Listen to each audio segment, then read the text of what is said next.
The following is a presentation of the St. Louis Chess Club. The strongest women's chess event in America is heating up at the Cairns Cup in St. Louis. Former champion Humpy Koneru is clearly hoping to add a second cup to her trophy case, grabbing another win to jump into a three-way tie for first. Not wishing to be left behind, Harika Dronavalli ground down her opponent to win the game and join her countrywoman atop the standings. Alice Lee has two new co-leaders. Can the Grandmasters from India build on their success? Day 5 of Amazing Chess. Coming up next!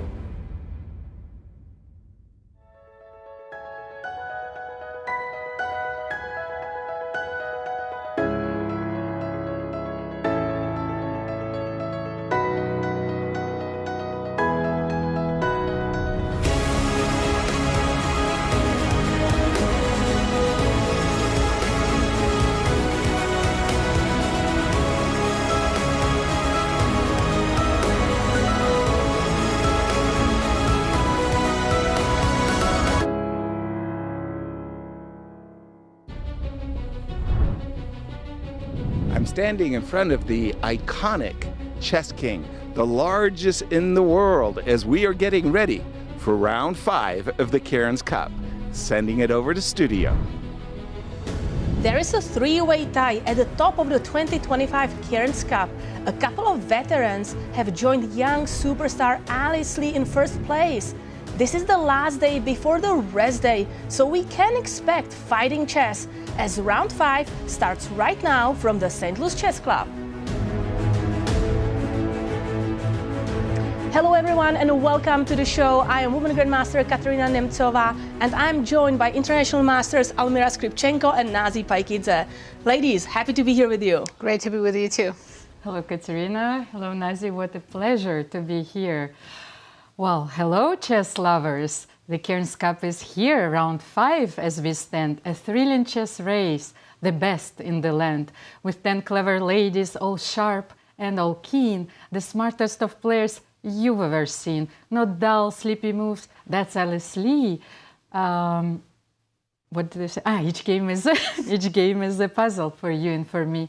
Humpy Koneru for all eyes to see, with new tricky plans and a tactical spree. So tune in and watch. No, don't dilly or dally, for this is a chess-tastic, wonderful rally.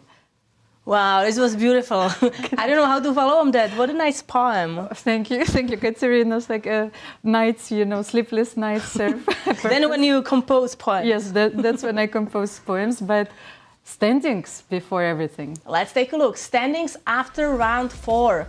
We do have a three-way tie, Humpy Koneru, Harika Dronavalli and Alice Lee with 3 points. Then clear 4th, Alina Kashlinskaya. But then take a look, 5 players tied for the 5th place, but with a 1.5 distance from the first place. Zhongyi, Bibisara, Assaubayeva, Nana, Dzagnidze, Mariya, Muzychuk and Carissa with 1.5 points. And so far, the 10th place, Nino, Batsiashvili with 1 point. Now, let's take a look at the format of this event. So this is a close round-robin, 10-player round-robin tournament, which means each player will play everybody else in the field and will have a chance to measure up. Classical time control, 90 minutes for first 40 moves, followed by 30 minutes for rest of the game and 30-second increment from move 1. In none of the games are draw offers allowed. And classical scoring system, 1 point for a win, half a point for a draw, and 0 points for a loss. Now, if you are wondering about the schedule, we always play, because it's classical chess, only 1 round a day. Today, Saturday, June 14th, we have round 5, and tomorrow the players, the arbiters, the production crew, everybody is going to enjoy a rest day. Then again, 1 round a day, and if necessary, if there will be a tie for the first place after 9 rounds on Friday, June 20th, we will see playoffs. Well, I hope that they will miss us tomorrow. Katerina, Nazi? Nazi, what do you have for us? Thank you, Katerina. Well, I'll talk more about our leaders. It's starting to get crowded at the top. Now we have a three-way tie. Let's have a look who these players are. We have 2 players from India, Humpy Koneru and Harika Dronavalli, and 1 American, the youngest player, Alice Lee. As you can see, they have 3 points, and there's only Alina Kashlinskaya who's half point behind them, but there's a big gap between the rest of the field. So these 3 ladies have really separated themselves from the field for now. Now let's see how they got here. We start with the Humpy Koneru. She started with a win. She defeated Grandmaster from Georgia, Nana Dzagnidze. Then she drew the tournament top seed, Zhongyi. Another draw against Alina Kashlinskaya, who is in great shape. And in round 4 yesterday, she defeated the most aggressive player of the tournament, Bibisara Assaubayeva. Let's take a look at Harika Dronavalli's tournament so far. She also started beautifully with a win against American superstar Carissa. Then she had 2 very good draws, and yesterday she outplayed Nana Dzagnidze with a beautiful 2 bishops in the end game. Let's take a look at Alice Lee's tournament so far. Now, she started with 2 wins, and after 2 rounds, she was leading the tournament by herself, this youngest player in the event and the lowest rated. What a start for her. Then she made 2 draws against 2 very strong grandmasters, including yesterday's uncomfortable opponent for her, Zhongyi. I will also update you on decisive games so far. This tournament started with a bang. In round 1, we had all 5 decisive results. Then it slowed down a little bit. In round 2, we only had 2 games. In round 3, just 1. And yesterday, they brought back the exciting fight in chess, and we had 3 decisive results. Ladies are picking up the pace. Hopefully it continues. I hope so too. Now let's hear more insights. We go over to Hall of Fame, to my brilliant colleague, Yasser Seirawan. Brilliant colleague? Not so sure about that one. Almira, you have the heart of a poet. That was beautiful. I felt it was serenaded only for me. I have 2 key matchups that I have my eye on for this round 5. Of course, Alice Lee with that brilliant start that she's had, the lowest rated player in the field. Look at what she's done. She's tied for first, and she's going up against Humpy, who is one of the top players in the world. Really a fantastic, fantastic matchup. But it's not just the Alice Lee show anymore. Harika is also tied for first, and she's playing against our defending champion, former world champion, Tan Zhongyi. Tan, yesterday, could have easily won that game with Alice, and Tan needs a win if she's going to be a force in the second half of the tournament. But for all of the pairings, let me throw it back to studio. Thank you, Yasser. Katerina will have a look at the pairings, of course, but Yasser, anytime. So let's take a look at the pairings of round 5. The match of the day, Alice Lee against Humpy Koneru. The co-leaders will fight, and this is going to be really important for the standings. Carissa against Nana Dzagnidze. Harika Dronavalli, also this is an important match because she's the co-leader and she's facing the defending champion, Zhongyi. Nino Batsiashvili against Mariya, Muzychuk, and on the last board, we will probably see crazy chess because these 2 players are extremely aggressive. Bibisara Assaubayeva against Alina Kashlinskaya. And now the players are fighting really hard for this important tournament and for an extremely generous prize fund. A total prize fund of $250,000. First place winning $60,000, second place $50,000, third place $40,000, and all players receive money, 10th place $7,000. And if there is a clear winner after 9 rounds, there's a winner's bonus, $5,000. Katerina, when we talked about the prize fund at the very beginning of the event, of course, it's a very impressive prize fund, but I always found it a bit abstract. Yes, but 5th round is becoming more concrete, you know. You are starting to see the light at the end of the tunnel, right? We are going to the second half of the tournament, so players are starting to feel maybe you're going to see more players even taking a risk. Yes, so players after this round will cross the Rubicon, and a lot of games will be crucial for the standings, and especially after the free day, you know, the pace is going to be a little bit different. Those who are winning, they would love to continue, but this is a day which has its own specifics. You know, some they need this day. Okay, now we see Alice Lee, and she's getting fair checked. And Carissa, her friend, is right behind her. I think those are the last 2 players who we are missing in the playing hall. Otherwise, I saw all the players already sitting next to the board. Also, the ears are checked to make sure there are no devices. Katerina, I also checked the pairings till the end of the tournament because I wanted to see when Alice and Carissa, they face each other, and it will be in the last round of the Cairns Cup. So Fireworks round 9. are expecting us. And here is their familiar face, the bell ringer, this time Grandmaster Maurice Ashley. I think we're going to have him today in the studio. That's true. He will be a special guest, so we will have time to interview him. And Maurice Ashley is a historic figure of American chess. Of the Cairns Cup. Our ring bearer for today, who needs no introduction, is none other than Maurice Ashley. Maurice, you may go ahead and ring the bell. And the game has started. Our key matchup, Alice Lee against Humpy Koneru. Both players are leading the event. I think that Alice, I just wanted to say d4, but what a surprise. Alice decided to start her game with knight f3. And it is somewhat unexpected, right? She usually starts with d4. And as you can see, we don't have an immediate reply. So Humpy is hesitating. I think knight f6 will follow, but I've been wrong many times during this event, Katerina. So. What does Humpy usually play after d4? What's her opening? Well, she plays the Nemcova, but she also can play sometimes the Queen's Gambit. Also, it depends. So, what is she trying to avoid? Let's say knight f3, knight f6. She can start with c4, and then maybe.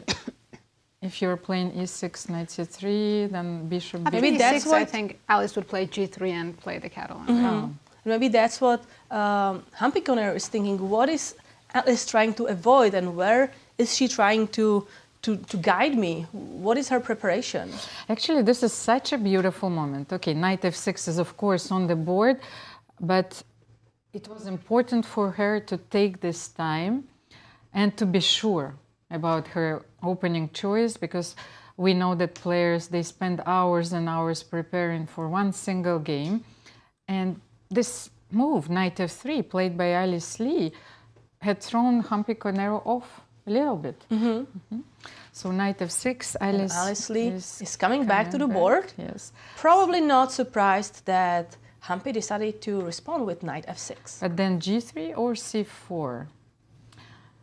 You know how excited we are about the second move, c4. I was expecting this move order, so you see maybe after e6, knight c3, and also maybe after e6. She may go for, no, this is not the, how is it this? Yes, you this want knight c3. With b3, you want to, or knight c3, but e4. I cannot do this right now. So maybe with b3. That's an opportunity to play this direction. There are so many opening choices, and they're all very interesting. Let's pause a little bit. I think that it's important.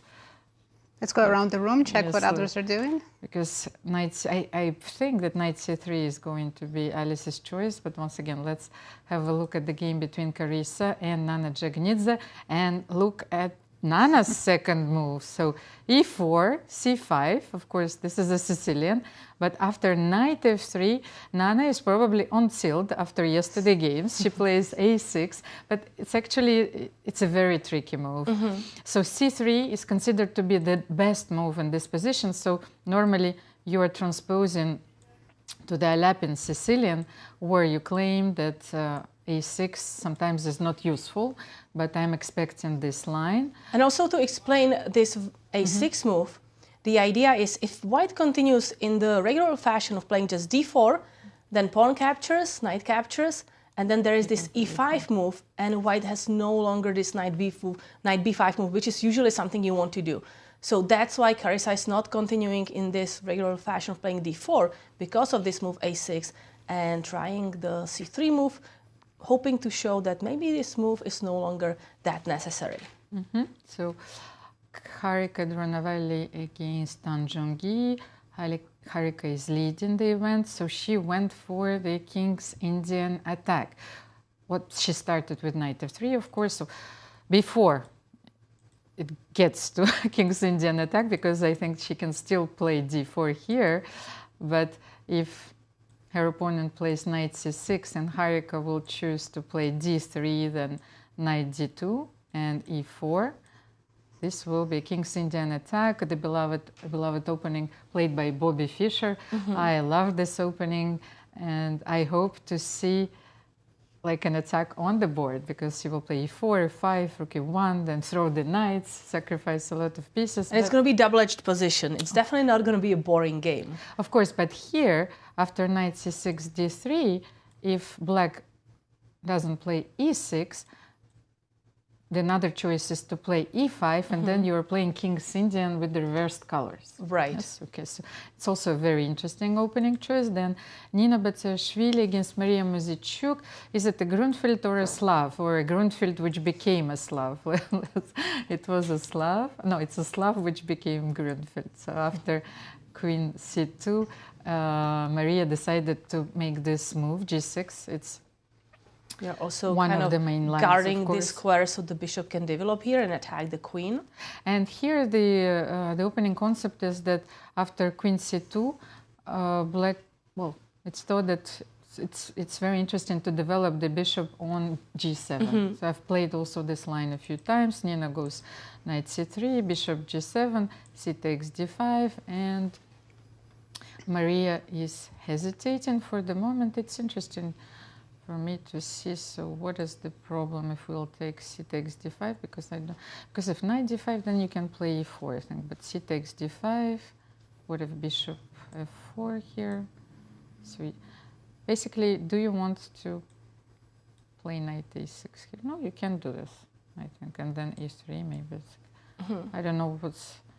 You can start with knight b5. Okay, let's check knight b5 immediately, because if she takes knight, c takes d5, c takes d5, then maybe knight b5 is the immediate threat, and then if knight c6, then bishop b4, f4 immediately. So, but maybe you can simply just queen castle. a5 check also. Queen a5 check, of course, is possible, but then I don't even know what they're planning here. No, I don't think c takes d5, c takes d5. Because if we capture with knight on d5, which is, I mean, the only alternative, right? There's no other move really to play. Then there is e4, but maybe some knight. No, this is... You want to take on d4? Maybe knight b4 and you take on d4? Is this possible?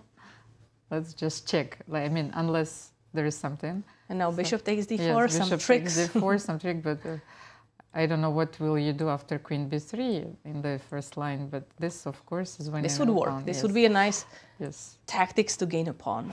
But then after c takes d5, knight d5. So knight d5, e4, knight b4. What if simply queen b3? And your knight is completely misplaced unless you want to play e5 here. You know, this looks no, like Mariya decided to capture back with the pawn, not allowing white to have this really strong pawn center. It's a very natural move, so I can't see anything with knight b5. What Nino prepared here? Can't remember. I think, Nazi, you have to Nazi, you have the theoretical line here, because I can understand what's white's strategy here, simply to develop bishop before e3.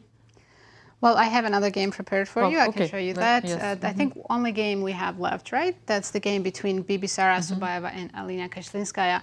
And I want to say, Katerina, you correctly assumed that this would be a fighting game, very aggressive. But we know about the commentator's curse. We say one thing, players do the exact opposite immediately. So they are playing the Petrov defense, and it's a classical attack. I'll show you how the game continued. They're both just following theory so far.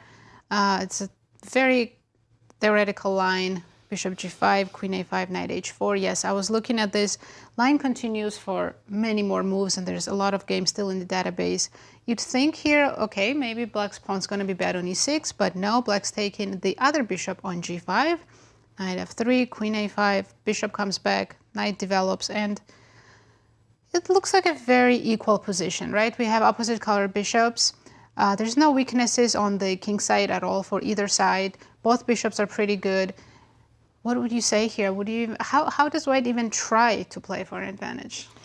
I think it's one of the main weapons for Alina Kashlinskaya. So I was actually expecting that she would play the Petrov opening. Here, well, you either try and get the control of the e-file, so you play rook e1, Right. and then rook e3, like h3, Double. rook e3, rook e1, you double, and you try and play c4 at the moment where you can do it, of course. Since I don't play Petra with either colors and you're more familiar, does white ever go h4 and go to h6? Sometimes they do, but I feel that it happens more with the structure when the pawn is on d5. You have the control of the e-file, and then you go h4, Yes, h5. that's where yes. I've seen it. Okay, Yes. because I haven't remember seen that. here the Yeah. move h4.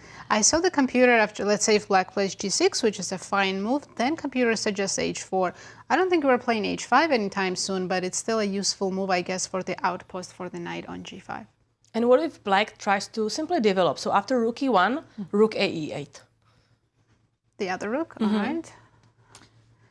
Do we still double rook No, e3? here, like if you play rook e3, I think you can take, and then you can play rook e8. Then it's And we lose the file, right? And we have to be careful that queen on a5 is looking at our rook on a1. So when we play c4, you know, it's like, let's play h3. Can we play h3, not h4? What do you do here? Yeah, it's hard to make moves for both sides. We make some small improvements, right? Let's say g6. Okay, so rook d1 first, and then c4 maybe? This rook, right? Yes, rook a d1. d1. I'm waiting for you to take on a1. Maybe let's say king g7. So you're saying main idea is c4, d5 just to get a pass pawn and Just create some chances. Well, while we're thinking about this, let's go over to Yasser to hear his thoughts. Thank you. I was following very carefully your conversation about the first move that Alice Lee played, knight f3, in her game with Humpy, and I was forcibly reminded of a story of David Bronstein. David Bronstein had been invited to a tournament in Hastings in England, where his whitey sat down at the board and he thought for 50 minutes, 50 minutes, and make his first move. And he won a very nice game. After the game, a journalist asked him, David, what were you thinking about for 50 minutes on your first move? And he said, I was thinking about what to play. And Alice, with the move knight f3, you might ask yourself, what is my opponent trying to do? Where is my opponent trying to hurt me? Let's imagine, just for argument's sake, that, oops, that was a mistake, Alice wants to play a Catalan. Just for argument's sake, she wants to play a Catalan, but she doesn't want to play the position with her bishop on d2. That is to say, a closed Catalan with the bishop on d2. This is not what she wants. She wants her bishop on c1 so she can play systems with b3.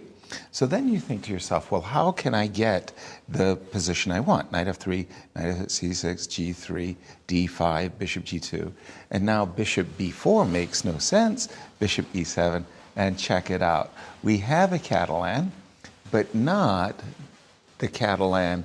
She took away an option for black.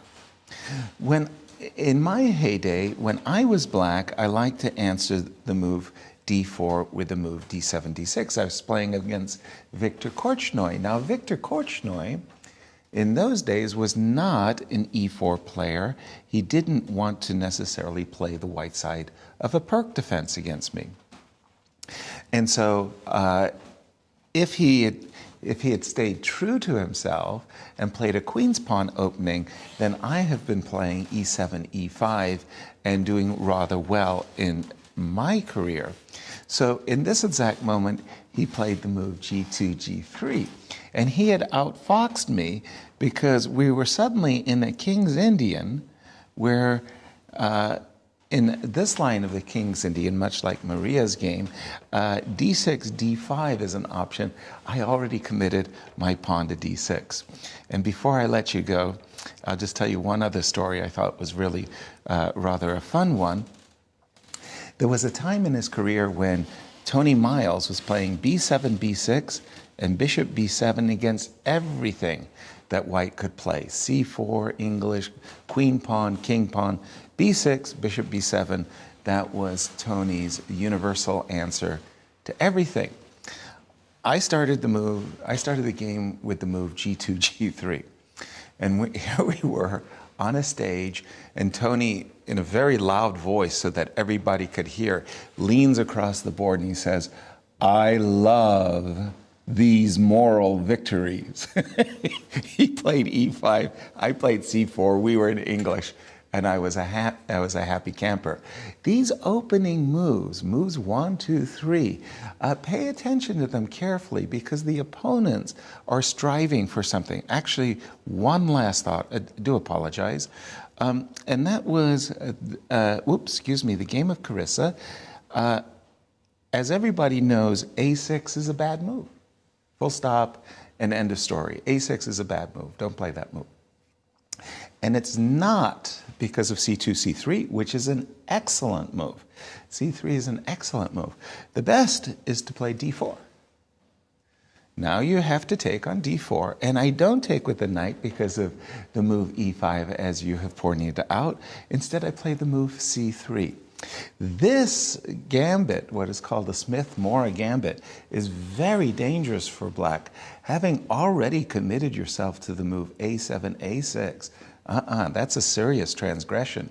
What you're going to have to do as black is play D5 in this position. And the difference is that we could easily get a transposition to this position in Nana's game. But usually black is not obliged to play C5 takes D4. Knight C3 will come with tempo. This is an isolated queen pawn position that I think everybody would like to play as white. So these opening nuances, there's a science behind them. And the more you know about chess, the more it actually gets really, really interesting as you select your openings. Back to you in a studio for more opening knowledge. Thank you, Yasser. Thank you for those delicious analysis, but the word outfoxed is the best one. So the standings. So standings, and this is where these players are at. So Humpy, Koneru and Alice Lee, they are tied for the first place. So an extremely important game for the standings, both at 3 points and wanting to take a sole lead. Alice is looking puzzled a bit. All this has been played. The thing is, so after knight e5, Humpy played c5, challenging the center immediately. So d takes c5, because now there is no comfortable way to keep the pressure in the center, because the knight has already moved to e5, and you don't want to play e3 here. So d takes c5 was played, and here, instead of taking on d1, Humpy decided to play queen c7, keeping the queens on the board, and of course attacking the knight on e5 and the pawn on c5. So after knight c4, queen c5 was played, and that's the current position on the board. I feel that the position is still very balanced, and so what do we know for white? The knight is attacked, so we can play queen b3. We can play knight e3, which is a little bit passive, maybe. The thing is, after queen b3, I was considering the move knight c6. And after bishop e3, I thought that, the queen is, it's not trapped yet, but is lacking squares. But maybe you can still go queen h5 here. So then if you castle short, then I can play e5 and bishop h3. Or maybe even knight g4 right now. Yes, I cannot even play immediate castle. Yes, I wanted to play h3 first. But by the way, after h3, where does your queen go here? It's an interesting question. Okay, I still have g6, but... I'm thinking maybe if we move back. Yes. What about, bishop e3? No, this is queen b3, knight c6. Queen b3, knight c6, and bishop e3. Can I go knight e4? Yes, I'm putting my knight voluntarily into a pin, but I'm trying to I'm trying to distract your queen from guarding that knight on c4. Yes, this is also a very interesting move. So, what are we supposed to do here? Can we give? The thing is, sometimes there is this idea to give up the bishop because we are ahead in the development, and now this bishop is a monster, of course. Those knights are controlling all the squares in the center, so maybe we can do something about it. We can't take on b7 immediately. No, this is still theory. There's still games in this position. Really? Yeah. Even after knight d4? Yeah, knight d4, Katerina is the best move. Absolutely. But now I'm slightly worried about this position. Queen takes d4, and let's say... But so bishop d4 is the best move? Yes, and then So- castle. Yeah, and let's say we castle, because I'm not worried about trading the light square bishops. I think that is helpful for black to finally get the pieces out. But after white castles, Problem is this bishop, you know? so I have to play rook b8 probably to guard b7 and then try to get b6 or something. Rook b8. Maybe it's a good move. Queen c5 is also a good move. Rook b8. What if we play knight b5? Queen c5 back. Queen c5, rook c1. You want to play queen b4? No, I'll take the pawn. Okay. Here. Bishop d7. So simply bishop d7. And Now I'm targeting that knight on b5. No, I wanted like to do something like this, but I feel like my pieces are tangled. If I don't win anything, I will certainly lose something. Queen h5? Maybe queen b6 just now. Because as you are saying, like those knights, both of them are attacked. Or queen e5 is also interesting. If I go here, just this putting pressure, then this is also putting pressure. Yeah, here, only move to not lose that knight is to play rook d1. Yes, like, no, let's find a better jump, if there is a better jump here. I don't want to play knight a3, so then, no, maybe it's a bit too optimistic here. So what is the theory after rook Maybe just d8? developing rook fd1. Rook d1, yes. But knight g4 will also come. Which rook? Maybe rook a d1. Well, I Nazib, have another game I can Yes, catch you up on let's as well. have a I was look. looking at Carissa's game. After this move, knight d7. So we have some kind of transposition into, the computer says, Sicilian defense, all Kelly variation, something I've never heard before. But here, there was an interesting idea that I was looking at. c4 has been played, queen c6. Okay, they're following this line. Okay, here, if Carissa is aware of this, she has this move, rook g1. Not the move you expect, but we know Carissa is a very aggressive player. This could be her prep. The idea is if black simply develops, let's say bishop b7, we go g4. If you castle, I play g5. And yes, white is very much behind in development, but we're still attacking. d5 right away, you have to move your queen somewhere. And now queen c2 or d2 both have different ideas, but both good. And white's going to castle long very quickly, and then it's very obvious. We're attacking on the king side, but black will also, of course, start the counterattack on the queen side with b5. So these positions get absolutely crazy. Rook g3. But this is the type of position that Carissa really enjoys. Absolutely. Right? She loves to attack, even if it's a double-edged position. Yes, Nana also enjoys this stuff. So I think it will be fun for both of them and, of course, for us to see this on the board. Other options that she has, there's only 14 games in the database, so somewhat of a new position. Of course, she can simply play bishop b2 and castle. There's no downside to that. I saw that black can play b6 and quickly develop this bishop, because usually it's a problem for black, developing bishop on c8. So this is an option, but Nana does have to be careful and calculate all these d5 breaks that it doesn't achieve much for white. Knight h4. You know, this kind of reminds me of Queen's Indian, where black plays c5, white goes d5, right? Yeah, this is an interesting position. White's slightly better. Again, black needs to finish development. Would you consider a long castle here for black? bishop d6, like in the Queen's Indian. The thing is, very often you sacrifice this pawn on d5, yes, in the Queen's Indian. Yeah, we often do. So here, what if you play bishop d6, attacking on h2 first? 6, I can go, maybe I can sacrifice this, and this might be dangerous to take. Oh, actually, computer says it's completely lost because g7's hanging and I'm threatening g3, I'm guessing. There's also d6 threat, so that's too much. Can't take it. So castle then. Castles, and believe it or not, white can still play queen d2 and still leave the pawn on h2 hanging. We just don't care about the pawns. But here it's just for compensation because I'm not getting that back. I'm guessing eventually I'm getting to the g7 square. But for now, it just says developing moves like rook d1 or bishop g5. Can you try bishop h6 or it doesn't work? Immediately, let's see. It's very interesting. Black's only move to not lose is knight d8. Ah, okay. So like, yes. So yeah, if we take, I'm sure that's winning for white after knight d8. Well, only winning move though. It's not easy. We would love to have a rook to lift to the third rank, but d3, yes. bishop will do the job as well. Knight f6, and now we can go rook e1 and rook e3. Okay, but what did Carissa play? She played h3. Move, rook g1, by the way. That rook g1 was a really nice move. I wanted to see that on the board. Well, she played h3. Who knows? Maybe she might still play g4, just in a different way. And let's take a look where these two players are in the standings. So Nana, Dzagnidze, and Carissa both tied for the 5th place.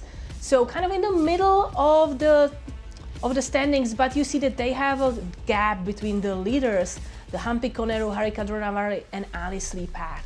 So both of them want to win to try to catch up to them. I think that Carissa is going for a more classical approach, h3, not allowing knight g4, bishop b2, short castle, let's say just showing. So h3 is a very useful move in this position. Let's say black will play bishop b7, then bishop b2, castle, castle, and b6. I think this is something to be expected in this game, Katerina. Yeah, I have a question. Can we switch to the game between Harika, Dronavalli, and Tang Zhongyi? Always. Because I feel like we have a position that we've seen yesterday. Oh, of course. Isn't it the exact position, or? It was not yesterday, but it was the game between Humpy Koneru and Alina Kashlinskaya. Yeah. Yes, and as you remember here, Alina decided to leave the bishop on c5, and so there was, what was the move? What was played? I think Maybe h6, I think, was played, not allowing the knight to be h6, pinned. yes, and then the line continued with knight c5, rook c5, and Humpy played f4. this very interesting move, f4, getting the dark squares for the bishop, and Alina. And the game ended up in a draw, but we saw, if you remember, Alina had this chance to go king d5, king e4 with her black king closer to the white one to try go for a checkmate. Something like this, I think. And Alina told us in the interview that bishop g4 probably was in her files. By the way, I should check it. However, we have analyzed the move bishop e7 in our analysis, so let's do it again.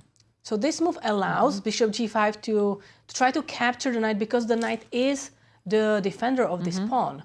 And we actually thought that this version, having the knight on a4 against the bishop on e7, is slightly better for white. But let's just check maybe a straight line. Can we? I mean, we are losing a pawn, of course, but okay. So this. Ah no, first no, it was not h6. Sorry, h6. It was the other game. I think rook c2 first. Of course, rook c2, then bishop f6, bishop f6. So we're taking on d5, taking on d5, rook d5, king e6. King e6, trying to target that rook. Exactly. So that's the position white is aiming for. So the rook is. So white has extra pawn, right? That's important to notice. But black has this dark square bishop that can be active in the future anytime this pawn moves forward. And also the rook on c2 is extremely dangerous. You know, every time you can place a rook on the 2nd or 7th rank, these rooks are just monsters. So I have a question, because the only way probably to protect the pawn and the rook at the same time is to play e4. There is a certain drawback, of course, to this move, that if the bishop will suddenly get to this diagonal, you know, it will not be easy to deal with all the threats. However, here, if you play rook c4, attacking the knight, double attack, and the pawn. Maybe knight c5? No, actually, I thought that we can even start with b3, because you still can take. Ah, no, you can. Knight c5. No, then we have to start with, because the rook is attacked. So we have to start with knight c5. And then after king e7. Now maybe doubling up the rooks on the d file? Bringing the rook on d file. So it's a very nice position for black. For white, sorry. Yeah, I like your move e4, because it is, first of all, getting the pawn away from the 2nd rank, and also making sure that bishop on f6, as we were mentioning, can just never be really activated, because I just don't have this move anymore. So I don't like the move then rook c4, because At the beginning, I was thinking that b3, but you do have this move, and of course, black is even winning after this, so we're losing a piece. So it's absolutely necessary, of course, to enter the variation, but let's have a look. Knight c3. So knight c3. Okay, so she wants to take with the knight once again. Is it a silent proposal? Like a draw offer? Like a draw offer, because let's say the bishop was on f8 at the initial position. So if I play bishop c5, we will still get the same position. And after knight a4, that's... And we see it on the board. So Zhongyi is saying, if you don't want to go into those complications where you go and capture my knight, then probably I'm fine. I have black pieces. Draw is good. What a surprise. Like, I am shocked. But maybe Harika is, sometimes you want to see how your opponent feels about the position, if they want to deviate. And now the second time, maybe she will play this bishop g5. Okay, but let's stay on this game. I am really shocked if Harika doesn't try with the white pieces and she doesn't play bishop g5 here. Harika may be seeing that Zhongyi, she lost no time. If you look at the clock, Zhongyi has 1 hour, 30 minutes. So she's definitely prepared what to do here. She knows what to do. And maybe Harika doesn't need to see her preparation.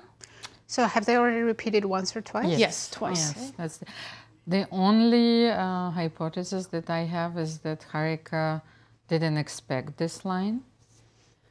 So let's... So if Harika makes a move knight c3, then Zhongyi can pause the clock, write down bishop c5 and claim a draw.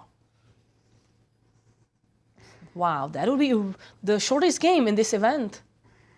Yes, and sometimes you don't feel great. We know Harika's sharing first and she's with the white pieces. She should play for an advantage and try for a win, but maybe she's just not feeling Of course. it, And well, maintained in the leading position in such an important event is, it's a strategic decision, let's put it like that. But it will be such a pity not to try.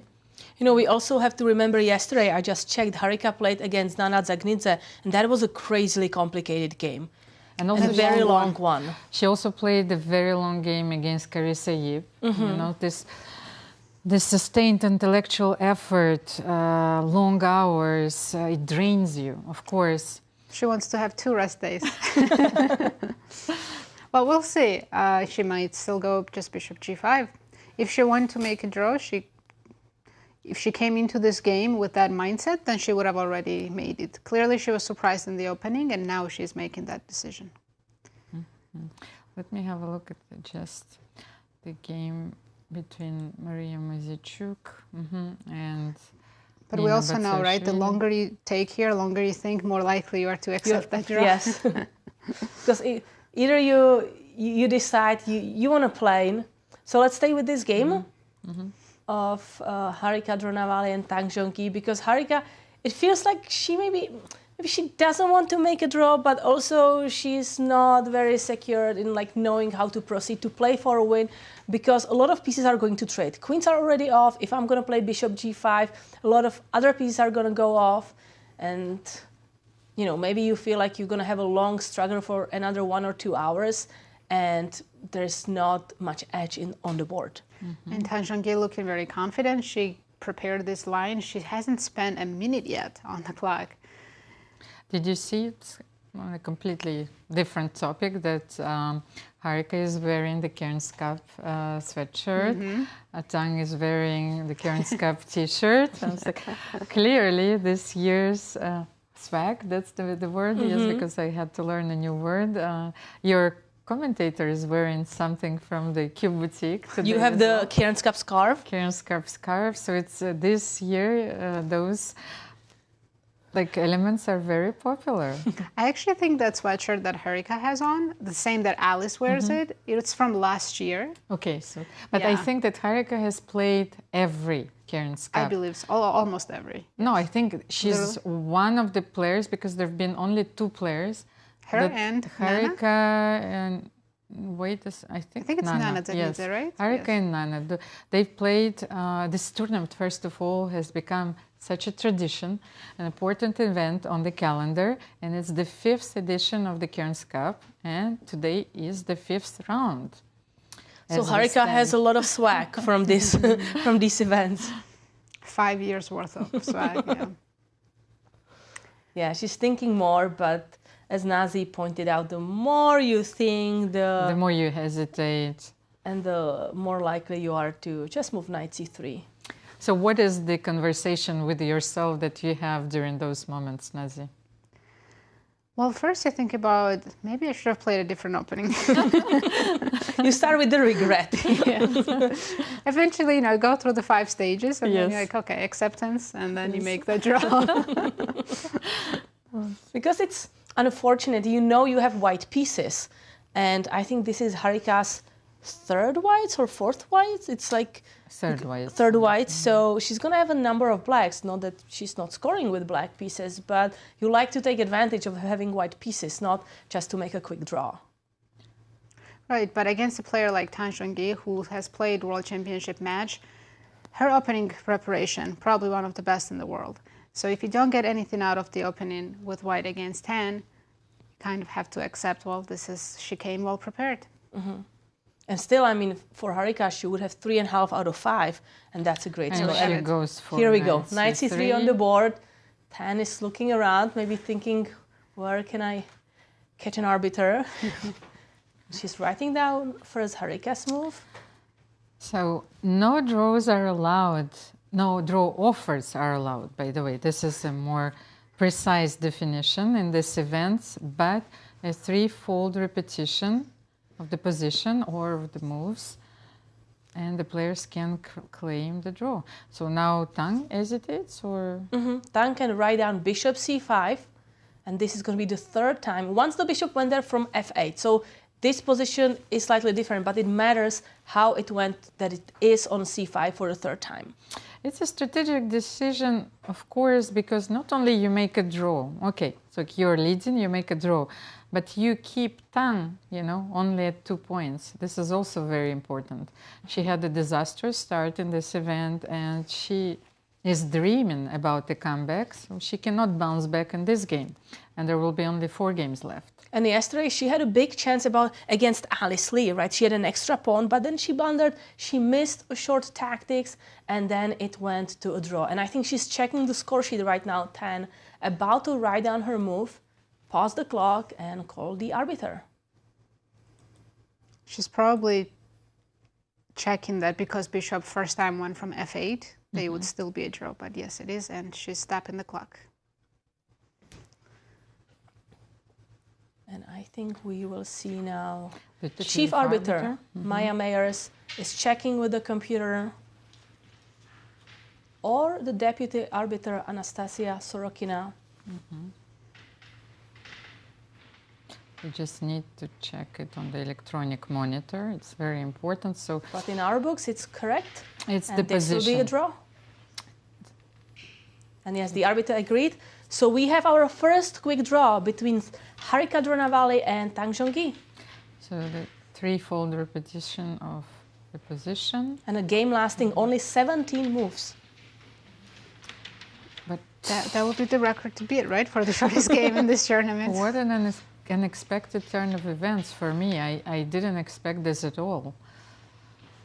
But Zhongyi is a tough opponent, of course, former world champion and this year's World Championship challenger. And let's check in with Yasser. Yasser, over to you. Absolutely. I liked, Nasi, as you were describing the 3 stages of grief there. Why did I choose this opening, and so forth and so on. And then, of course, I wanted to ask myself the salient question, well, why isn't Harika playing on in this position? And I think you were looking at bishop g5.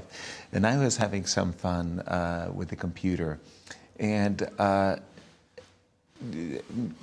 going through different minds, a thought just suddenly occurred to me. And it would not occur to me over the board.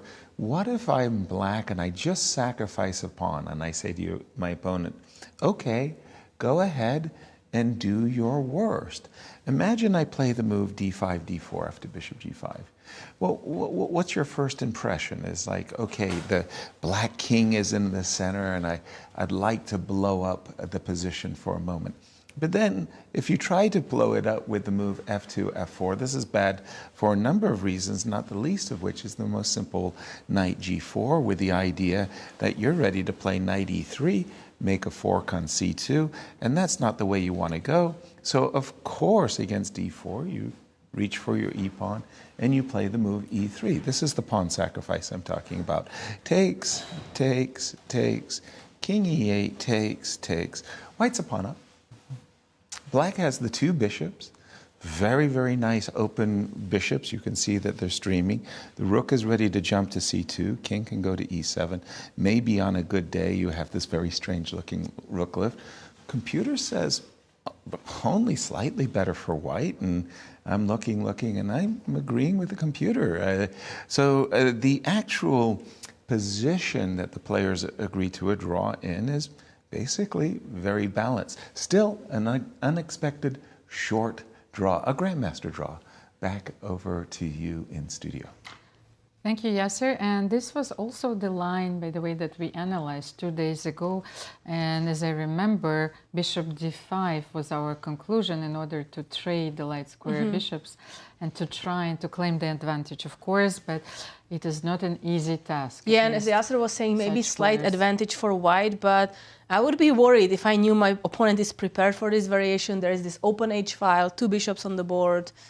Yeah, not that easy to play. At Katerina, a lot of moves have been played in the game between Nino Batsiashvili and Mariya Muzychuk, by the way. Let's get back to this game, because Mariya decided to go for a very aggressive plan. Yeah, so that's the actual position on the board. But as we left this game in the early stages, there was no like subterfuge in the opening. It's like no knight b5, of course. Nino went for a classical bishop f4 and e3. Okay, developed the bishop on e4.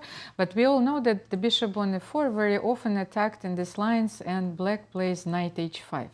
So what happened in this game, that after a3, like guarding the b4 square, and of course maybe parrying, anticipating threats like bishop f5 and knight b4. a3, then Mariya went knight h5 immediately, bishop g5, h6, bishop h4, g5, and she went for this bishop. So this is the position on the board. Mariya decided not to take knight g3 here, because let's have a look at this position. So if you take right away, because white hasn't castled yet, so after h, take g3. So look at this. That's a beautiful file for the rook. Yes, and I'm already seeing some tricks. If black is not careful, whatever, just develops the bishop, we have some tricks here, right? You cannot capture with the pawn because there is a queen h7 checkmate. And we all know that Nino loves to attack, so I think that she was already, you know, I don't know, anticipating this move knight g3 and being very impatient. But Mariya, she played e6. First of all, what's the purpose of this move after bishop g3? She played e6, protecting the g5 pawn. Yes, for the moment, you know, she is waiting. Where are you going to develop your bishop? On e2, d3? Can you castle? You can no longer castle long, I think, because of this move a3 and b5, b4 is. And that's a great question, where to develop the bishop, because usually we like this bishop on this diagonal, especially when we think about maybe even switching these moves and kind of creating a battery. Again, looking at this weakened diagonal and especially this h7 square. But I'm also thinking that, you know, I know that this knight won't capture this bishop unless I castle as white, because black is waiting for this king to castle so it can capture this bishop safely. But anytime I have bishop on e2, I have again some tricks with moving somewhere the knight, maybe not g5 because the queen can recapture, but I can be trying to target this knight and forcing the knight to capture quickly while my rook is still on the h file. You're absolutely right, Katerina, but I also wanted to underline one other idea after the move e6, is that very often white is hoping And this move e4 is always in the air. So e6, no, what is the drawback? Of course, that you're closing your bishop on c8. Bishop is completely locked. But then it supports f5. And we will go back to this game to look at it because it is an extremely interesting game. But Yasser is with Harika Dronavalli. Yasser, over to you. Thank you. Indeed, I am with Harika. Hi, Harika. Thank you for joining us. What happened? Grandmaster draw. No, actually, we played this in World Rapid in the crucial game, last game. Then I forgot and like we drew. So today when I was deciding, okay, like I kind of thought like she would be deviating somewhere else. And I kind of saw this, but like little vaguely. But then suddenly when she played on the board, it's like I did remember few things, but bishop e7, bishop g5, knight g8, I kind of forgot my prep. And I was like little, okay, though we repeated, we both kind of felt, even she took time, Right. thinking I wouldn't go there. Right. And I played thinking she wouldn't go there. So you're both bluffing Yeah, kind of. a little bit, each one another. Yeah, and then I just didn't remember the continuation, and she was playing fast, so I thought, like, let me call it a day. A nice bluff and counter bluff. This is the problem, Harika, right? That the top grandmasters of the world, there's so much for you to remember. Bishop g5, knight g8, as you were mentioning, is the main move of the computer. Does this happen to you? Has it happened to you in other games as well? That there's so much to remember that you feel not confident that you have remembered correctly everything? I think playing chess is easier than I'm preparing. than preparing for chess. So there are too many lines, too many things nowadays with like computers. Right. Yeah, it's definitely harder, but that's what it is. That's how our profession works. So. Well, I have to congratulate you for something else. At this exact moment, you are in clear first, and you have a free day tomorrow because they're They're still playing. No, Exactly. No, I'm not thinking about the leaderboard, but I think I had like really long games Including like the first yesterday, game, yeah. yesterday. It's like really, really long games. I would That's finish right. and I would see that no one would be there in the hall. So it's okay. Maybe it's fine to get some rest and like Last. start fresh tournament from after the rest day. Exactly. Well, you'll have maybe 2 rest days if you count today. What are you going to do on your rest day? Please don't tell me you're going to spend your whole day preparing. No, I just want to rest. Yeah. And like be ready for the next half, like a new tournament. All right. Well, good luck in the second half. Thank you. Thank you. Back to you in studio. Thank you, Yasser. And we have our first result. Harika Dronavalli drew former world champion Zhongyi. And in only 17 moves, so definitely one of the shortest games here at the Cairns Cup. Now we will go back to our game Nino Batsiashvili against Mariya Muzychuk just to finish up the analysis that we started. And as you can see, Mariya is looking very confident. I think she was leaving the board. No, because now Nino is about to make a move. So both players got into their thinking mode. You know, so I'm thinking about Rodin's statue, you know, the thinker. This suits chess very much. And I was very happy actually to hear this interview, the small interview, because it shows, you know, the psychology behind the games, this psychological war. And of course, a lot of things to remember.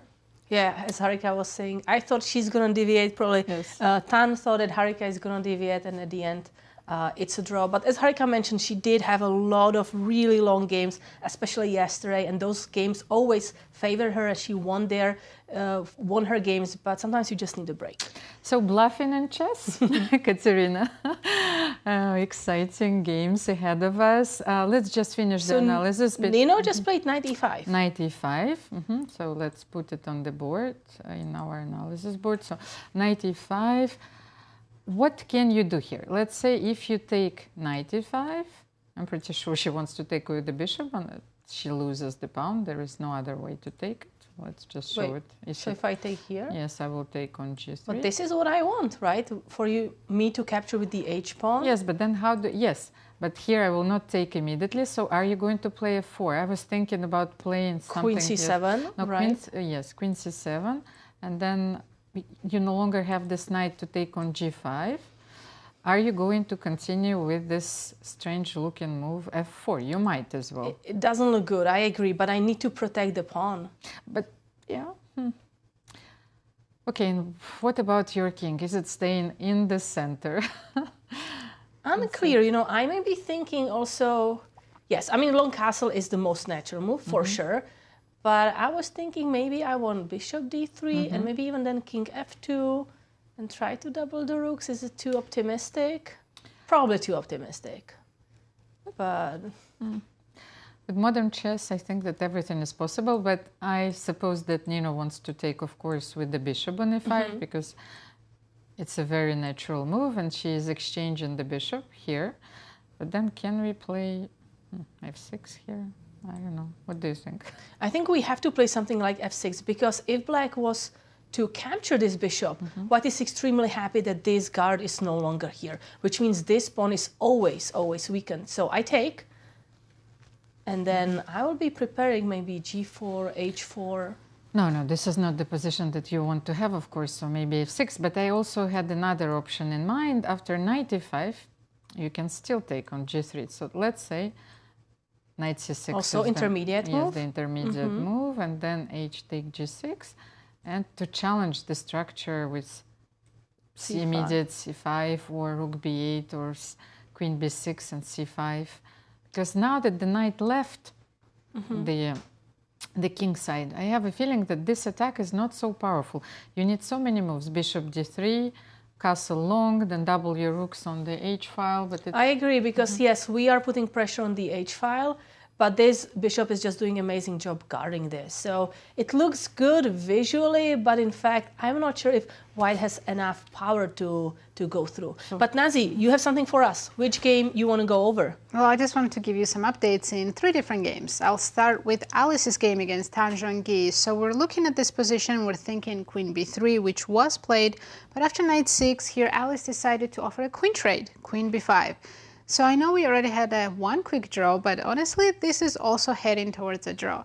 Not in 17 moves, I can tell you that, but position is very equal.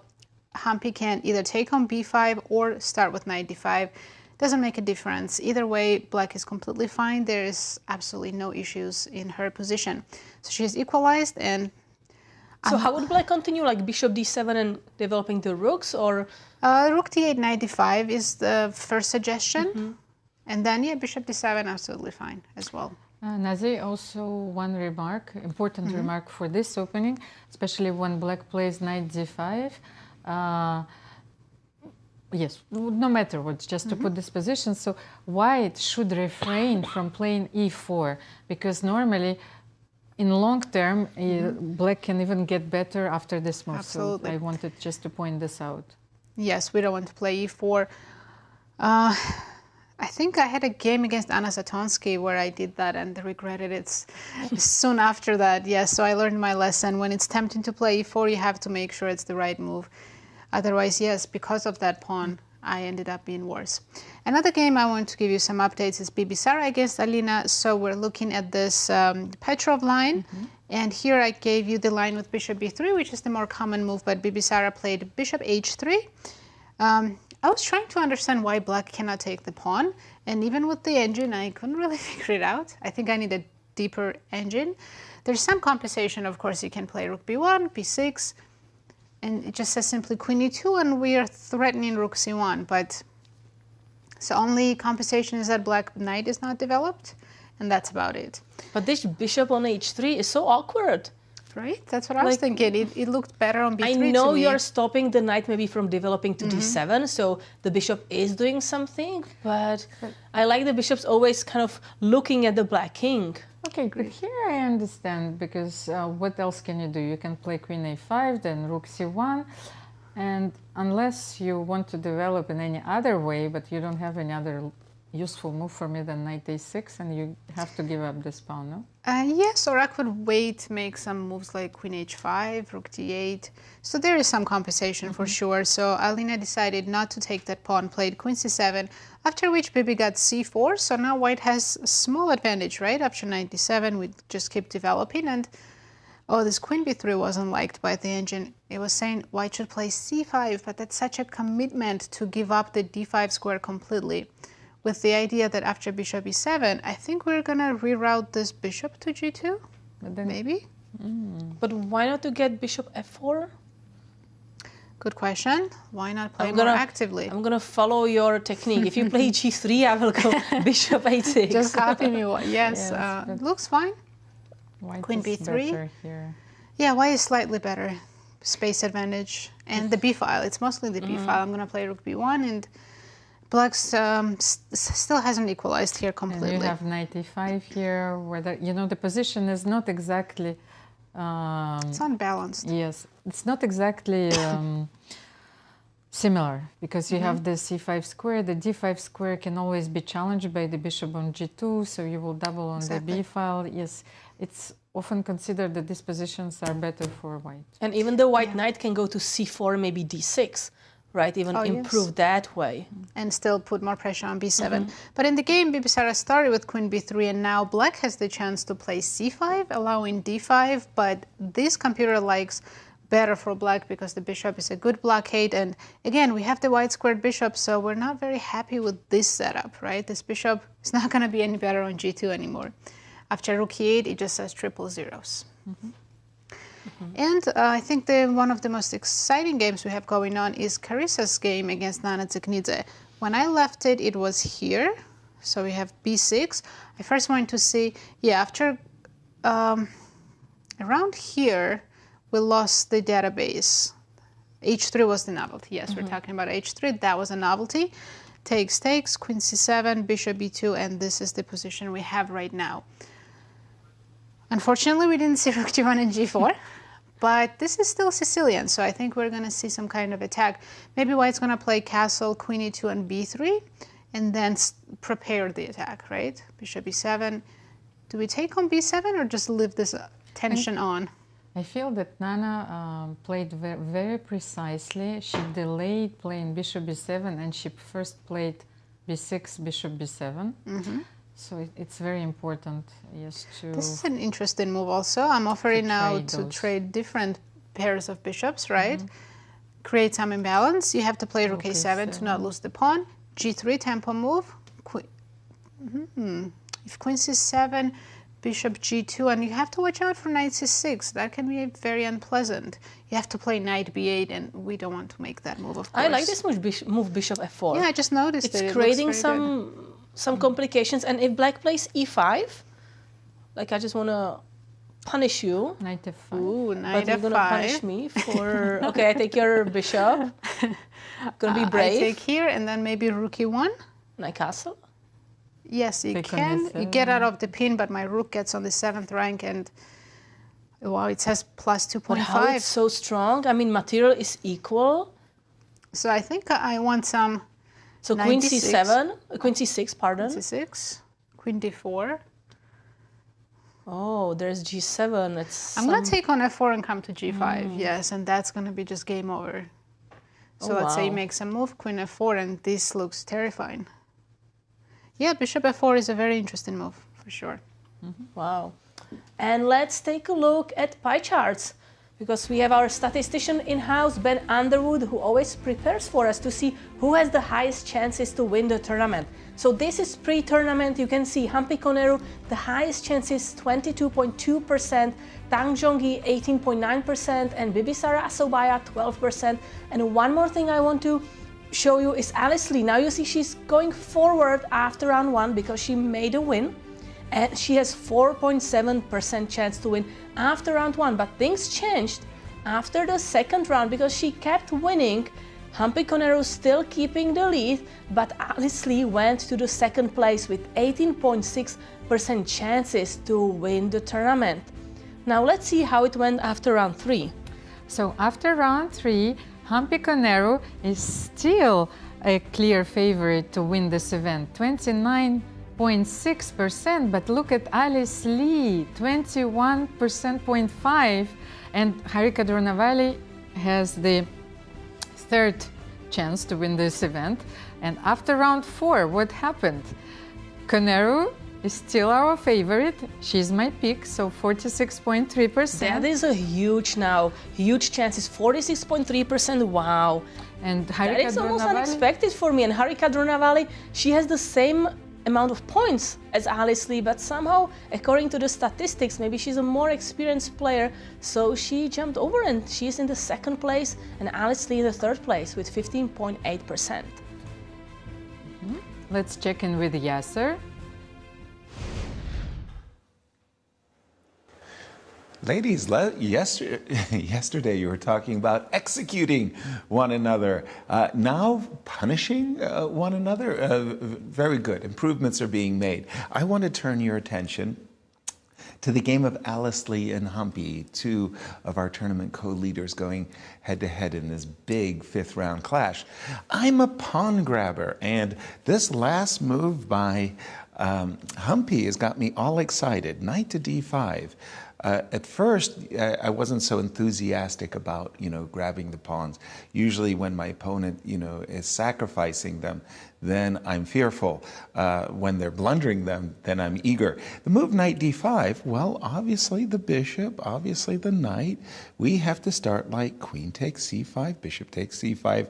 Should Alice grab this pawn or not? You get to this position in your mind, and you see the move knight b4. And if a lot of you were wanting to stop your calculation at this exact moment, I understand you. The bishop is hanging, the knight could go to c2 with check. You might just say, enough. I'm a pawn grabber. I will walk through the Gobi Desert barefoot for a pawn. Let me continue the analysis. Bishop e3. Verrassing, as the Dutch would say, surprise. I neither retreat my bishop nor defend myself against the threat of knight c2.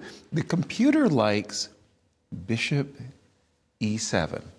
Now bishop e4, bishop e6, and we get to a position where there's no question that there's really excellent play for the pawn for black, but is it sufficient compensation? Alice, according to my engine, has a smidge of an advantage if she's interested in grabbing the pawn. She doesn't have to do that. She could simply play queen takes c5, bishop to d2. And yes, it's a slightly better position thanks to the Catalan. Remember we were talking yesterday about the Queen's Gambit accepted ending.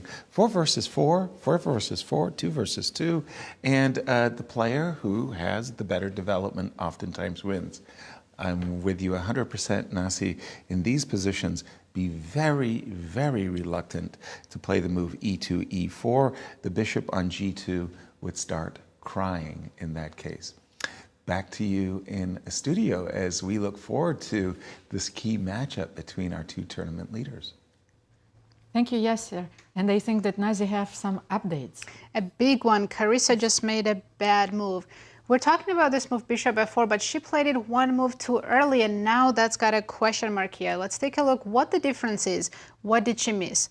The difference is that because she's not castled yet, there are some tactical problems. After she drops back with the bishop, knight comes to e5, and you want to castle, but you can't. After rook d7, you are pinned on d4, and you may not lose the full piece, but it's going to be a very uncomfortable position. So since she can't castle, I was looking at some different options for her. She can start with knight d2, but that just drops a pawn. There's not even a big compensation here, because after rook c1 check, and then bishop e7, and now knight can just castle. It's a very healthy extra pawn.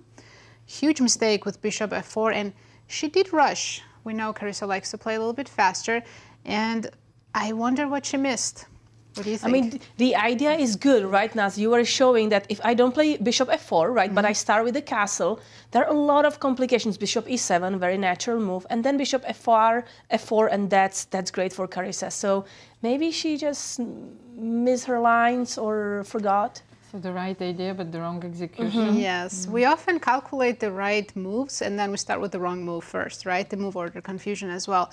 Well, Nana has to realize that Queen f4 is winning a pawn, but she's probably also calculating e5, which is not as good. Here, White can simply play bishop g3. Nana can continue with bishop b4. It's a very unusual position with all the pieces hanging, but here Carissa can finally castle, and computer says it's about equal. Nana has no advantage in this position.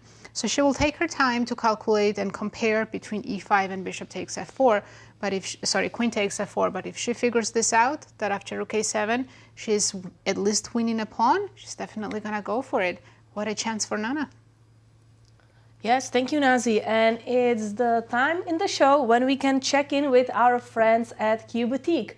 So what it is today? Today is this long sleeve unisex denim shirt is designed for everyday wear. It features a clean, pocket-free front for a streamlined look. The relaxed, gender-neutral fit makes it easy to style on its own or layered over a tee or under a jacket. Available at qboutiquestl.com or in person at the St. Louis Chess Club. And a beautiful silk scarf. That's true, there are more things you can buy for sure. And as we go on a break, one of the biggest names in women's chess is Polgar. Here, take a look at the influence of the Polgar sisters, and we will be right back.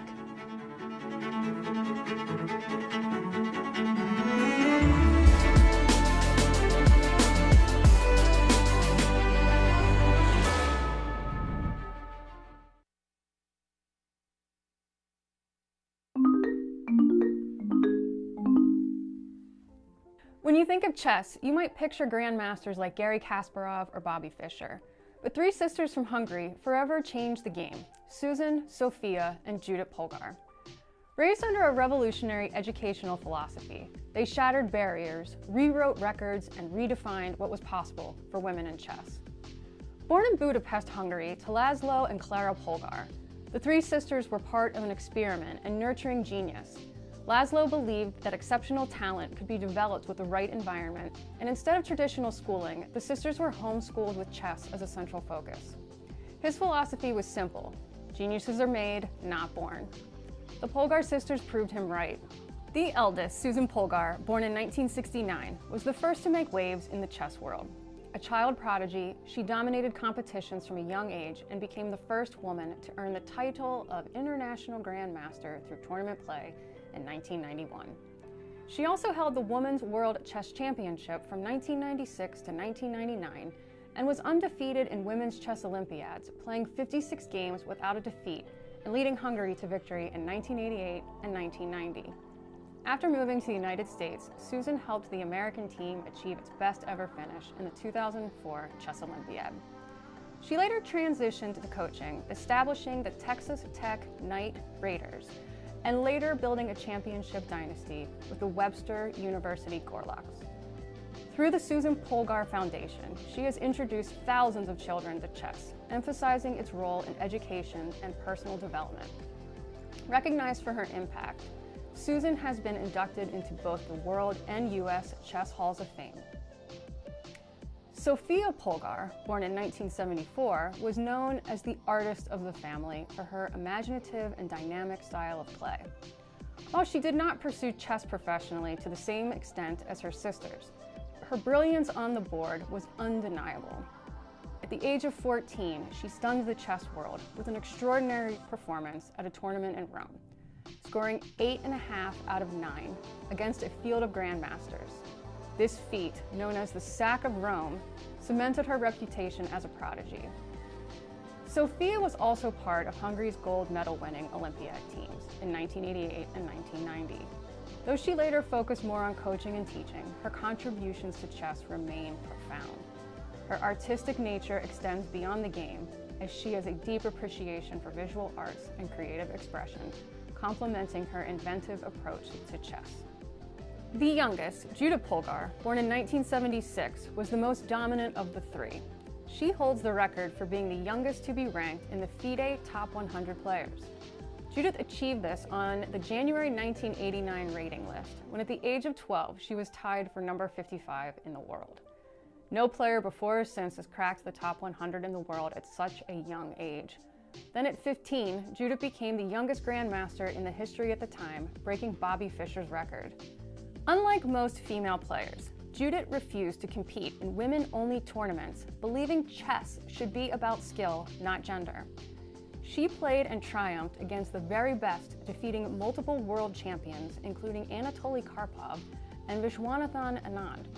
Judith remains the only woman to ever surpass a 2700 rating, to be ranked in the top 10 in the world, and to compete in a candidates tournament, the next to last stage in the World Championship cycle.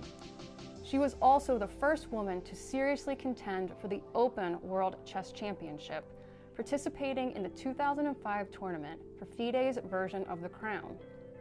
Since retiring in 2014, Judith has become a leading advocate for chess and education, using the game to teach critical thinking and problem-solving skills. In 2021, her legacy was cemented with her induction into the World Chess Hall of Fame. The Polgar sisters didn't just play chess, they transformed it. Their achievements paved the way for a new generation of women in chess, proving that gender should never be a barrier in the game of intellect. From Susan's trailblazing victories to Sophia's creative genius and Judith's groundbreaking dominance, their legacy is one of brilliance, perseverance, and breaking boundaries.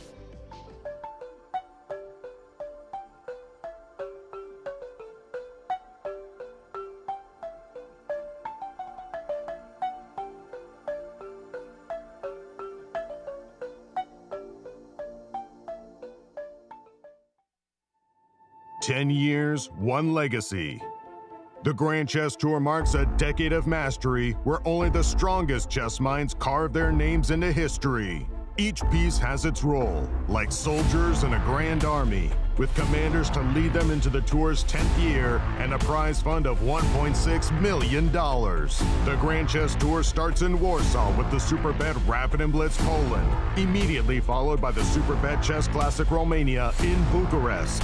Then off to Zagreb for the Super United Rapid and Blitz Croatia, followed by back-to-back events in St. Louis, Missouri with the St. Louis Rapid and Blitz and the Sinkfield Cup. And the culmination of the grand finale in the city of Sao Paulo, Brazil, will determine the 2025 Grand Chess Tour champion.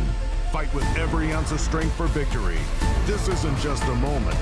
This is history.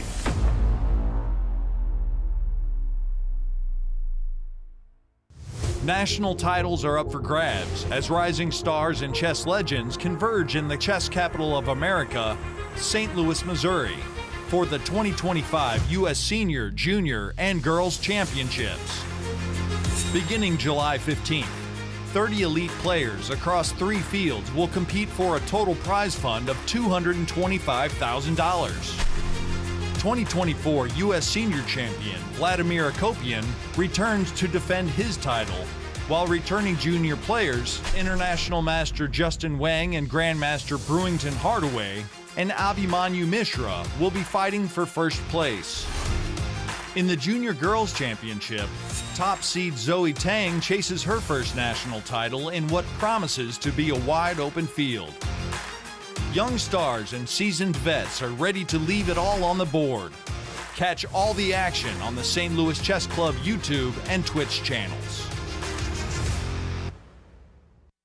Corporate Chess League started in 2018, and we started it because we wanted to get the corporations around St. Louis to get together, casually play chess, and network together. So each corporation has their own team. They bring 4 to 6 people every week, and they play over the board in-person chess. In our team, for all of us to be here, we don't see each other throughout our week. We work in different departments in different areas.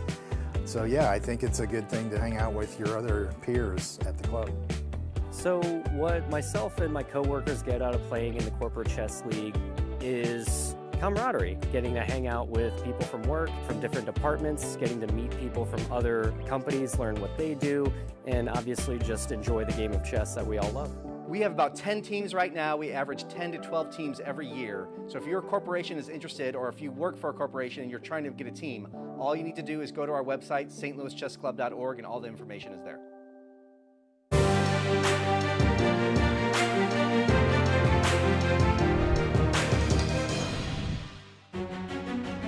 Hello everyone and welcome back to round 5 of the Cairns Cup. And before we look at the game, we have a very special guest in the studio, Grandmaster Maurice Ashley. Maurice, welcome to the studio. Thanks so much. Happy to be here. It's great to have you here. Can you tell us what's the reason for your visit to be in St. Louis? It's St. Louis.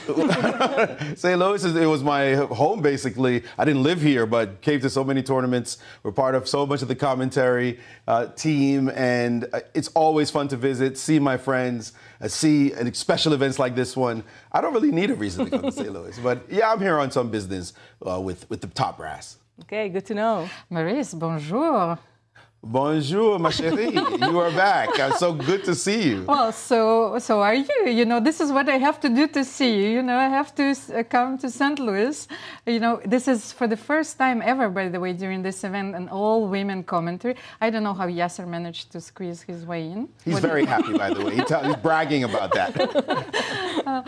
Well, Maurice, tell me about your plans, because last time we spoke, you know, you said, like, a commentary, but I think that you miss it. Well, I have to say, it's always been fun. I didn't leave because it wasn't fun. You've been doing something for over a decade, maybe over 2 decades. You start feeling like maybe I need to do something a little bit different and venture out and do something. So I ended up doing a bunch of chessable courses. I'm actually coming out with my 10th course. Oh, wow. So in the last 3 years, did a couple of books, have more books coming out. I have a box coming out for kids. Just lots of projects and a little bit of commentary here and there as well. I pick and choose now. I go to places I've never been. That's more exciting for me.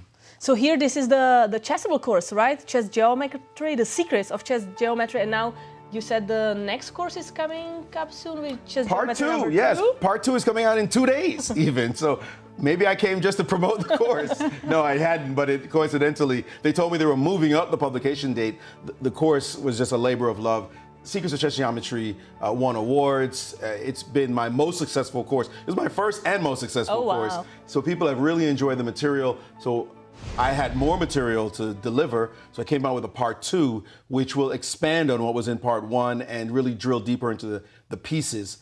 Just an absolute treat for me to do. And it's even opened my eyes to some of the beauty in geometry and chess. So is it mostly like about tactics, or what is it? It's primarily a course explaining the rationale behind tactics in chess. We all know that chess is geometric. It's a grid, the board. It could be 1-1 instead of A1, but chess has its own nomenclature. But it easily could be explained mathematically with geometric terms, not completely with formulas and the like. So I don't get into that for sure. I'm not a mathematician. But just the geometric relationships, that what makes pins pins, what makes forks forks, and skewers, and all of it has some more fundamental explanations. So I go into that, but then I expand in some beautiful examples that are just eye-popping. I don't like to do anything boring. So everything is just rich and sometimes deep, and the tactics for instructional purposes, but also for entertainment. I know that you are also a fan of compositional chess. I remember we were having coffee with a bunch of friends, and you came and you told us about the position. The conversation stopped, and everybody was trying to solve the position. I have tons of my studies and compositions, some instructional compositions that sort of mimic real game positions in the course, as well as other people's classic studies and great games that show exactly the stark geometric concepts.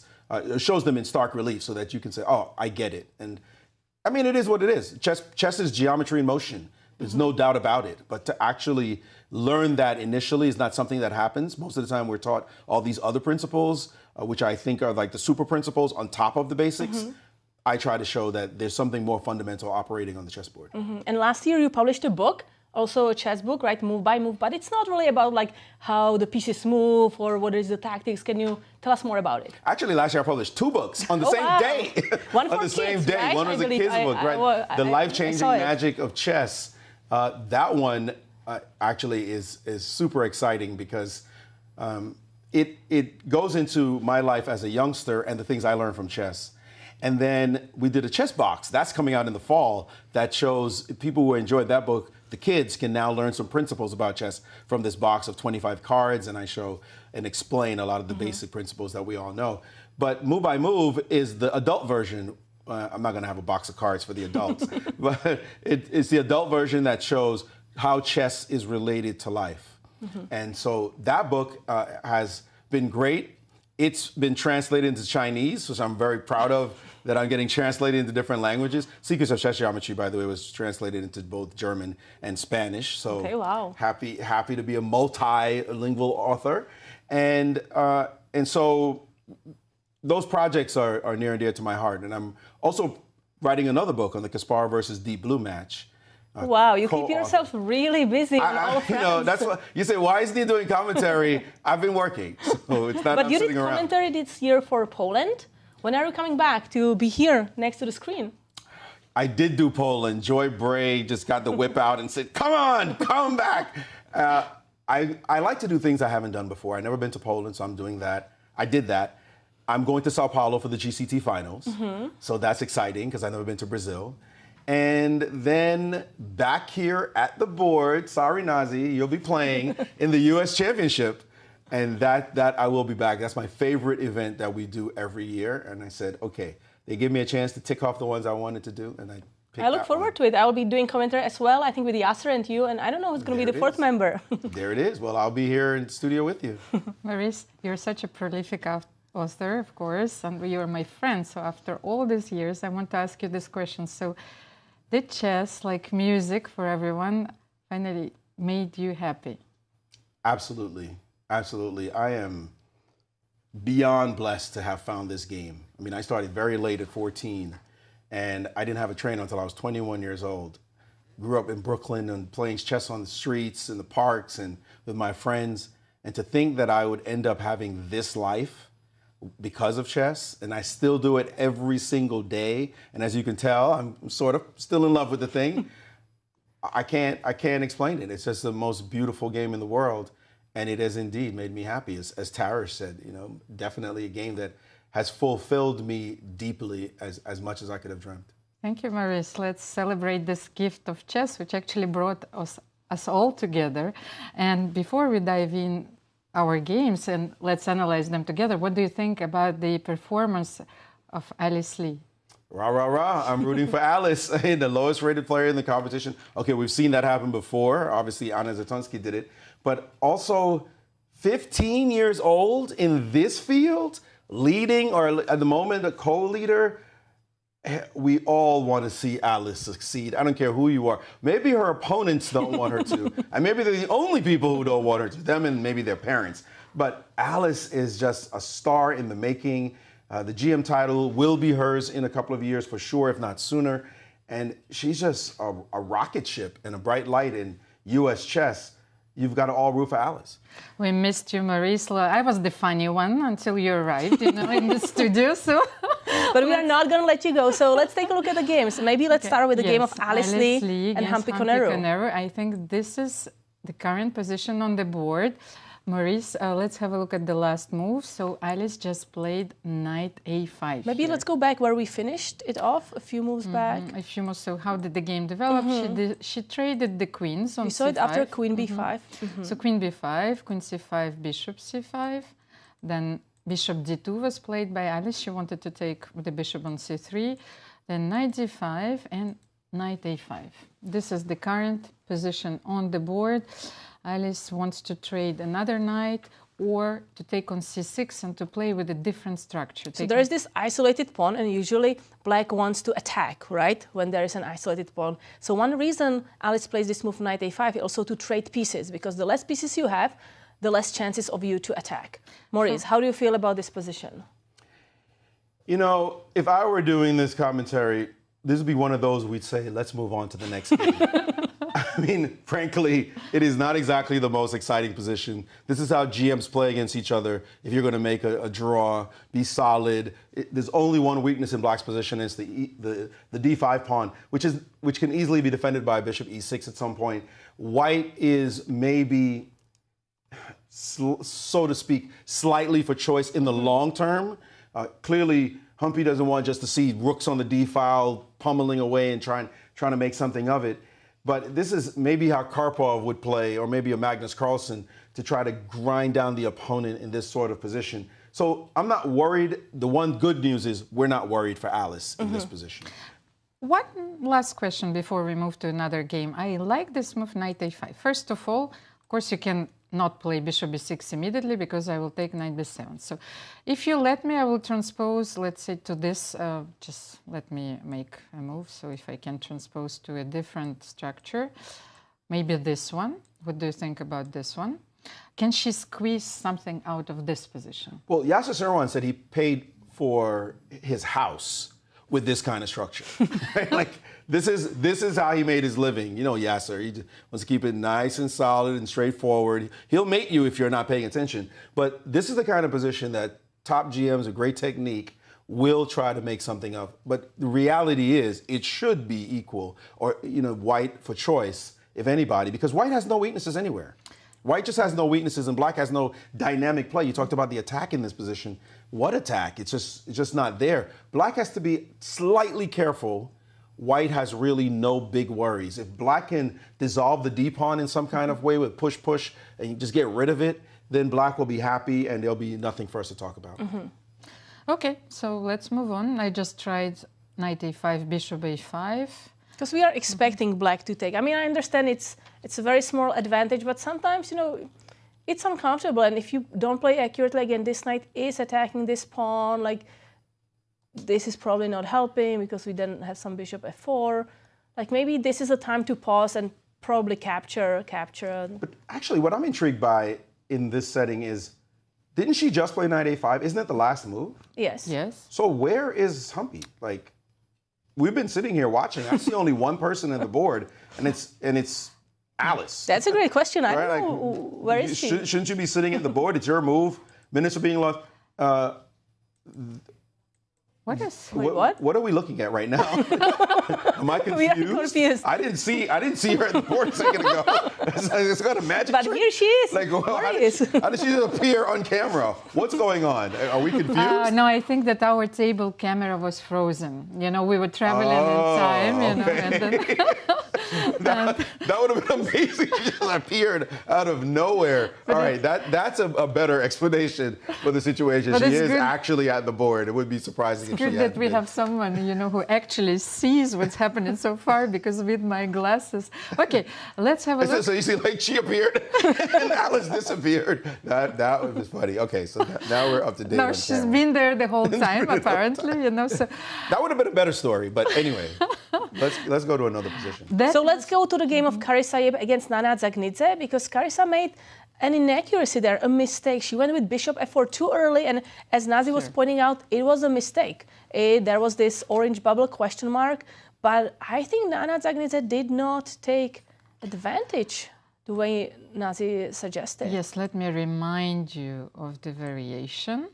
That Takes, was I actually was A7. watching when Nazi correctly yes, pointed out and knight e5. those variations. And again, the knight is kind of targeting this bishop, but it's also freeing up this square, so the rook can go to d7 and pin this knight, and making white's life really difficult.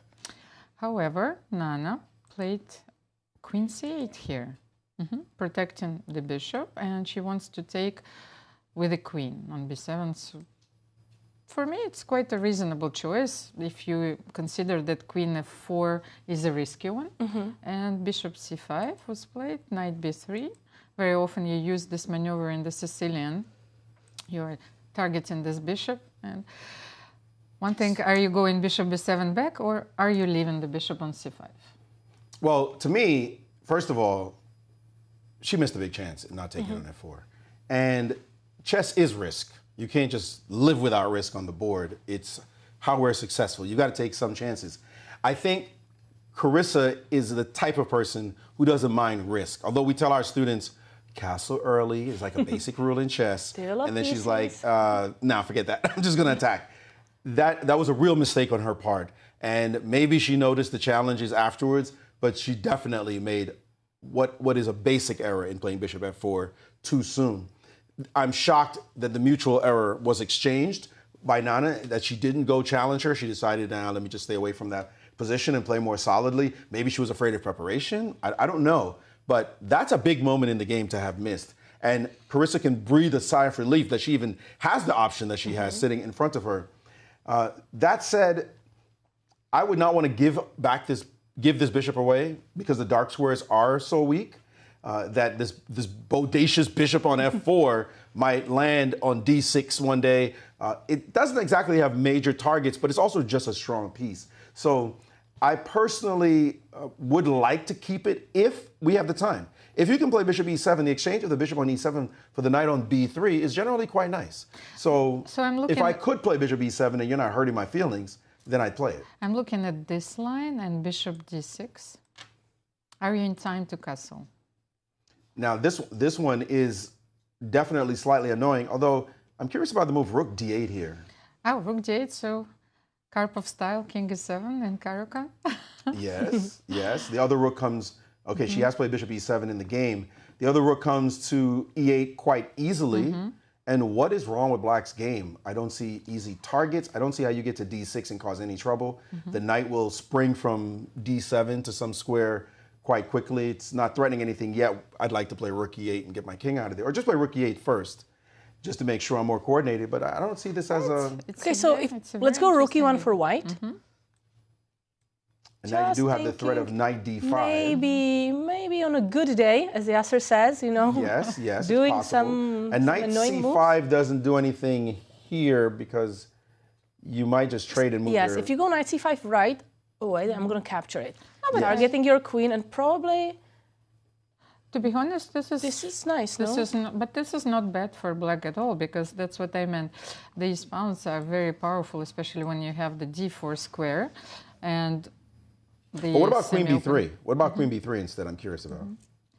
Queen b3? Well, I'm not taking. I will play queen c7. All right, so there's, and now I'm going to keep the tempo with queen a3 just to keep it flowing. Hitting. Am I really hitting that pawn? I'm not. Probably rook d6. Rook d6. Rook d6. And then the other rook will go to c8. And then and my knight a4 doesn't do anything. My knight e4 doesn't do anything. Knight d5 may not do anything. Knight d5 is interesting here to give the a pawn for the c pawn. But it's a very interesting idea to leave the king on e7. Yeah, this is dynamic. Yes. It's dynamic. Visually, it looks like white is pushing for something, but maybe black is just safe there. I do believe that if black castles right now and puts a rook on d8, I'm not sure what you have as white. Like, what are you playing for? The c pawn is tangibly hanging. You will need moves to defend it, right? So that c pawn is a long-term issue. Which, by the way, we didn't dare them on the last one. You played bishop. Did you play bishop d6 here? No, I took on b7. You took on I b7. think it's Okay, queen takes, and then you played bishop d6. Otherwise, what if, for example, here I played rook c8 instead? I played a very aggressive move. But what if I just said, "What are you doing about your pawn?"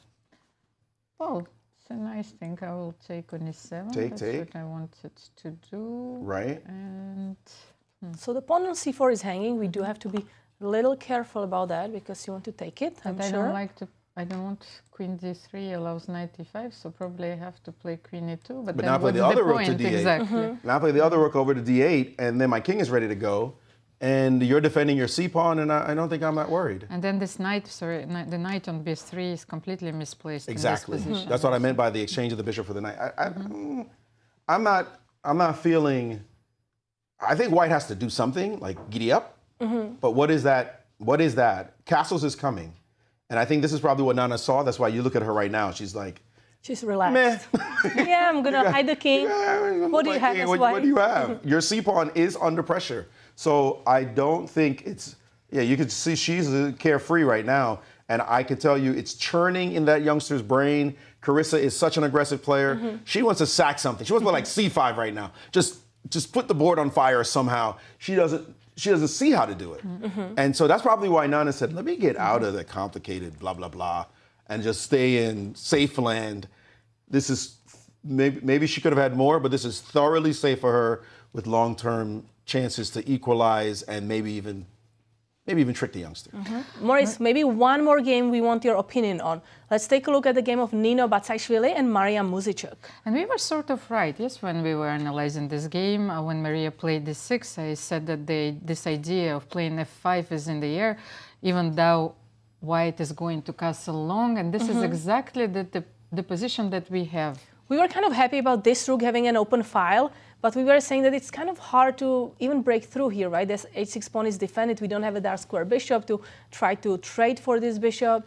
So it's black now who is going to be attacking with like b5, b4? Let me have a look. So white, Nino is thinking, very often this is a typical move, but does it work here? What do you think? Well, you say it's a typical move. I don't know what else to do with white. Oh. Like, what am I, give me another 3 moves for free. Like, what would I, other than taking stuff, obviously, but let's say I get 3 free moves. What are those moves? Not putting a knight on c5. That's just asking for it. Maybe I'd probably g4. Yeah, but even that, even if you got everything you just got, and I didn't do anything, you're not sacking on h6, are you? I doubt that. And then g4. By the way, what does g4 do? I take, and what are you going to do? Sack after a check? I'm not really sure. Given several moves that white has something serious to torture black with. g4, my idea was, I think that's the only way to play in this position. That's what I think. So if we're stuck on g4, it's this. g4, e4. e4, yes, you have just to go all in this position, so you have to open everything. That's your only chance. And I might even argue, even if you got this, I'm gonna wait and play. Let's play b5 because we should make a reasonable move of some kind.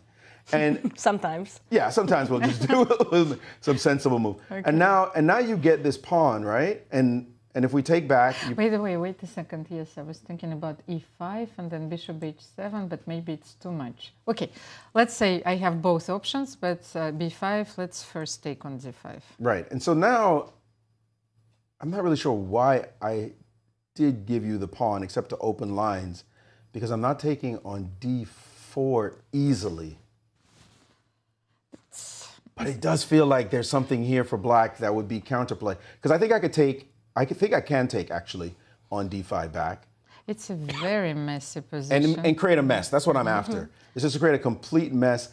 I could play for queen a5 after. Maybe I should have played for b4. Scratch that, what I just did. Okay. Play b4 immediately. Play b4 immediately.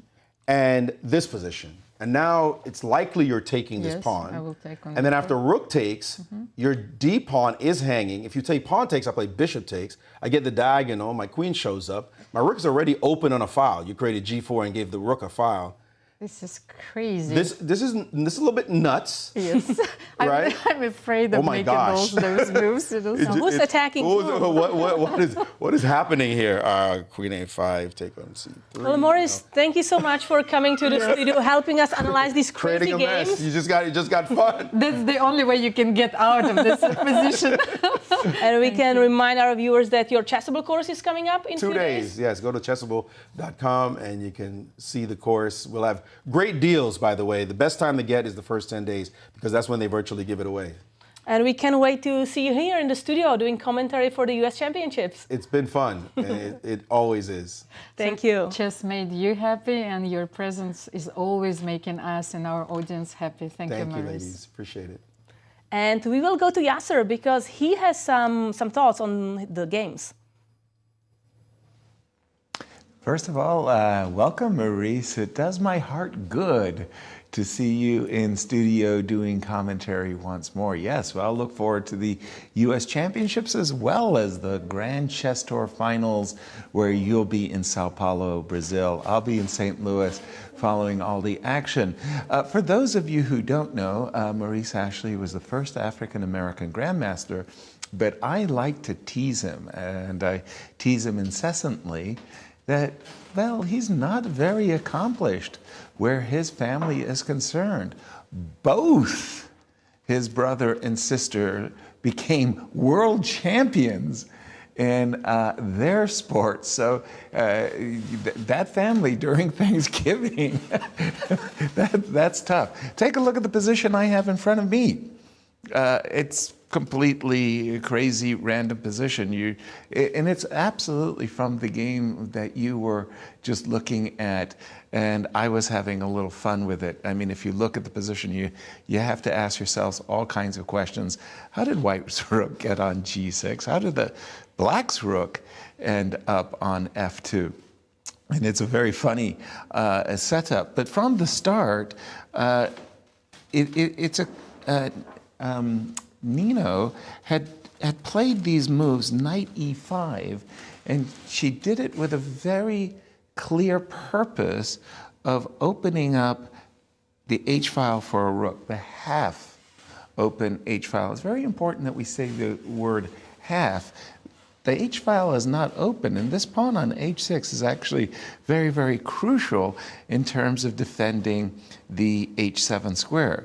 So in other words, if this pawn on H6 was gone, we'd be threatening queen H7 check. We're not. After the move F5, I think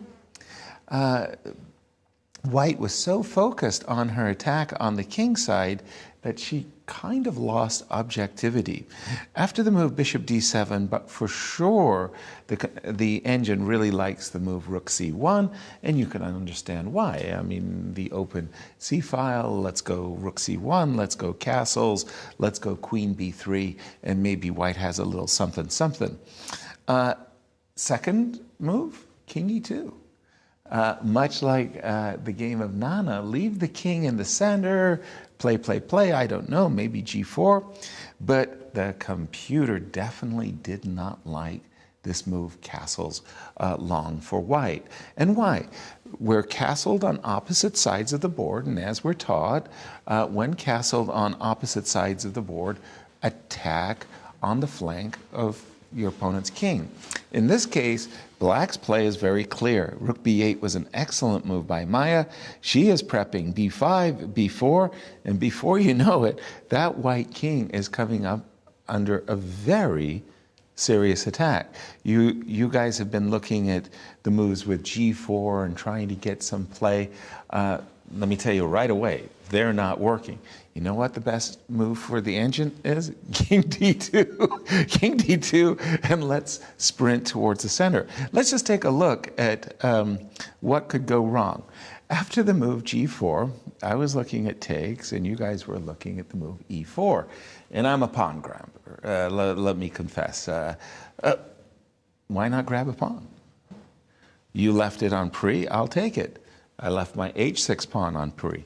You left your f2 pawn on free. Now you're attacking my bishop, I'm attacking your rook. And this is how we get into this position that I was looking at just as it was thrown to me. We can see actually that as chaotic as the position is, Black's bishops are actually controlling the action.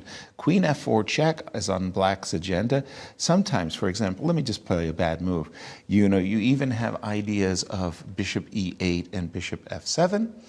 And I'm thinking that for Mariya, who started badly, she started with 2 losses, these former world champions, they have a character. They have it in them, this ability, fighting ability to come back. Yesterday, Mariya won a really nice game against Carissa, and who knows, maybe Lady Luck is now, or Lady Fortune is smiling in her favor, as I like her position, and I think Nino just put her king right underneath attack. Mariya is ready to go b5, b4, and well, go after White's king. So despite the Grandmaster draw, the other games I'm seeing, big fights. Back to you ladies in studio. Thank you, Yasser. What a position. King d2, first of all. But if you want to have a definition of the word pandemonium, I think that position it is like after g4 and e4. But I think, Nazi, you have some updates for us? Sure, I can update you that the analysis you did with Maurice in the game between Carissa and Nana, they're following your lines. It's like they could hear you.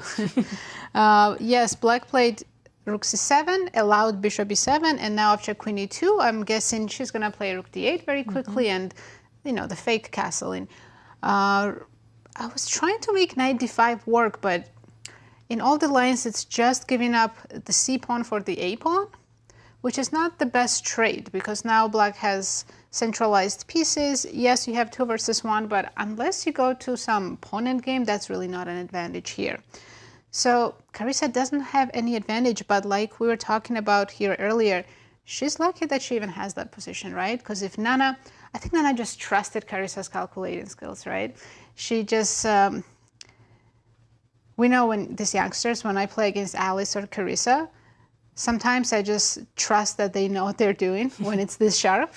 Especially you don't want to go into some complications too early because you know that they calculate well, and if they are prepared, they calculate well, and that's not the direction you want to take. Coming off from that loss yesterday, Nana is not feeling super confident, so I believe that's why she played this, and now it's an equal position. I mean, Nana should be very comfortable here, but she's not better, of course. It's about equal. She can play rook d8 or queen c6, and it's about equal. So queen c6, should you protect the pawn by knight d2? That's the only way, yes. probably, no? There's also interesting move. You can sacrifice this pawn by playing c5, although I highly doubt we will see this. The idea is if you take with the pawn, I play knight a5. And knight c4? Knight c4, and I have some... Actually, can you defend the pawn? If you go queen b6, knight c4. Okay, this is not great. I think white actually has something here. So after knight a5, you should just maybe give the pawn back, go straight queen c7. It's a very interesting line, but it's already the second game where we see the element of bluff. Harika Tan was a draw, but there was a bluff and counter bluff. Here, bishop f4. I don't think bishop f4 was a bluff, it was just miscalculation that Nana trusted, yes. Because if Carissa knew bishop f4 was bad, there's no way she would have played this, right? But as Maurice described Carissa as a player, she's a big risk taker. Yes, she's a big risk taker. And sometimes she makes these impulsive moves which are very intuitive to her. And she hopes for sometimes the it pays off. Sometimes it pays off. Absolutely. Okay, so let's take a look now maybe at the co-leaders, which is Alice Lee against Humpy Koneru. Because we thought, as we looked at it also with Maurice, that maybe it's going in the balanced waters, drawish, but there is this isolated pawn which maybe Alice will want to try to target. By the way, Humpy might be at her seat, we just can't see her. So I'm being told this is live this time and Humpy is not at her board.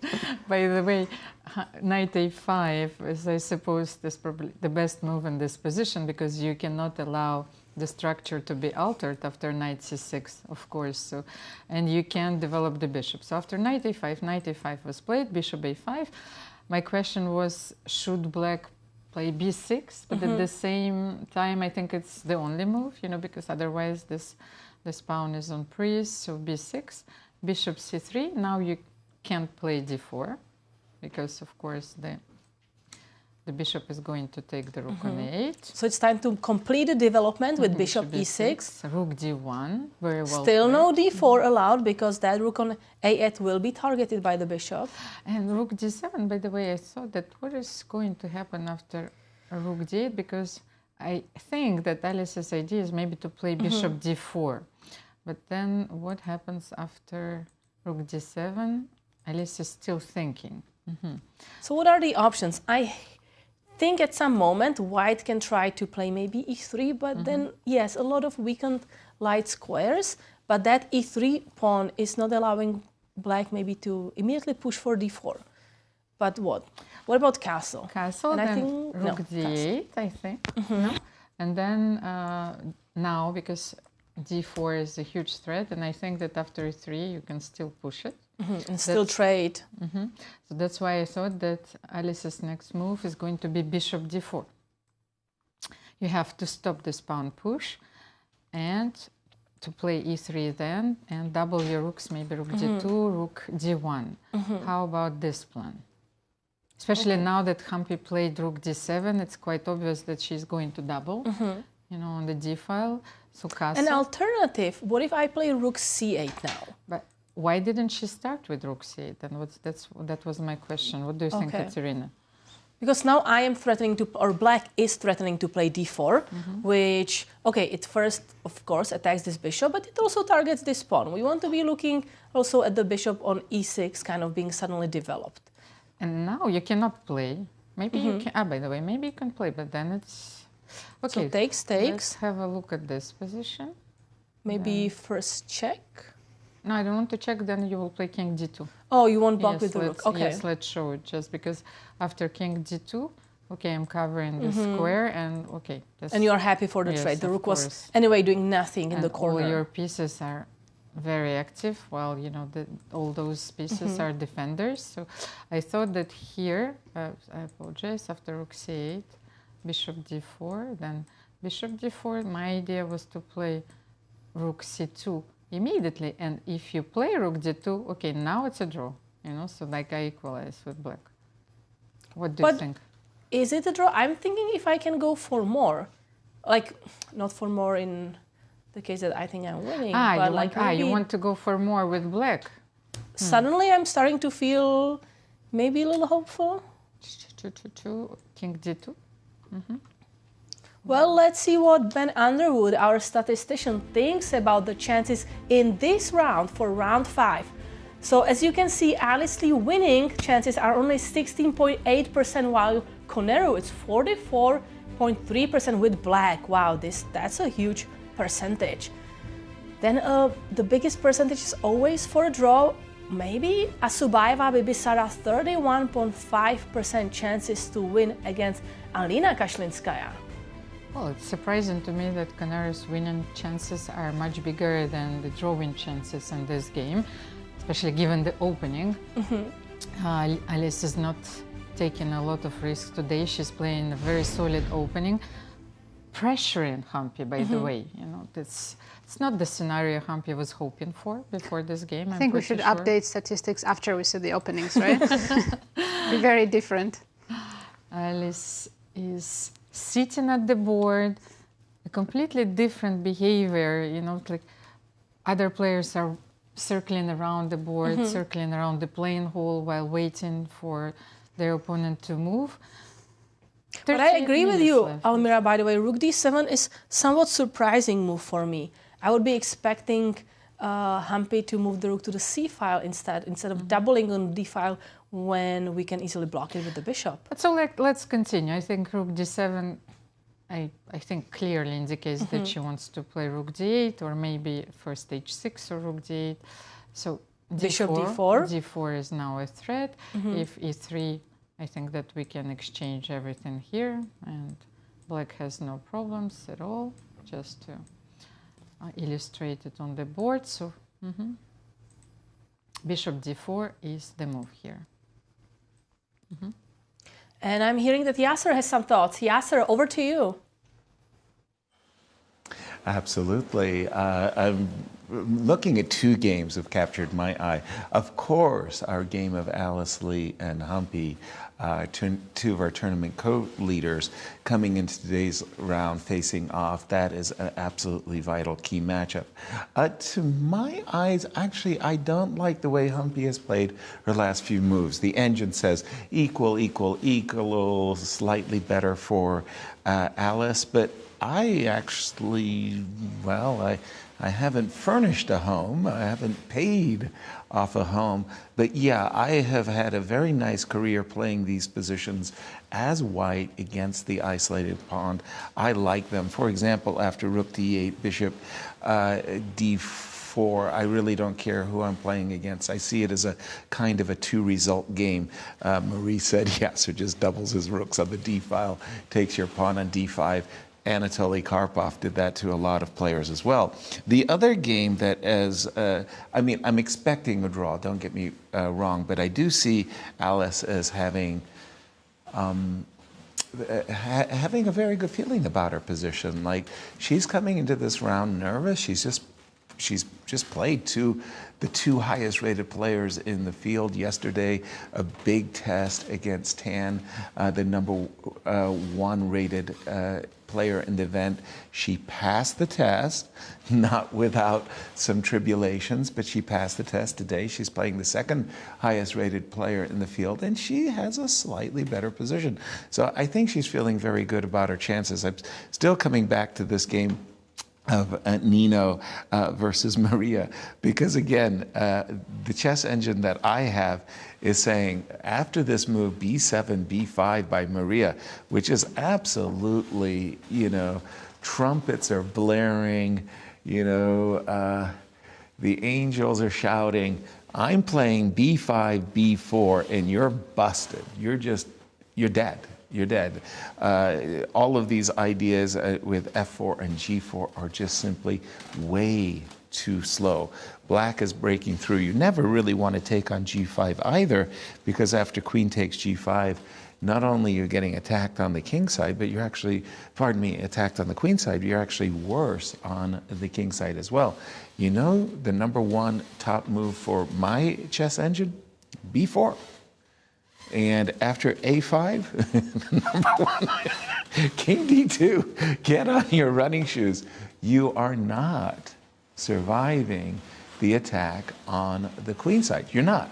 You just got to get your king out of the way, and maybe you don't like it, but you got to do what you got to do. If Nino hangs around and plays some really bad moves like king b1, you don't have to be a Michael Tal or a Garry Kasparov to understand that it's black who's about to play queen b6, a rook over to b8, a rook over to c8, and has the attack. By the way, before I throw in studio, Brian Adams was really kind of chuffed. Brian, on our production team, he was in the playing hall a short while ago, and Garry Kasparov came into the playing hall, put out his hand, and shook Brian's hand, and Brian was like, yeah, baby, getting the love. Garry Kasparov is in town. I had dinner with him and Michael Kordakovsky last night. Always good to see Garry as he is beginning his Kasparov Chess Foundation junior program. The best kids in the whole of the United States are here in St. Louis. But again, back to you in studio. Thank you, Yasser. An idea for your next book, Structures Which Pay for Your Mortgage. So, D5, C6 is one of those, I suppose. Okay. Do we have a move on our board? For the moment, Humpy...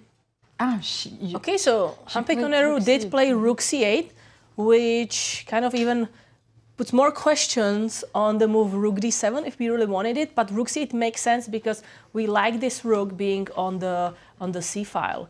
Alice played e3 and wow, d4 immediately played. So she goes for the immediate d4. Okay, that's the idea. So, okay, let's check this line. So pawn takes, let's say. Pawn takes, then she's going rook d8. So she waited for white to play e3, and that's the grip. And you know, she's playing d4. And now there is just a big pin. Okay, d5? now I understand. d5, bishop d5? Yeah, yes. it's equal. It's equal. Yes, but the thing Nothing interesting for Nazi. Okay. There's nothing really happened. That's the resume. We need to make something exciting. No, now I understand this move order. Okay, it's very subtle, Katerina. Okay, this is... might be close to perfection. You know, we were critical about it, but then rook c8. The thing is, she is waiting, of course, for the move e3, and d4 came next. But at the same time, let's say what happens if you don't fall to the start, because then you have rook c2 at the end, let's say, because now you can't play rook d4 here. If with rook d8, now you can play rook c2 here. That's the idea. Oh, it's diabolical, very subtle. Powerful play. What did I say in my poem? Humpy Koneru for all eyes to see with new tricky plans. So this is her and tricky a tactical plan. spree. Yes. So this is a brilliant idea. Rook c8, waiting for e3, d4, equalizing, and black has no problems whatsoever in this position. So we are now expecting. What are we expecting? Rook e1, rook fe1. So what is the position, the current position on the board? And you can see rook c d8, exclamation point, the best move in the position, not to lose the pawn, but pin the pawn on the d4. Okay, so what can we do here? Just d5. Perfect suggestion. Okay. Like I'm trying to make the pre-move, but it doesn't work. Now rook e1 yes, probably. Rook e1. Threatening, well, not even checkmate, but some back rank. stuff. So maybe f6 f6 here. is a very good move. You need like to close this diagonal, and you will bring your king to f7 after this check anyway. That's a completely different story as in the game between Bibisara and Tan, because she allowed the rook on the last rank, but here the black's rook can easily protect all the pawns This from is just draw. d7. Yes, so Nothing exciting. Okay, so it looks like Alice Lee, Humpy Koneru, and Harika Dronavalli will continue to be co-leaders after round 5. But Nazi, over to you. What excitement do you have for us? You shouldn't have phrased the question that way because there's no excitement happening at the moment. As you can see from the bird's eye view, it's only Mariya Muzychuk who has some chances. We have this opposite side castles here, and this is the most exciting game we have going on. After b5, as Yasser mentioned, top move being b4 and second best move being king d2.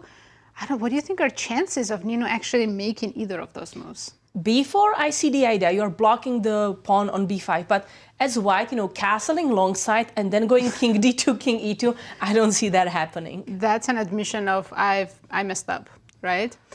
And actually, earlier I was looking at the players. Mariya, we can see even now, she's standing over the board, hovering, like she's confident. She loves her position. Nino doesn't look very happy with her position. She looks very worried because if you have to play something like b4, that's very scary. Actually, this is a little bit intimidating when your opponent's standing in front of you this confidently. I would not feel very comfortable right now if I was in Nino's shoes. It's very interesting because when I think about chess and is it art, sports, is it science, I often tend to choose art over all of those elements. But here you always need someone else to create a masterpiece, So Mariya is crafting her second victory. I think she's much better here, and obviously things have gone wrong for Nino in the opening. And it's not like Mariya is winning in this game, but we were so surprised to see Nino's f4, right? We were saying, what else to play? The only move to go is g4, try to open up the light diagonal for the queen and the bishop here. But then this f4 move really surprised us, so there is nothing ever going to happen on this diagonal, which kind of makes sense to feel that maybe she's off her game a little bit, but b4 move now happening. So that is, I think, the best move in the position, as Nazi suggested, to stop black from continuing attack on the queen side. Wow. I'm speechless. You have to do something. Maybe stump us with so with we the have question. stumped the commentators. Let's take a look at the question for today. How many times has an American reached the podium in the Cairns Cup? 3 times, 4 times, 5 times. Wow. So this is the 5th edition of the Cairns Cup. We know Anna Zatonsky won once. Yes. Once. And Irina probably finished in top 3. I think 3. I Probably will go with 3. 8. I am Yeah, going we're with all eight. Okay, we all go with 3. Yes. I trust you, ladies, because you know more than I. If you want to bet, And as we go to break, a very important thing, Yasser asked the players how they got started in chess. So I think that's going to be extremely exciting. Let's take a look.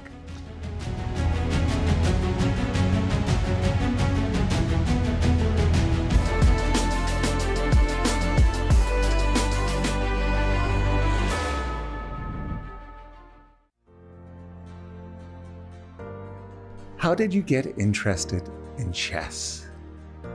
And what triggered you to become a champion? Yeah, so I started playing chess when I was 5 or 6 years old because my brother was going to the school chess club and he was in 5th grade, I was in 1st grade. My parents wanted to drop us off at the same time. So when he went, I went, and I started playing in the chess club. I was quite bad and I continued to be quite bad, but he was good. So he started playing more seriously. I was mostly like a tag along for a long time, I think. But then once I started playing and doing well, I kind of just became very interested and just started playing more, watching videos online. And that was kind of how I got into it. With me it was pretty easy because my parents are both professional chess coaches. Yeah. So I started to play chess when I was very young, and I didn't have much choice. Yeah, and later on I started to show good results, Right. and like it was my decision that I continued to practice chess and took it very seriously. And then, of course, because of your sibling too, the rivalry in the house. True, she was the first one who started to play chess, and I was just following steps. Right. And what age did you say to yourself, you know, I'm not going to be accountant or a lawyer or a doctor. I'm going to be a chess professional? I think when I was 9. 9? Yes, because I started to play World Championship under 10, also European Championship under 10, and I became second and third there. So I mean, I was already very proud of my successes. Yes, The euphoria made it easier for you to decide to continue, yeah? yes, I think okay, if you show good results, then you want to continue. I started learning chess with my dad. He took me to a chess club, which stimulated my interest in chess. It has always been my goal to try to improve myself little by little. And one day I was fortunate to become the world champion.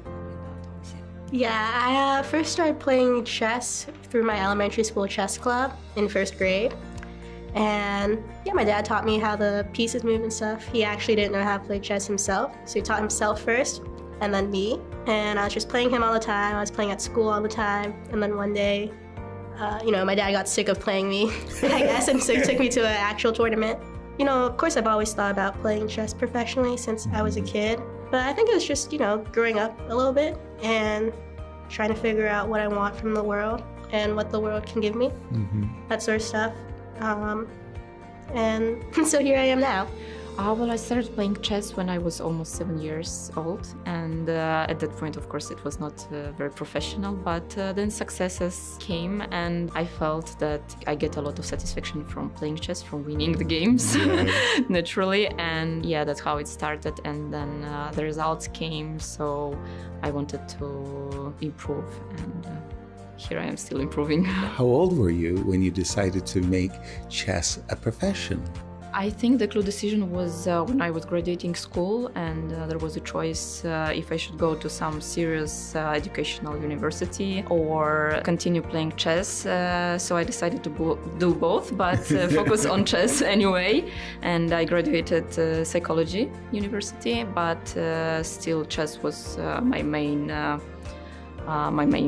job, let's say.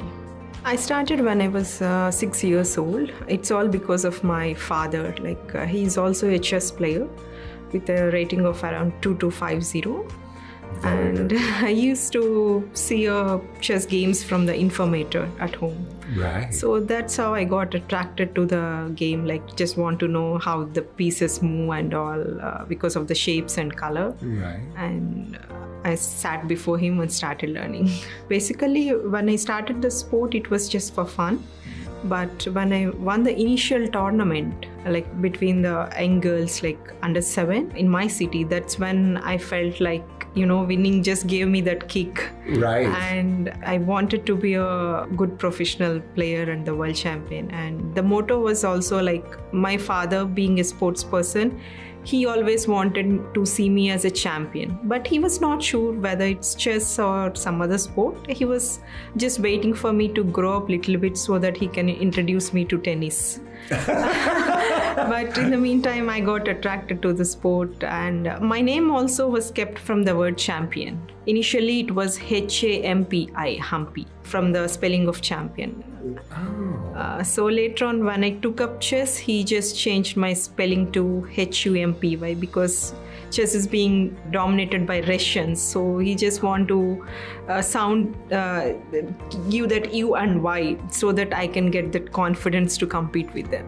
So I was 5 years old when my father taught me how to play chess. He himself played as an amateur player. He was fan of chess, especially at that time. Our Georgian women legendary team was so famous and so popular in Georgia. So my father was one of them who were following them. So actually my name Nana, he gave me after Nana Alexandria, and he wanted me to become world women chess champion. He transferred his ambition into you. Yeah. But then you became ambitious. You felt it. Yeah, because actually I got really big success quite early in my age. I was 9 years old first when I became world champion under 10 girls. And after that, my parents decided that it was time already for me to focus as a professional. So in my family, tried to introduce chess to my sister so that she was hyperactive kid and they wanted her to learn patience. So that's how it started, and me being the younger kid, I wanted to know why they're teaching her, and I was competitive. So I wasn't sure if I loved playing chess or if I was passionate about it. But one thing I was sure is I was very competitive, and when I played the first nations, back then it was just very few players playing, and I just played for fun. But then surprisingly I did extremely well. I was leading the tournament at some point. In the end, of course, with inexperience I lost a couple of games and I got placed maybe somewhere in 10 or 15, and that's where I saw the champion getting the rolling trophy. Ooh. And that triggered me. That felt like, okay, that's what I wanted, and since then, I never looked back into it. I just took it up professionally since then. Okay, I always was in love chess from my childhood, but when I finished my university, I decided to play chess more professionally because I understood I loved more chess than my another profession. I started playing chess when I was 4 years old. And it was the fun story that I looked to the TV and there was a news about Alexandra Kostyeva that she became a world champion, and I told to my mom that I wanna this crown. And she said, okay, I will bought you tomorrow on any shop, and they said, no, I want like this. And she said, okay, then you should go to your grandpa and ask him to teach you how to play chess. I said yes, and everyone thought that I will forget about this because I was just 4 years old. But the next day I come to him and say, please teach me. Then I remember that I always cry when I lost my queen. And it doesn't matter it's exchange or I just blunder it, but I always cry. And from 4 years old I play every day, I think.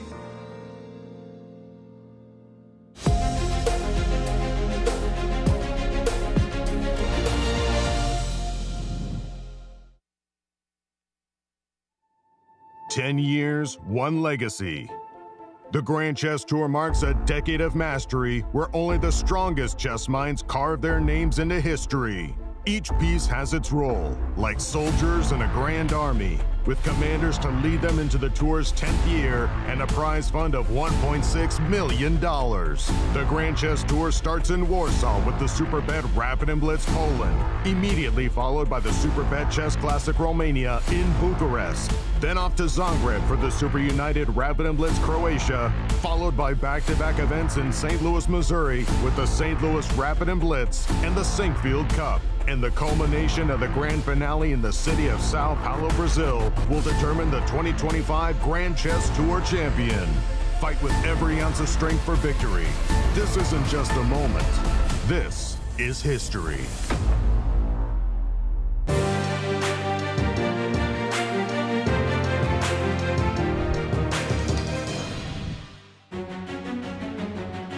Welcome back, everyone, to round 5 of the Cairns Cup. And before we look at the games, let's see the answer to the question that we were asked before the break. The question was, how many times has an American reached the podium in the Cairns Cup? And we all were thinking letter A, 3. Are we all wrong? Drum roll. No, yes. So Anna Zatonsky, she won in 2023, and then Irina Krush, she was 3rd in 2023 and 3rd in 2019. Oh, I didn't know about that. Well, I should start betting more. Let's come visit me in Vegas. Yes. That's my next destination. Well, series of poker. Well, I'm a bit late for this one, but there's always next year. Next year. But would you bet that today we would have 5 draws? Because there's a chance of that now. No, I am betting against it. By the way, I'm really surprised by the move that Nino Batsiashvili has just made. king d2 is on the board. Wow. We will bring the board on your screens immediately. This is like some kind of alert, you know. It's B4 incredible, right? and She was king kind of d2. heading in the wrong direction, and suddenly she's making the best moves. Yes, but in this position, unless you make the best moves, you're going down. So she played the 4. She stopped everything on the king side, and she was under the attack on the queen side as well. As you can see, look at those pawns: a5, b5, d5, f5, g5. Aesthetically, it's very pleasant. It's very beautiful. You know that black is playing for a win, but Nino is defending very well. So she castled long. Yasser said he would be very surprised to see the move king d2 on the board, but that's just to prove him wrong. Putting the running shoes on and just moving the king away from the queen side, because there is some danger ahead there. So the king couldn't stay here, of course. I can also see, maybe not in the near future, but somewhere in the endgame, that we can reroute this knight to c5, but it's a very long-term plan. So Almira, what to do here with white? So king d2, how can black, for black, how can black continue? Because looking even at the bar, black still has an advantage, but without looking at the bar, we see that, as you mentioned, the pawns are on the 5th rank, black is fighting for space. And the So pair how of to bishops, continue? of course. First of all, I just saw the bar, so thank you once again, yes, for What about pointing move this like out. rook f7? So in the future, maybe we can reroute the rooks on the c file. Yes, so I'm not sure that you're threatening to take on b5, but let's say this threat is on the air. Maybe you can bring your rooks to b1 and to c1. So let's see what can be black's strategy here. Can we play queen b6 here? Okay. Because I'm not sure you're threatening to take here anyway, because you were able to. That's even more weakening the. Maybe, but I don't think so. Maybe we have to be careful. That's actually very good. You should continue there. Yes. That's I should continue there? Yeah. That's the engine's line? Yeah. Really? Yes. Don't doubt yourself. You got this. But I feel like this pawn is now becoming super weak. And of course, I cannot push for e5 in nearby future because this pawn is hanging. But it looks like this king is not really going to be safe. I mean, even looking at this rook here, wow, this is the best continuation for white. But the thing is, since I have this intuition that this line is a bit dubious, now I wanted to play queen e7, attacking the b4 pawn, but from this side, so probably this is the best move here. What do you think, Nazi? What I think or what the engine thinks? Well, you always ask us, what do we think? So, Yes. But you fusioned with the we think. We've merged, yes. We collectively think that rook f7, as Katerina was suggesting, is the best move, and with some maneuvering ideas. So you mentioned rook b1, correct? And I start with bishop f8, and then I'm even going to play bishop e8. So it looks like a very passive idea, right? I'm putting both bishops on the last rank, but I'm trying to find better diagonals for those bishops. So let's say you just make a move, king e2. I'll play bishop e8. And with white, would you consider at some point just taking on a5 and trading some stuff on the queen side? If we can force the trades, do you think so? So you can take and play rook b3 with the idea to just double and hope to trade everything on b5, right? So rook b7 then with your idea? Right, now rook jumps back here. Rook b1 or not? Let's see, why not rook b1? Maybe you can take on a3 I can just take here, on yes, a3. and b4. We take on b5. Ah, okay, so... And you can drop back. And what's happening here? I mean, remember, we are opening up the position and black has a pair of bishops. That's true. Maybe we have to trade queens as soon as possible. But of course, black doesn't have to respond. Queen b2. But here That's I how we feel improve. like that Nino is... This looks much better, right? Yes, the worst is behind her. I agree with But you. if I make a waiting move, let's say king g7. Let's say king g7. I have waiting moves too, king f2. I'm just going to dance around with the king. And that's about it. Yes, black is technically better because of the bishop pair, but it's not enough to actually break through. Let's check in with Yasser because he has more thoughts about this. Yeah, I'm following the game of Nino's very carefully. I'm very impressed, by the way. Chess players, they have to defend their ideas. Nobody else is going to defend your ideas. You've made a plan. You're going to attack your opponent's king. You have to do it. Nobody's out there saying, yay, go, go, go. So when Nino made that decision to castle long, and now she's taking it back. Now she's playing b4 and king d2 and king e2. This is the hardest thing in chess to do, is recognize that you made a mistake and play the best move in the position. I'll get to that position in a moment, but I want to stump the commentators, if you will. I'm referring to the game of Alice and Humpy, and the players had reached this position after bishop takes d5, and Alice played this cute little move, bishop h3, attacking the rook, and laying a cunning trap. The idea that Alice had laid is this move, rook d6, and she wants to play the move bishop e5. And this move, bishop e5, at first sight looks really good. You want to chase the rook off of the d file so you can take advantage of the pin on the rook on d8. Black has a move here that is so visual, I was stunned. I wouldn't consider the move that I want to ask yourselves about. Exactly in this position, Black has an amazing move. Ladies, quickly, your clock is ticking, your flag is ready to fall. What could Black play? Bishop f3. Come on. No? Bishop f3. Okay, I guess that's not the move. Not bad, but not exact. Another one. Quickly. Something else. Then bishop g2. No. Bravo, Katya. What? So what's the idea? Bishop takes. Oops. And it's, in fact, after bishop e5, pyrotechnics aren't required. Bishop c4 is dead even. Bishop g2 is dead even. But that move, bishop g2, I was looking at that, and that cracked me up. That just, it's basically dead draw on the spot. You can't take the bishop. Rook takes d1, and if you take, both bishops are hanging. Choose which one you would like to take. The one on d6, I take the one on h3. You take the one on g2, I take the one on e5. Dead even. The position in the game also dead even.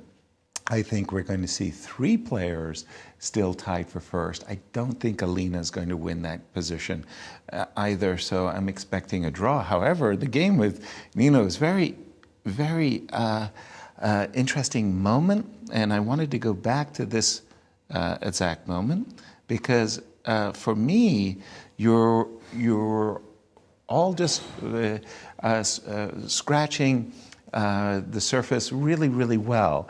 And I thought that in this position, after the move king d2, that Mariya is really for choice and in a very big way.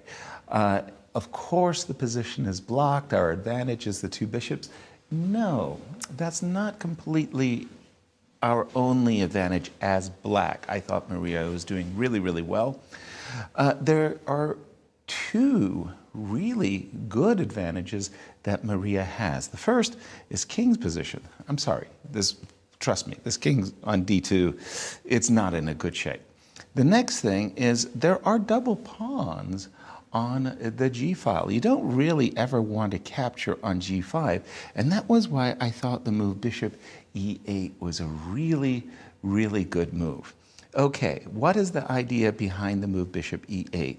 Twofold, really. One, you want to play rook f7, rook c7, or rook f7, rook a7. The bishop on d7. Ask the bishop, are you happy with your role? The bishop is not very happy with its role. It's just playing a defensive role. What it would like to do is play an offensive role. How could the bishop on e8 play an offensive role? Well, let's just imagine, for example, a move like rook b1. Not bad, not bad at all. Rook over, rook over. Now you sit here and say to yourself, okay, I just wanted to put another move on the board for just a moment. Let's say something like this, and this is what I'm talking about, h5. So if the rook was still on h1, the bishop on e8 would protect the pawn on h5. I just played the move h5, and I do have the idea of playing h4, so I'm going to play a weak move, so just so that I can express what I'm trying to do. What I'm trying to do is open up the bishop on g7, open up the king side, take advantage of the double pawns, but primarily it's about the king on d2 that I'm interested in going after. And this idea of playing bishop e8, looking for better diagonals, as Nasi was saying, but also in the position, these double pawns on g3 and g2, for Mariya, trying to take advantage of those pawns by playing h5, h4, that's pretty nice. She has played, by the way, in the game, queen e7, immediately putting pressure on the pawn on b4. If she was going to do it in this particular move order, I would have first preferred her to capture on b4. But this is the game that has caught my attention. Back to you in studio. Thank you, Yasser. For sure, that is the most exciting game so far, but we may have a breaking news in the game of Alice Lee against Humpy Koneru. It looks like they will be repeating. But Alice is going actually king e3, so we were expecting king f3, rook b3, and that will be the second time this position occurring. But Alice is going for a different direction. Well, I don't think that she can avoid the repetition here. Rook b3 is going to be played, and she needs to keep her king closer to the f2 pawn. And then she wants to take a big risk. Well, rook so b3 rook b3 is check. on the board. They're getting closer to the 40th move. Maybe she wants just to make a few moves and then to have 30 minutes more to think about it. But absolutely. I mean, we know it's equal and draw, but if you refresh your position, what if she goes king d2? Well, she won't. She's going there. King d2 on the board. So I can show you a line on your board. King d2, rook b2 check, king c3. But I'm not going there. I will take on a4 first. Go here and then going there. How do you take on a4 first? No, like... Your rook is hanging. No, king d2, I'm taking on a4. Oh, right now, yes, of course. That's Which exactly already yes. happened, yes. And then now you're going to checking you once again. It was draw anyways, even in that line. But yes. Now we are expecting just going here, here, and repetition. I'm not giving away rooks easily. What about pawns? Yesterday there was a knight, but I really had... Knights are tricky because, those are, I don't know. Especially in time trouble, right? Yes. Knights can be very tricky. Once I decided that in one game I was so tired and my opponent actually loved knights more than bishops. And it was a completely irrational passion for the knights. So my opening strategy was based on exchanging the knights immediately. So those are tricks, that you need to know when you're preparing for. That's if you know your opponent really well. So she was quite depressed after this, so I managed to win. Well, they're going to make a couple of more improving moves first before we're going to see the repetition. So maybe let's jump to another game. What about the game of Bibisara Assaubayeva against Alina Kashlinskaya? What's happening there?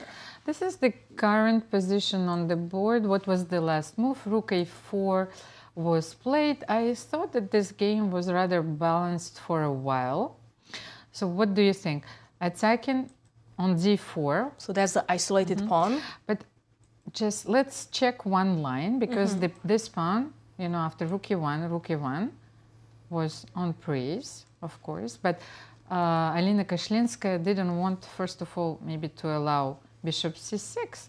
And so the position is opening up more, and then the light square bishop can show to be more powerful than the black knight. Exactly, and you also had this possibility of playing rook e7, though I think and that targeting f7 square. Maybe it didn't work immediately because I can see a refutation, let's say queen a1, bishop f1, and queen a2. Suddenly, you know, this queen is protecting the pawn on f7, but I think that after queen d4, bishop c6 is sufficient. So rook a4 was played, and Bibisara is thinking, so rook d4 is the threat, but what if I simply play rook d1?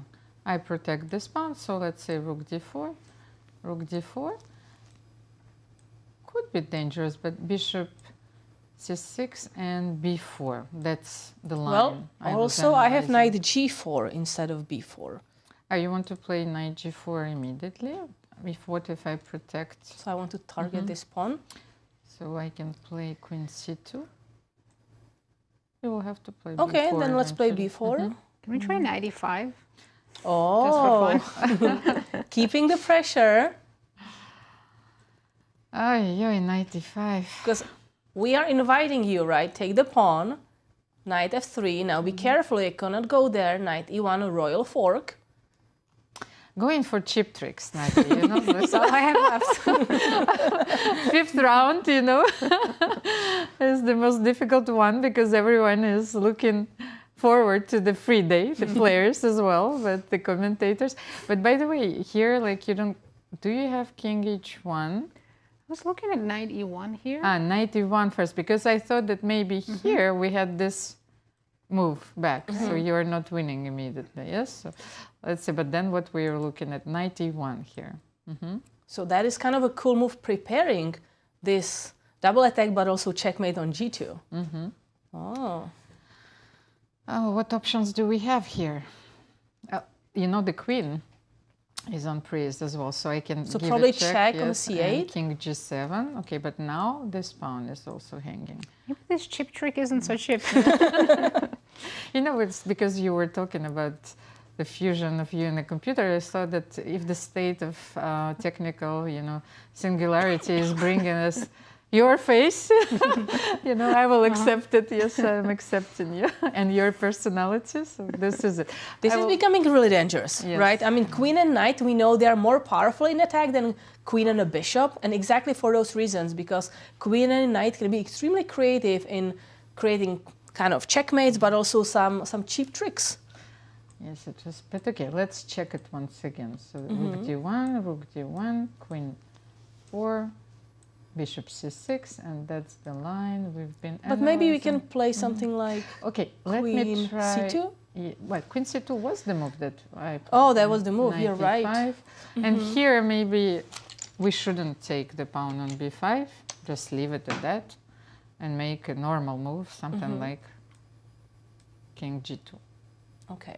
But here I feel that after b4, you know, white has to be a little bit careful. What do you think? That knight is still centralized and dangerous, and the bishop is really just focusing on guarding issues than creating any threats. Because this knight is such a powerful knight. We come back to the story that it had to be exchanged before this bishop. It has to guard this diagonal, by the way. So how can we make it work? Can we play something like h5 here? Let's say king g2 b4. We have to make a move. Let's say bishop b7 and h5. Maybe white can hold this position, of course. Nothing serious for the moment, but Bibisara has to be careful, I would say. What do you think, Nazi? Can we play this on or not at all? Well, engine is just saying 000s everywhere. Yes, of course. But yeah, practically speaking. But practically, it's just difficult for white. White has to be really careful. And you know, when the time goes a bit down, you start to be low on clock. You have to make precise moves, and that is the situation where mistake can occur. But Nazi, I see you have a different game on the board. Tell us. Right, I think another game that can quickly head to a draw is Carissa against Nana Dzagnidze. This is the current position, and Carissa has a chance to just give a check and repeat. Or she could start with f4, which looks like an aggressive move, but after knight f8, because our knight is hanging on d4 and black has very active major pieces, computer says there is nothing better than just to take the repetition. Actually, if white doesn't do that, black is better. So we might end up seeing this kind of a quick repetition draw. Is there a way to... For white or for black to avoid it?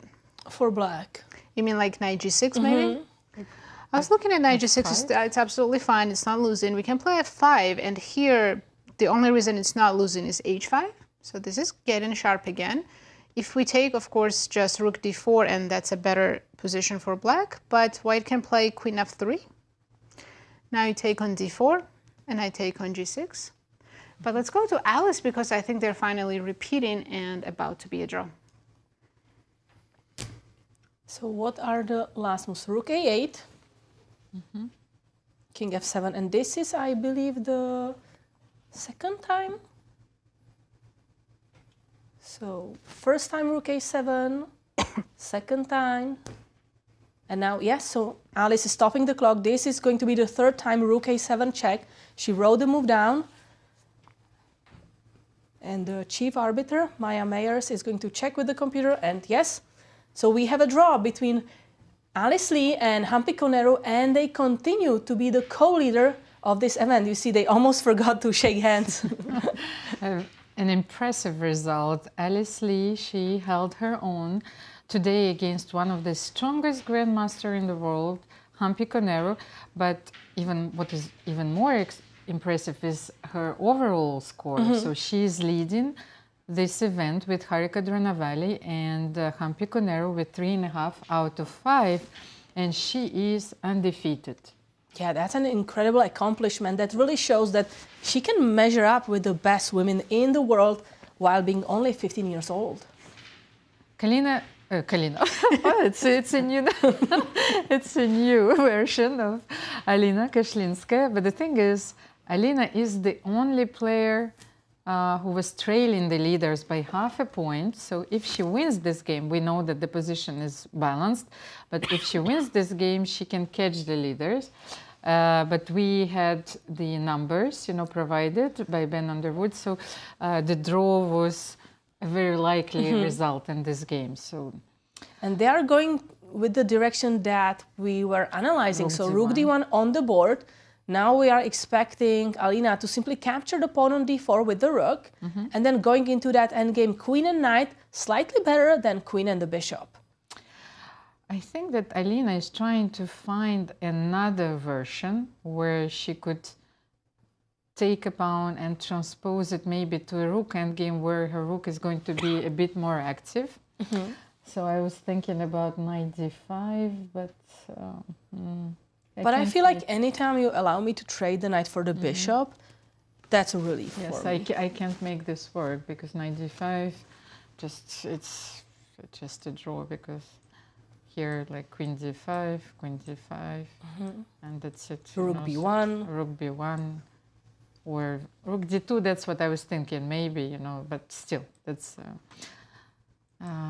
not... I have some updates for you back in the Carissa's game. Sorry to interrupt, but so Carissa played b3 first, responded with queen c5, and now she gives a check. Now I have a question for you. I turned off the engine. Can black play queen g5?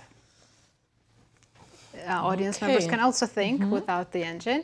What's wrong with queen g5?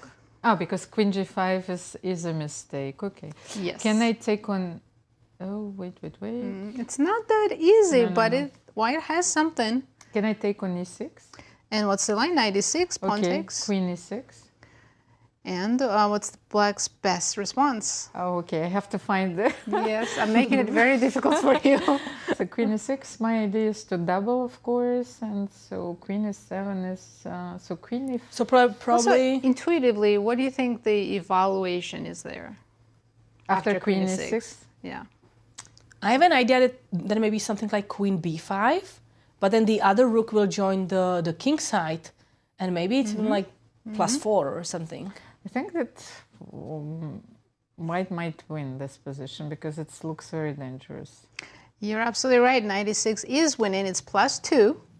After f takes c, queen takes c6, no matter what black does, best move is just king h6, give the material. Because if black plays something like queen b5, defending, rook d5 immediately, queen c6, we give a check, king g6, and now d1, I thought. or rook d3, and it's just beautiful. Black has full extra piece, 2 rooks and the queen, but none of those pieces can help black's king. They're completely cut off. I'm surprised there is no immediate checkmate, but as you can see, when you make some move, then everything starts to fall apart for black. But it's still not easy. Winning move here is, for example, queen e6. Wow, that's a tough move to look at. Exactly, just to threaten rook g3 and cutting the king off from going to f5 or f7. And if you go to g7, now I'll bring the other rook to d1. So I'm sure Carissa's hoping for this mistake. She's waiting for queen g5.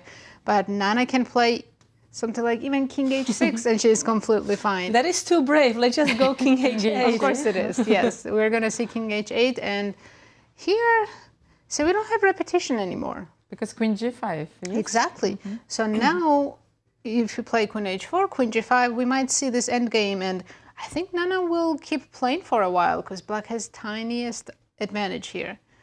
But what can, maybe she was counting on knight f3, yes. But before we continue in this game, let's go to Yasser. Yasser, over to you.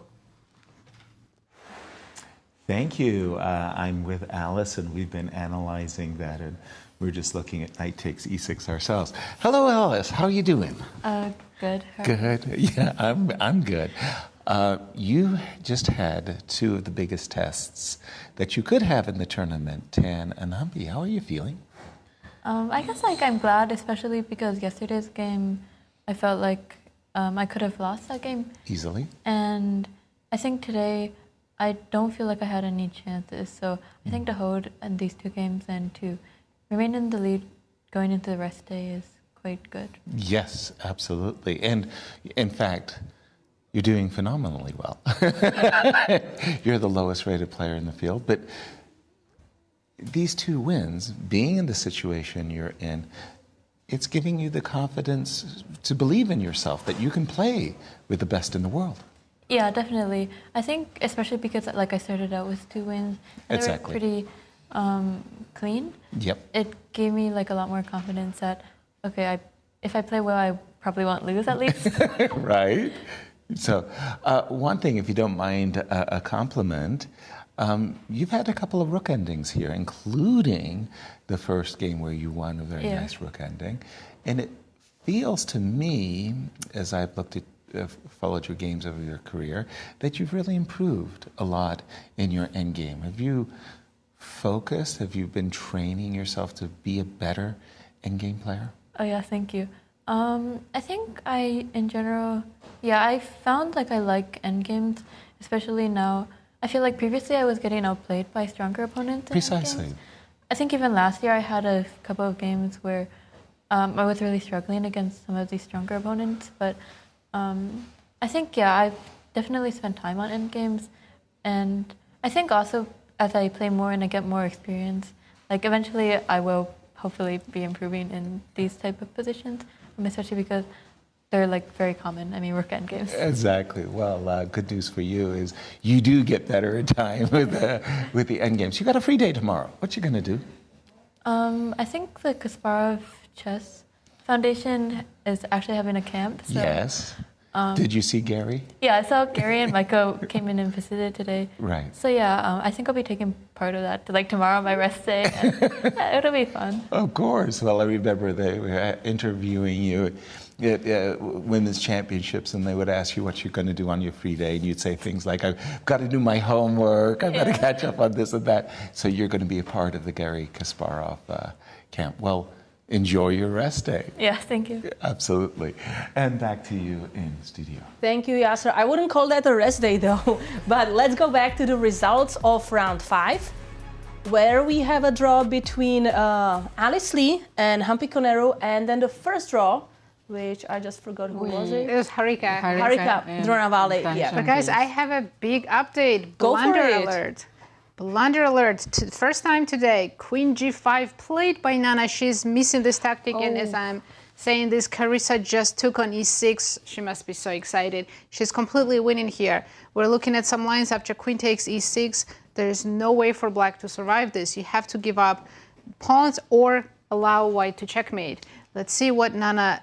I actually want to see Nana's reaction when she saw knight e6. She probably completely missed it.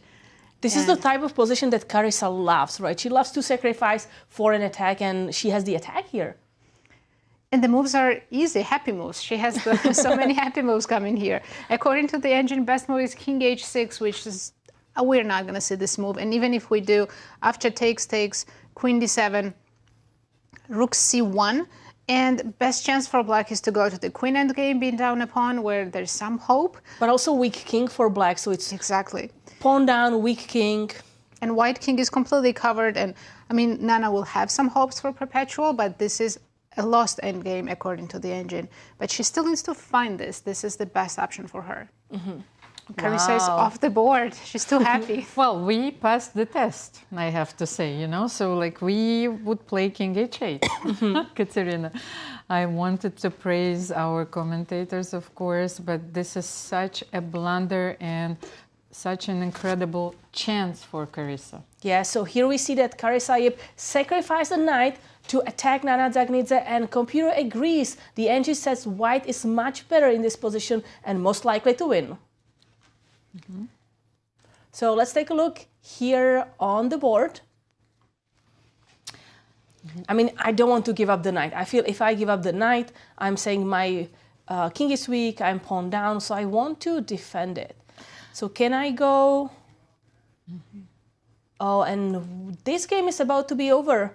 They went actually to the variation we analyzed between Bibisara and Alina Kashlinskaya, and we thought that Alina is going for some tricks, but here it's going to be threefold repetition. It's our third draw today. And she's stopping the clock, saying she's going to move to G1, and that's the third time. Well, it was a Petrov, so expected result. And a handshake, so Bibisara, Assaubayeva, and Alina Kashlinskaya draw. 3 draws today, and 2 games are still in progress, but those are the wild ones, Katerina. Knight e6 was played by Carissa. She sacrificed the whole knight. By the way, what is the expression? She jumped into the opportunity. So on the opportunity. So this knight, you know, literally and metaphorically, jumped on e6, and she sees the momentum. She's completely winning right now, Katerina. So you want to make this human move, yes? Queen b5 here. Yeah, I'm worried about moving the queen away because I know this rook is ready to join the attack with this. But I'm kind of, you know, looking at these options. Do I want to just transfer to a game when I'm pawn down and my king is weak, or do I risk that I'm going to defend here? The thing is, what else can you have? Unless you play king h8, we saw that we're simply taking on d7. You cannot play knight f8, you know, attacking... Because there's queen e7. There's queen e7, so winning this rook. Okay, we eliminated a few possibilities already, so this knight is hanging. You cannot protect it with rook c7 because you have queen e7 anyway, so what about knight e5? Knight e5, okay, that's another opportunity. Okay, because now if you go queen e7 again to do that double attack, I have knight f7 guarding the rook. No, maybe that's what Nana was hoping on, that this line was safe. Maybe she saw knight e6 and thinking that after knight e5 she's fine. But here f4. F4? Yes, that's what I just saw it. Is winning for White. Because the queen is attacked. Oh, I have knight f3. Let's continue. Knight f3. Because if you capture that knight, I'm capturing your rook. So we probably go king h1. No, you won't believe what's winning here. No. This is incredible. Queen g3. Rook takes f3. Instead of king h1. King h1 losing. Queen f4. Black is winning. Oh no. Wow, because I'm checkmating on but h2. Look at this beautiful line. Show rook us. takes f3. I'm completely giving up a rook with a check. Rook d1. I play king h2. Threatening rook g3, queen is hanging, the rook is hanging. What do? Queen c5, right? Rook g3 check. Oh, You're about to be mated. Queen f6 is coming. That's it. That's you go crazy. king f8. Then there is rook g8 checkmate, and that's it. This could easily be what Nana missed, that maybe she calculated knight f3 and black is winning, and she's almost right. If king goes here after queen f4, it's black who checkmates. If you go king f2, I think queen f4 is fine, but I also have rook c2. King f3, and I'm guessing there's, oops, checkmate on g2, e2. Wow, what a crazy line. Nazi, I have a question. So knight f3, let's continue in that. Rook captures. Right? Yes. Queen c5 check first? No, check rook takes d1. Okay. And now you move h2, right, I believe? And queen h4. Can I go there? You Just guarding that f6. But after queen c8, problem is you don't have any more checks or threats, and rook g3 is still coming. And black king is completely alone. This rook can go back to help. This queen is cut off. Such an awkward placement for black's queen. This is incredible. Wow, what a I think we may combination. see this variation because f4 after you see knight f3, maybe that's what Nana is gonna be going for. And I wonder if Carissa spotted this from afar before she took knight e6. She must have calculated all this. This is such a beautiful combination. Wow. Well, first of all, Nana has to survive the shock of missing knight e6, queen e6. Unless she didn't miss it, unless she saw this whole variation and she's just not seeing maybe the rook takes f3. So she is entering the time trouble waters, 20 minutes on her clock, but she will spend at least 5 more minutes trying to find the best defense here. But one more try. Let's bring the current position on the board. So queen b5. Rook d4. No, rook d. I think it was rook d5. Yes, maybe. Oh, yes, yes, actually. just a second. So queen c6. Just want to be sure about this line. So queen e7. Where are we going here? So we're not made. Okay, let's. King, not king h8. I think king g8. So I double rooks. Rook fd1. Rook fd1. Okay, and this is it. Yes, because this knight can be protected. But what you see Nana really thinking hard, looking at all those variations. So king g8. Once more, then maybe not king g8. Let's try king h6 here. What do you think? Can Same thing. This? I will double the rooks. I want to put more pressure on the knight. I wanted to have an intermediate move. Can I attack something here? Unfortunately, something like this. But okay, you will take, of course, with the queen on d7. Maybe this is my best chance. To go to... Yes, to go for... Two rook endgame. Something like this. But okay, then rook c2, yes. And so far, Carissa is tied for the second place. So if she manages to win, this will 7th place. So this will really help us to move up in the standings. Of course, of course. No, but this is also hopeless, I feel, because you know those or maybe you could have played rook d2, you know, and play this endgame as well, because those pawns are very weak. So unless you exchange this, then I will play rook d6 on the next. But I think if you are black, you don't want to trade rooks, right? No. You want to keep them to keep as much material as possible on the board. Okay, but so if this is the best chance. And I think out of 5 games, she would be the only player with just 1 draw. All decisive other games. Okay, Nana is still thinking. Let's have a look at our game, which is still in progress between Nino Batsiashvili and Mariya Muzychuk. Interestingly, Mariya first played queen e7. Have a look at this. So here, after playing queen b6, I thought that queen e7 is a more human move, so it was played on the board. Rook b1, protecting the pawn and bringing the rook on a more active square. Then rook c8 was played, understandably also. She's putting the rook on the open c file. Queen b3, getting rid of the pin, of course, and protecting the a3 pawn, so threatening b takes a5, Katerina. And here, Mariya played queen d8 back because she wants, of course, to take to counter this b takes a5 with queen a5, and probably then bring in the bishop to f8. The good thing about Mariya's position is she can wait, right? She can keep improving her pieces and wait for white to do something. I sometimes also thought about those exchange sacrifices.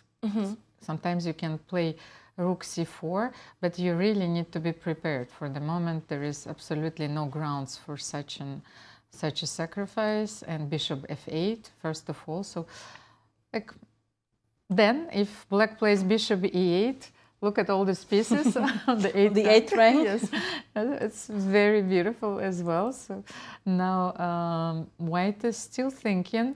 Nino is down to her 14 minutes, and how many moves do we have left, Katerina? Because that's a good question. Let's take a look. I wanted to know what is the...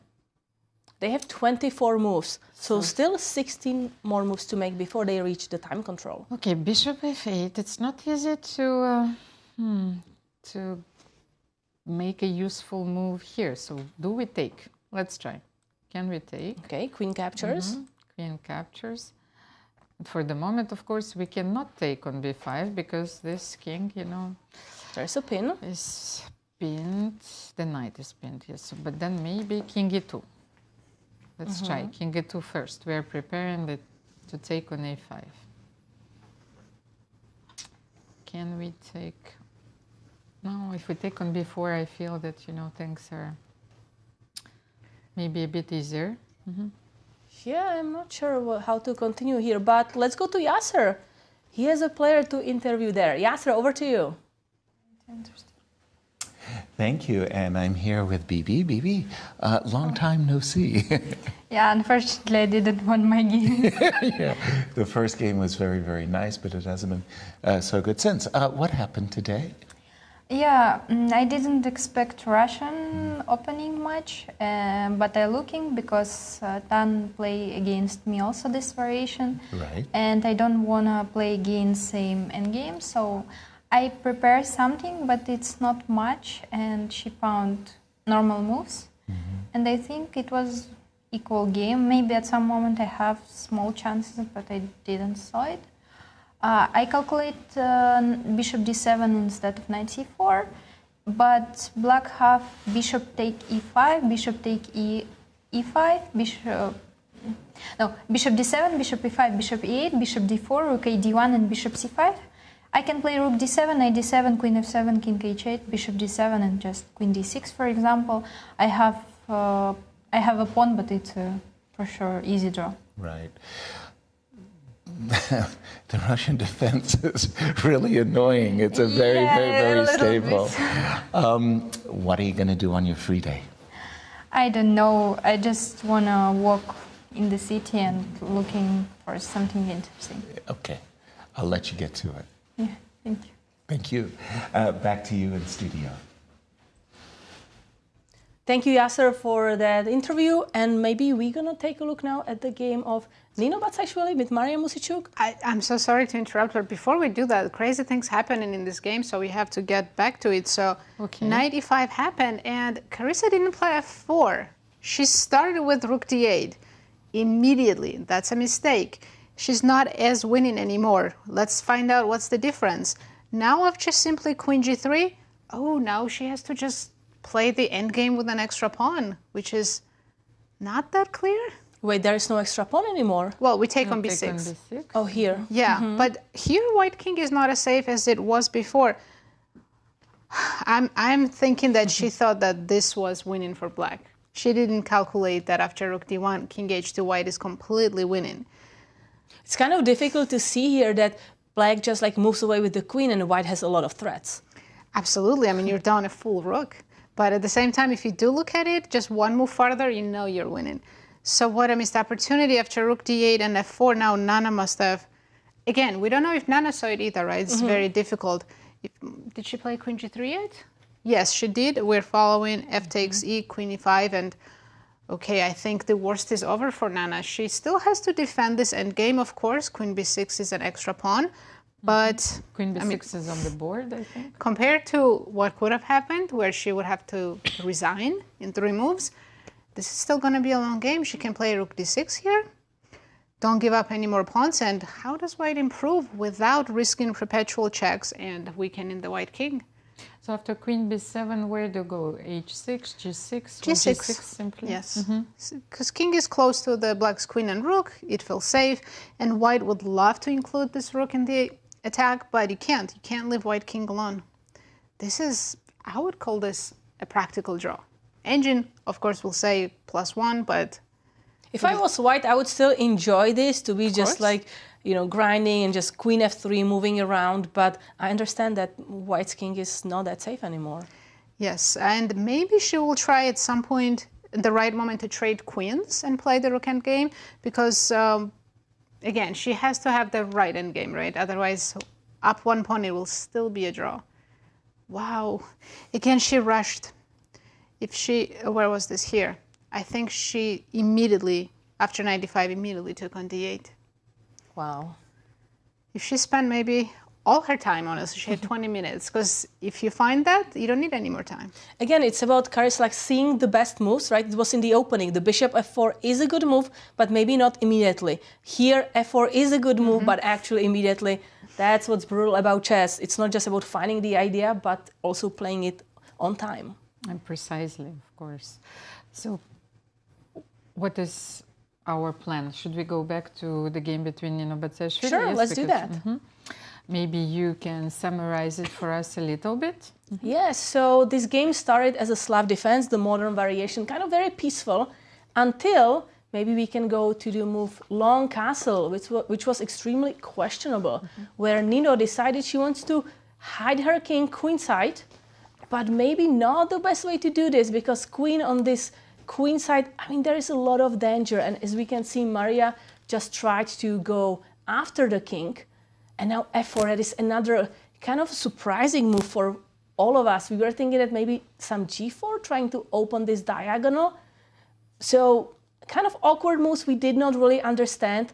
But then Nino started to play the best way. b4 stopping the attack. Then king d2 saying, yes, I castled long side, but it's actually time to hide the king. And then move the rooks to defend. And now maybe it's balanced again. It's going to be very difficult for Mariya to push through, but she still has that advantage because she has very active pieces, especially the pawns in the middle of the board and a pair of bishops. So we will see how it continues. So it moves. There was a move on the board, yes, after rook. Okay, rook h1 was played. Actually, I think that Nino is preparing, and we discussed it a little bit with Nazi, but let's analyze a move. Let's sacrifice something. Okay, I like this. Now we are inspired by Carissa's sacrifice. I'm not sure if it yields, you know, white any advantage, but what do you do here? After queen d5, let's say... King h8, because usually you want to make sure the dark square bishop can block at some moment. Because we know that if we take on a5, queen a5 in the line where the knight is pinned is much better for black, of course. So that was the unique possibility, I think, here to sacrifice. So should we take on f5? What should we do there? Because at the beginning I wanted to play king e2, preparing this. Honestly, I'm even looking at the move of pawn takes g5. Pawn takes g5. With the idea of if you recapture with the pawn, well, thank you very much. This is a fully open file and I can go and attack. See, we had some technical difficulties, but both players, Nino Batsiashvili and Mariya Muzychuk here, thinking really, really hard how to continue. But it's such an interesting idea. Let's say, can we exchange a few pieces here? I can't force a lot of exchanges because, you know, if I will move my bishop, then f5 is hanging, and I can take it with the queen on f5. So be careful. I cannot play queen g5 because the bishop is hanging. So what else can I do? And if I take on c1, rook captures, c1, and then something like rook c8, then you will play rook h1. Okay. I think that here black is actually in trouble. So let's look at this position. So Nino decided to play king e1. Oh, king e1. I thought that king e2 was more precise if you want to go for a king move because... So she first moved the rook to the king side and king e1. Interesting, but she may be still looking at that opportunity. She's bringing her king to f2. Actually, I think she thinks that the king on f2 will be very safe. Can we use this moment for and find something for kind black? of hard to sacrifice a knight when you have 10 minutes, right? But here... But we can do that. So in the analysis, we can sacrifice anytime we want. So Almira, let's take a look. Can we capture knight takes d5? So after queen c7? Oh, okay. But now the situation is slightly different. So here... Takes. I can even play king f8. Okay, I capture on g5. So you want, oh, no, there's queen takes g3. Yes, no, that's a problem. That's the check. So, okay, and now I have this extra square, king f8. Right. So Nino played already knight e2. She's playing very solid chess. She wants to put the king on f2 and then just ask Mariya, show me what you got here. Right. How do you break through? The king is really safe there, a lot of protection, and then maybe even ready to move the rook back again to c file.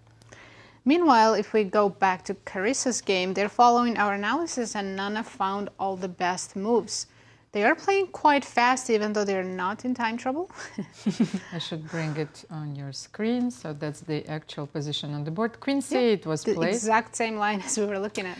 I was actually analyzing this move in my head. So queen c8 with the idea of playing queen g4, and your idea, Nazi, suggested maybe by the computer to play somewhere and exchange the queens. Yes, you have to neutralize this active queen, which is controlling all the squares, and we cannot move the rook. So that's the idea. I understand this. Right. To make any progress, you have to trade queens. Yes. Also, this queen is heading this direction, really, to cut off the king on the h file. Yeah, that would be a little scary. So I think black should just play king g7.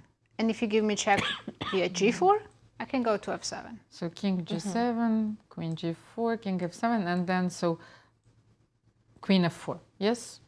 The best try for white, or is there something else? Because I can't see. You can't play after queen g4. You can't even play rook c1. Yeah. Just to mention this. Yeah, move, queen of f4 course, because has you're to be. losing. So, Very nice. Yeah, you can try queen f4 and black can trade. Go rook d1 check. Wait a second. So we are suggesting queen g7. Maybe Nazi. You can take it over from here after queen f4. Yes, after queen f4 here, black can simply take. Don't have to. Black can play king g6. That's safe as well, but we can take, give this check. King has to go. You would want to bring the king out to the center, but when you go king f2, there is rook d2 check and losing the pawn. So you play king h2. Here, important move is a5. I think that's important because if white gets to, let's make a different move. Some random move. Let's say I play king e6. Okay, so you don't want this rook a4, rook d6, rook a5. This is going to be very passive. This reminds me of yesterday's endgame, right? Where both h and a are too weak and black king wasn't able to defend all of them. But if you do play this accurate move a5, now after rook a4, you're defending more actively, right? Rook d5, and of course white will try. We can play this for 3 hours. King g1, h5, king f2, sorry, not h4 yet, king g6, h4 from white. I would say maybe 7 out of 10 times white can win this. I think, well, black has a few more squares in this line, of course, when the rook is on the 5th rank. But white will try, I think, to win this position. Of course. I'm also thinking if we move back a few moves, Nazi, instead of h5, can we go rook f5, just not allow the king to move anywhere? That's very precise play, Katerina. Yes, I missed it. If white king comes out, then white actually has very good chances. But if you start with rook f5, then I will have to, at some point, play g4, which is not the move I want to make. And if I try to come out this way... Just king g6? Just king g6, and yeah, I'm still cut off on g-file, right? If I can't make progress... Well, let's make progress. Let's play a3 and b4. Like, we cannot play eventually with the king. You'll have to do this, but after so let's a3... Try. No, but not with the king on g3. So leave it on h2, and now go a3. I want to play a3. Okay, rook b5. Yeah, or any move. As soon as we play a3, evaluation drops to triple zeros. But maybe, yes, we should show it just... Because the computer knows it, but then b4. b4. Yes, you take. Take. Do you take with the rook? You have to take with right. the Rook rook. d3, a4. And rook a3, I think that's the clear demonstration, but we have to show it. This is a theoretical draw that you can find in many endgame books, absolutely. If this king was already out to e4, that would be a different case, but here it's a very easy draw. And if the pawn takes, then you play rook b5 also, we have to show this. I will have to find that. Here, b4. He takes and pawn takes. Then you have to rook b5, your rook is stuck on a4. Well, I know, king g3. No. Right? It's easier to still go rook d3, rook b3. Still much better. Always Active rook defense. behind the pawn and also cutting off the king. Yeah. Absolutely. Wow, so many missed opportunities in this game. Oh, we have h5 on the board. That's a bit unnecessarily aggressive, but I think Nana is still fine. She wants to play this move. That's her idea. She just wants to keep the king here. And this way, she's also not allowing the queen trade yet. She loves her queen on e5, of she course. She also wants to play h4, you see, just to fix with the black, function. right? Yes. So a lot of games finished. So let's review the results so far of round 5. All draws so far. Alice Lee, draw against Humpy Koneru, Harika Dronavalli, draw against Zhongyi. The shortest game in the event, only 17 moves. And then recent draw, Bibisara Assaubayeva against Alina Kashlinskaya. We are looking for our first decisive game in this round. And the St. Louis area was recently struck by a devastating tornado. So if you want, donate now to support the city of St. Louis efforts to provide immediate relief and long-term rebuilding of areas impacted by the recent May 16 tornado. We invite everyone from local city supporters to chess fans worldwide to stand with St. Louis. Every dollar donated will be matched up to $150,000, creating a total impact of up to $300,000. Type chess in the special instructions to have your donation matched and visit stlouischessclub.org for more information. And as we go to break, let's make a chance to meet the players. We will be right back. Katerina.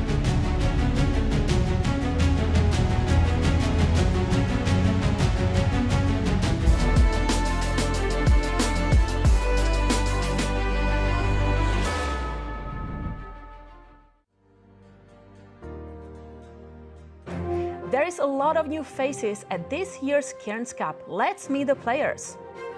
Humpy Koneru is a 38-year-old Indian grandmaster and one of the most dangerous players in women's chess. She has spent nearly 2 decades among the world's top 5 female players, and on top of that, in 2011, she was also a Women's World Champion challenger. Humpy is a 2-time Women's Grand Prix champion and won the Women's World Rapid Championship in 2020. That same year, she also took home the Cairns Cup title. As Humpy returns to St. Louis, it will be exciting to see if she can bring home another championship. Zhongyi is a 33-year-old Chinese grandmaster and the reigning Cairns Cup champion. She is the 16th Women's World Champion, and she also won the FIDE Women's Candidates in 2024. She has also represented China in multiple Olympiads and team events, bringing home several gold medals along the way. After last year's impressive victory, Tan returns to defend her title. She is definitely one to watch here at the 2025 Cairns Cup. 38-year-old Nana Dzagnidze is a Georgian grandmaster who has been a mainstay in women's chess for over a decade. She earned her grandmaster title in 2008 and has played a key role in Georgia's team success. She is a former World Blitz champion, having taken the title in 2017. She also took home the title in the 2020 Women's Grand Prix tournament in Lausanne. Her experience, aggressive style, and current FIDE rating of 2509 make her a serious threat in this year's Cairns Cup. 21-year-old Bibisara Assaubayeva is a rising star from Kazakhstan and one of the youngest participants in this year's Cairns Cup. Just recently, she achieved her 3rd Grandmaster norm, which makes her Grandmaster-elect. Bibisara made history by winning back-to-back Women's World Blitz Championships in 2021 and 2022. She has quickly become a force in fast time controls and continues to climb the world rankings. Bibisara will be fun to watch at this year's Cairns Cup. 32-year-old Mariya Muzychuk is a Ukrainian grandmaster and former women's world champion, having claimed the title in 2015. She has been ranked amongst the world's top female players for the past decade, showcasing her dominance at the highest level. Mariya continues to be a key player for Ukraine's national team, which took gold at the 2022 Women's Chess Olympiad. Chess fans will once again enjoy watching this talented champion in action at the Cairns Cup. Harika Dronavalli is a 34-year-old Indian grandmaster and former national champion. Her accomplishments throughout her chess career have been nothing short of impressive, winning silver at the 2021 FIDE Women's World Team Championship and bronze in the 2021 Online Chess Olympiad. She also claimed victory at the 2016 FIDE Women's Grand Prix. Harika guarantees an exciting performance at this year's Cairns Cup that chess fans won't want to miss. Alina Kashlinskaya is a 31-year-old grandmaster representing Poland and remains one of their strongest female players. She won the European Women's Individual Championship in 2019 and has been a regular representative for both Russia and now Poland in top team events. Alina has also competed in multiple Women's World Championships and continues to climb the international rankings. This is her Cairns Cup debut, and St. Louis is honored to welcome her this year to the event. Nino Batsiashvili is a 38-year-old Georgian grandmaster and four-time Georgian women's champion, claiming national titles in 2015, 2018, 2020, and 2022. She has been a strong performer in team events, winning gold at the 2015 Women's World Team Championship and an individual gold at the 2022 Chennai Olympiad. She also made headlines in 2015 by drawing world champion Magnus Carlsen and finishing second in the European Individual Championship that same year. This year marks her first Cairns Cup appearance, and she's sure to make an impact. Carissa, the 21-year-old international master, remains the top-ranked female player in the United States. She's a three-time U.S. Women's Champion and made headlines in the 2024 U.S. Women's Tournament for her amazing performance, finishing with a score of 8.5 out of 11. She also dominated the junior circuit with wins at the 2019 North American Junior Girls Championship and back-to-back U.S. Junior Girls titles. With aspirations to be the next to achieve the Cairns Queen Award, Carissa is sure to bring excitement to this year's Cairns Cup. 15-year-old international master Alice Lee is one of the most exciting young talents in American chess.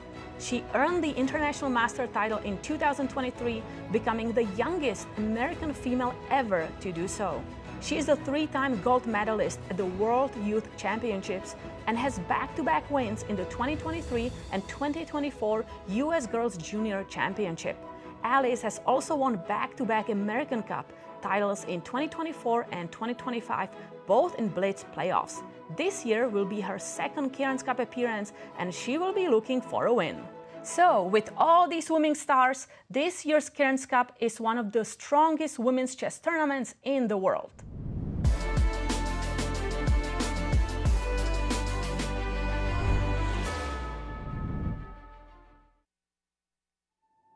"10 years, one legacy."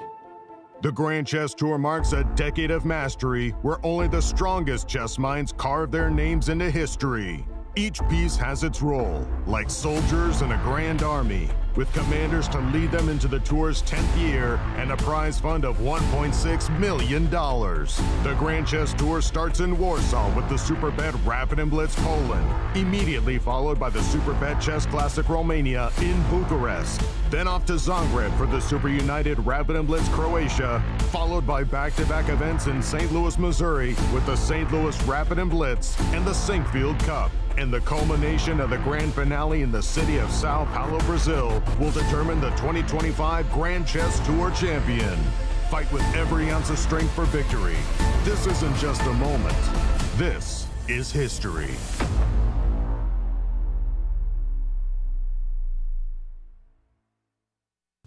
National titles are up for grabs as rising stars and chess legends converge in the chess capital of America, St. Louis, Missouri, for the 2025 U.S. Senior, Junior, and Girls Championships. Beginning July 15th, 30 elite players across 3 fields will compete for a total prize fund of $225,000. 2024 U.S. Senior Champion Vladimir Akopian returns to defend his title, while returning junior players, International Master Justin Wang and Grandmaster Brewington Hardaway and Abhimanyu Mishra will be fighting for first place. In the Junior Girls Championship, top seed Zoe Tang chases her first national title in what promises to be a wide-open field. Young stars and seasoned vets are ready to leave it all on the board. Catch all the action on the St. Louis Chess Club YouTube and Twitch channels. Corporate Chess League started in 2018, and we started it because we wanted to get the corporations around St. Louis to get together, casually play chess, and network together. So each corporation has their own team. They bring 4 to 6 people every week, and they play over the board in-person chess. In our team, for all of us to be here, we don't see each other throughout our week. We work in different departments in different areas. So yeah, I think it's a good thing to hang out with your other peers at the club. So what myself and my coworkers get out of playing in the Corporate Chess League is camaraderie, getting to hang out with people from work, from different departments, getting to meet people from other companies, learn what they do, and obviously just enjoy the game of chess that we all love. We have about 10 teams right now. We average 10 to 12 teams every year. So if your corporation is interested, or if you work for a corporation and you're trying to get a team, all you need to do is go to our website, stlouischessclub.org, and all the information is there. You know Q Boutique at the World Chess Hall of Fame has the region's best selection of chess sets. But this store is so much more. Discover our masterfully curated selection of unique jewelry, clever kids games that nurture critical thinking and creativity, quirky greeting cards, books for all ages, and a wide variety of locally made goods. Find just what you're looking for at Q Boutique at the World Chess Hall of Fame. If you love playing chess and want to put your skills to the test, the St. Louis Chess Club welcomes you to our monthly open tournaments. This is your chance to compete in a 5-round Swiss system tournament with 2 sections: Open, which is FIDE rated, and Under 1800. Feel the thrill of competition as you contend for a share of $4,200 in prizes every month. To learn more and to register, please visit stlouischessclub.org.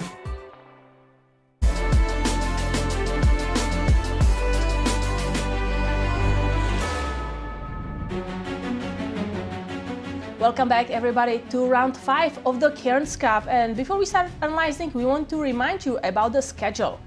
Because tomorrow is a rest day. Today is the 5th round, but tomorrow everybody takes a break to recharge and be ready for the last 4 rounds. And if necessary, if there will be a tie for the first place, we will see playoffs. Now, results for round 5, so far all draws, with the 3 games that just finished. We're still looking for a decisive game today.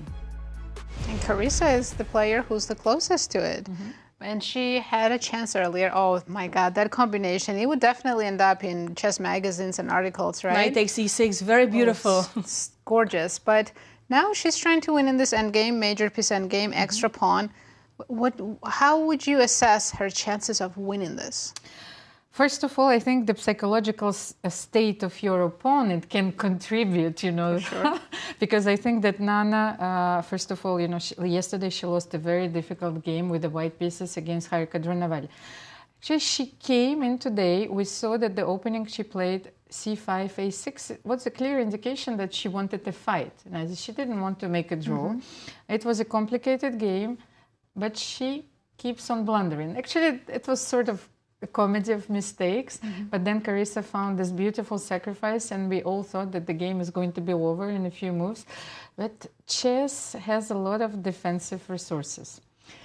Let's see if this will be the matter of technique and Carissa will be able to convert an extra pawn. Or if we will see more blunders, because players are getting tired, right? They've been playing all day and it's so close to the rest day.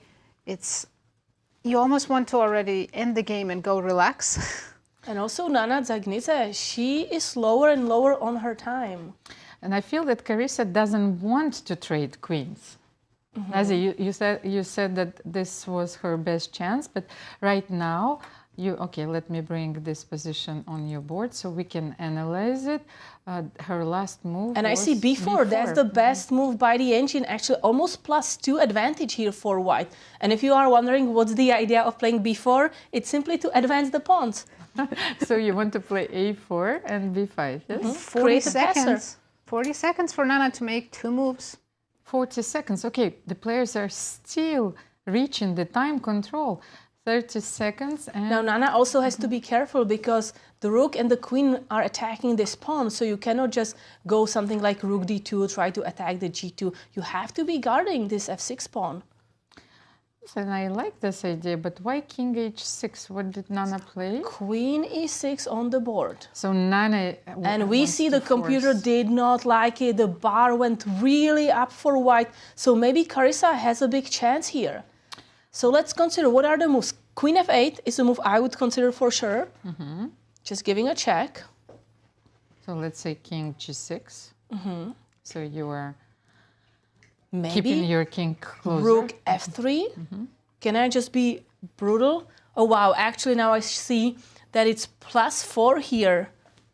Okay, Nazi will say what the computer is suggesting completely different line. Nazi, maybe over to you. We were thinking queen f8 and maybe rook f3, but I see the computer suggests something different. Maybe this is so counterintuitive, but queen e6 was a huge blunder. Now it's +4 in the endgame. Carissa needs to just trade queens. Queen e6, earlier we were saying if you trade queens, it's going to be a draw in a rook endgame, but in this particular position, it is completely winning after a4. Could it be because black's king is badly... Oh, it's because black cannot activate the rook. Black needs to be behind the pawn, but it's just no time. I go rook b1. And you push the pawn behind the... I get the rook behind the pawn. Your supports and yes, your pawns push. That's it. This is just game over. Carissa just needs to realize that position has changed, because earlier she was thinking, if I trade queens, I don't know if I can win that, right? But now suddenly it's completely winning. But I know, like, your reaction was to not trade and give a check. We might see this. In this case, and rook f3, how do you defend now? I just want to go and try to checkmate you. Completely okay. h4. Perfectly placed pawn just to stop you from playing rook g3. And no, actually black may try rook d1 and queen e5 right? Checkmating me. Oh, okay. Yes. Wow, so really accuracy required here. Carissa needs to not rush right now. This is the absolute critical moment. If she takes, she wins the game. It's another critical moment in this game. It keeps happening over and over. By the way, it's the e6 square in this game, which is crucial. Yes. The sacrifice was on e6. Okay, so let's have Carissa a look has at this 13 game. minutes. She has a lot of time to think about what is the best move in this position right now. And the best one is to trade queens, go to the rook endgame. Now, by the way, Nana Dzagnidze, she has only 45 seconds. Wow. By the way, this is move chance. 40, right? No, 39. They still have 2 moves to go. The only chance for Nana to survive this position is that Carissa is not inclined to change queens, to trade queens. And but she's she trading goes the for queens. Okay, this is well the best done, move the best move in the position. position, going for that rook endgame, which is winning for Carissa. So a4, rook b6. Okay, she goes rook f5 first. No, okay. she just played rook f5. That's not nearly as good. Okay. She could have had the rook behind the pawn. Wait, what's the idea of rook f5? I don't get it. No, but she wants to play rook a5, maybe so king g6. Let's analyze. She wants to play rook a5. She wants to put her rook But then here. you will always allow the black rook to go behind the pawn. Okay, but h4 for black here. h4 for black, because white king cannot come out. Ah, that's an edge. Because I thought that maybe you start with rook b6, you provoke a3. You remember, compared to the variation, first of all, you have more squares with the rook on a5. But here we have this very important move. Without rook b6 even, yes. Without rook b6, it's even better. Okay, so let's have a look. h4 first. They reach time control because Carissa just stood up. She needs to gain her composure, I think. It's important to breathe after the time trouble. So rook f5, king g6 is on the board. So if rook a5, then a4, h4. But what if I start with rook c5? Let's say I will delay. Rook e4. If you delay, I'm going straight after your pawns. Okay. On a3, I give you a check. And then h4 again. And h4 here. Okay, I understand. And so let's see. If I play rook a5 here, you will simply play rook e6, and it's a status quo. Okay, let me bring the king. What are you supposed to do here? Just f5 and king g5 is the idea. Okay, let's continue our analysis. So king f2, king g5, king f3. And now rook c6. I'm just standing with and the so rook. you are keeping your rook on the 6th rank. I understand. So if you go king e3, I go rook c2. No, but you also, even if I will bring my king, closer, I was thinking like bringing my king closer, let's say rook e6, and if you dare to go somewhere there, so I thought that you might as well play king f4, and then bring in maybe your rook to g6 or rook e2 immediately. What do you think, Nazi? Is this enough counterplay for a draw? Yes, it is. And yeah, Carissa, again, the move 40 was the mistake, but she had time. She had 13 minutes. I mean, when you look for mistakes, you look for moves 39 or 40, right? Because that's when you want to relax and you most often make a mistake. Girls, what do you think, by the way, if it would have been another time control? Let's say you don't have this 30 minutes added on your clock. Do you think that Carissa would have won this game easily? Because Nana spent so much time defending the position, and then she can't count on her extra 30 minutes. So. I think so, yes. The shorter time control favors players like Carissa, for sure. Yeah. So this was actually her lifesaver. She got the time in the critical moment, yes. And we have another game, which is still in progress. 5 minutes left for Nino Batsiashvili. She defended very well. A lot of pieces got traded also. Yes. I have to praise her. After long castle, king d2 maneuvering, she managed to trade queens. So I think we left it off somewhere here. And the position looks now very balanced to me. Hiding the king. You see, transferring the knight, forcing the closure of the king side. And you remember, I was talking about this maneuver. The knight is getting closer to the square. c5 is a very important square, but she played knight e2 back. Unfortunately, there is no comfortable way, of freeing. Maybe, what was Black's idea if I would have played queen d1 here? What do you think? I go rook c3. If I can get to the, invade the kind of white space, I would do that. But then I wanted to play knight b3. But you are giving up the pawn on b4? Yes. Okay, I will take it. Yes. You don't have to ask twice if I will take a pawn. This is the Yasser school. To activate my knight, and let's see what happens. Okay, queen a3. Queen a3, but I think... Yes, you're threatening to take on a3 as well, so I have no time. Okay. And I just want to push the pawn forward. Let's try something completely crazy here. So now I have two options. I can capture the knight or the bishop. Let's start with capturing the bishop. Bishop takes b5. Bishop b5.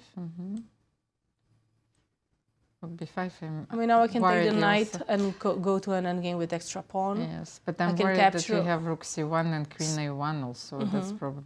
Also, rook takes e3 is a possibility. Can I execute it in a different way? No. And there are 2 moves left till time control. Let's have a look at the position, at the current position on the board. So that was our analysis. The position is very balanced. Of course, she didn't have to take all those risks. However, maybe this pawn... I mean, one thing, you mentioned that, and I agreed. With this knight kind of transferring to this square, it's just we cannot go through b3 because then this bishop is targeting the pawn. But if I maybe go knight c1, knight d3, and then to c5, then I'm playing for something. Because, I mean, this bishop is horrible, right? Not great bishop. It's a blocked position, so white may be now enjoying to having actually a knight. But let's check in Yasser. Yasser, over to you. I feel your struggles, and you're struggling because there's nothing in the position anymore for Mariya.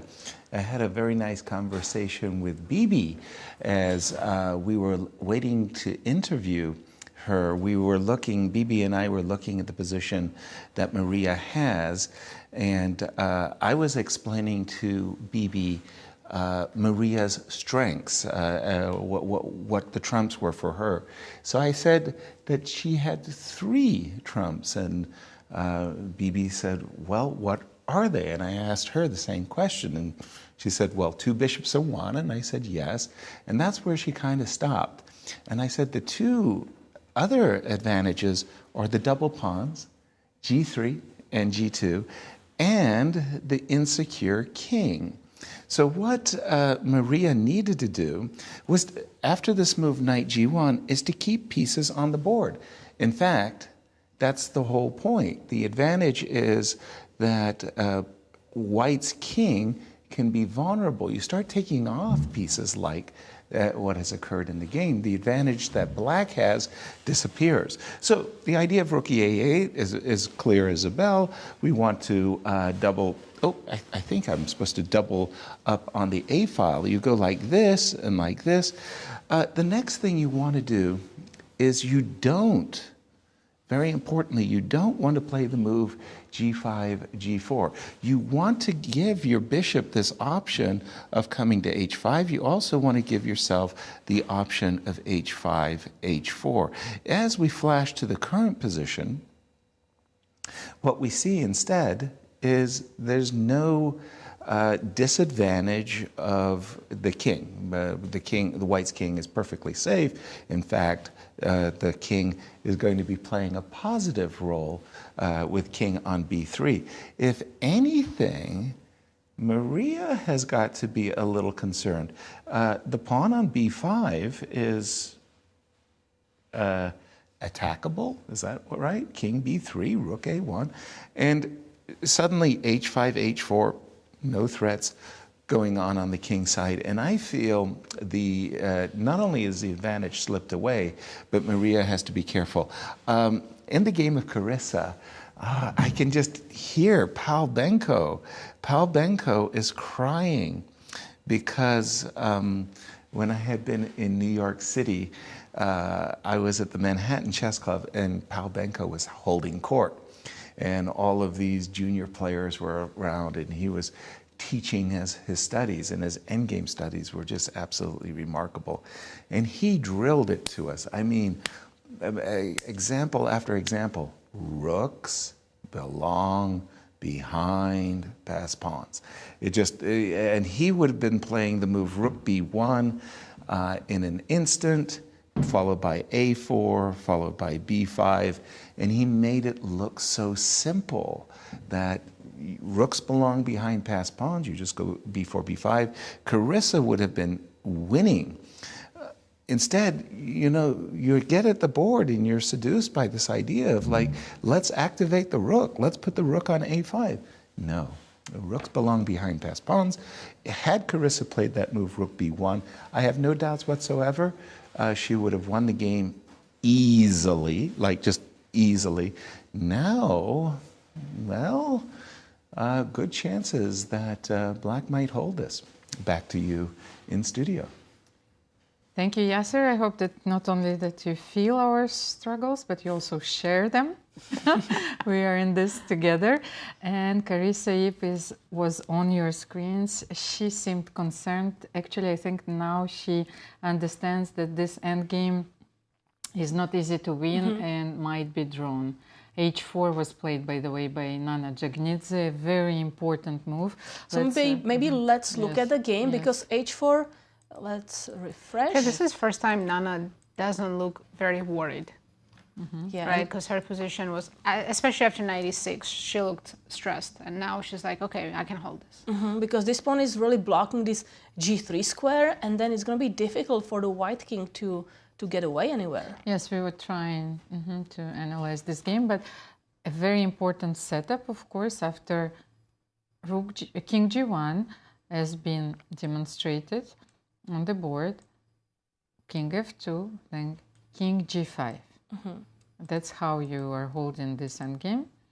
And if king f3, you're just keeping your rook on the 6th rank. So, and as soon as white king abandons g2 pawn, I'm going after that. So you want to go for the g2 pawn immediately here? Because I'm a bit worried, but okay. The h4 pawn is also very, That's the very thing. advanced. You know, yes? this pawn can be also dangerous anytime black will be able to pick up these pawns. But let's just play.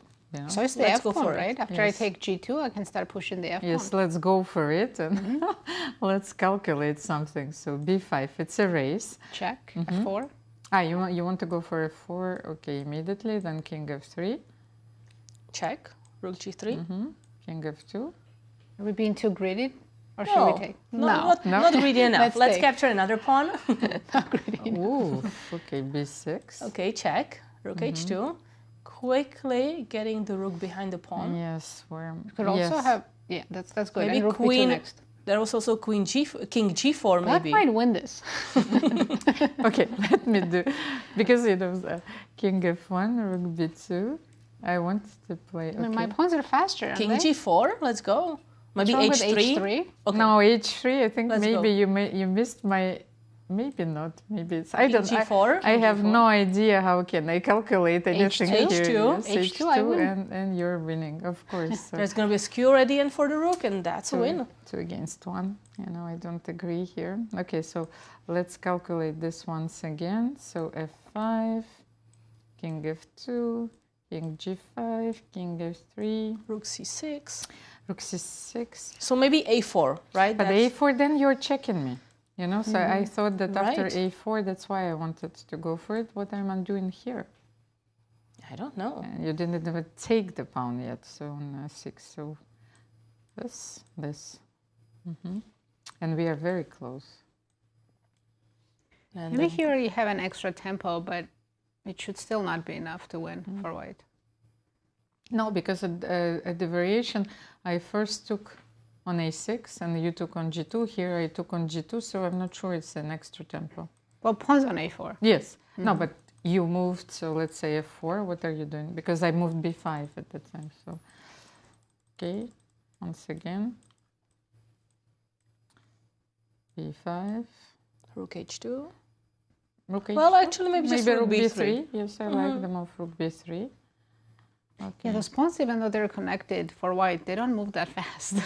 Because the black is behind the pawn, right? The rook is extremely active. Okay. So what am I supposed to do here? Yes, h3. Check. King. Well, here you're not threatening to push pawns, so king anywhere, right? f5, let's say? I would go f5, yeah. No, but I thought that you are playing for a win here. Oh, so like Roy's fine, you know. I'm defending. No, I'm fine with it, girl. Okay, so, but it's important to know this mechanism that you have to shield your king, play f5, king g5, and keep your rook on the 6th rank, of course. So Nana is thinking. So Nana has 26 minutes, so still, or 24 minutes, still time to kind of decide how she wants to proceed in this endgame. So maybe let's switch to the other game, Nino Batsiashvili against Mariya Muzychuk. That was my analysis. I thought that Nino actually wants to bring the king to b3. Let's check with the actual position.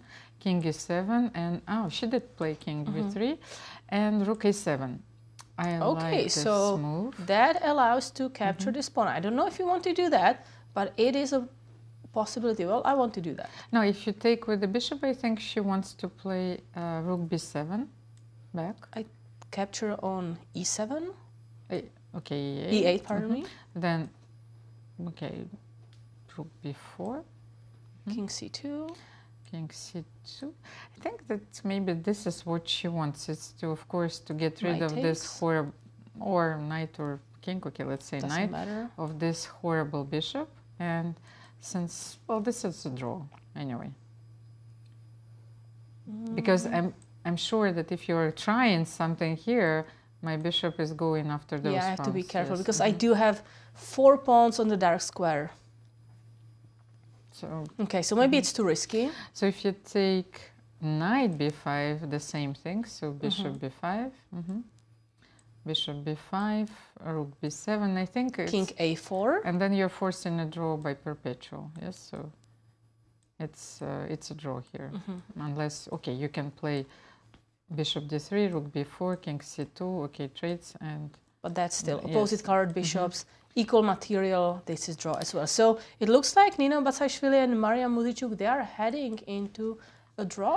But I still like this move rook a7 because after Nino brought her king to b3, if you give me one extra move and if I will play rook a1 and let's say rook a1 and I will bring my rook to a5, maybe the story would be completely different. But that's why rook a7 is a very important inclusion, and I think it forces a draw immediately if white takes on b5 with knight or bishop. It doesn't really matter.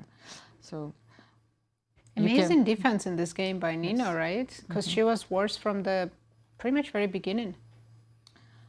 But I don't think that white has another option. I thought maybe, play play rook b2, rook a2. Let's rook a1. Okay, that's an interesting idea. So let's go rook b2, Yes. rook a1. The rook wants to be active.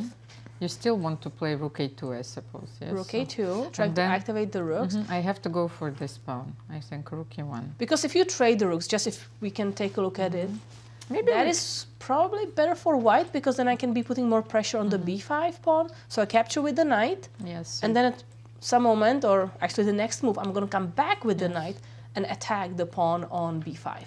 So that was the only try that I thought which might be playable, the rook b2. But what if I play rook e? Sorry. But this is winning for white. Yes, black cannot trade the rooks. Yes. So then I will play rook.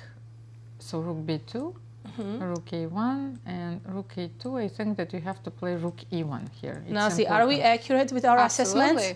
Yes, you are. Even after so many hours, where Sounds normally good. we are blundering pieces. But this is an end game. This is very important, Katerina.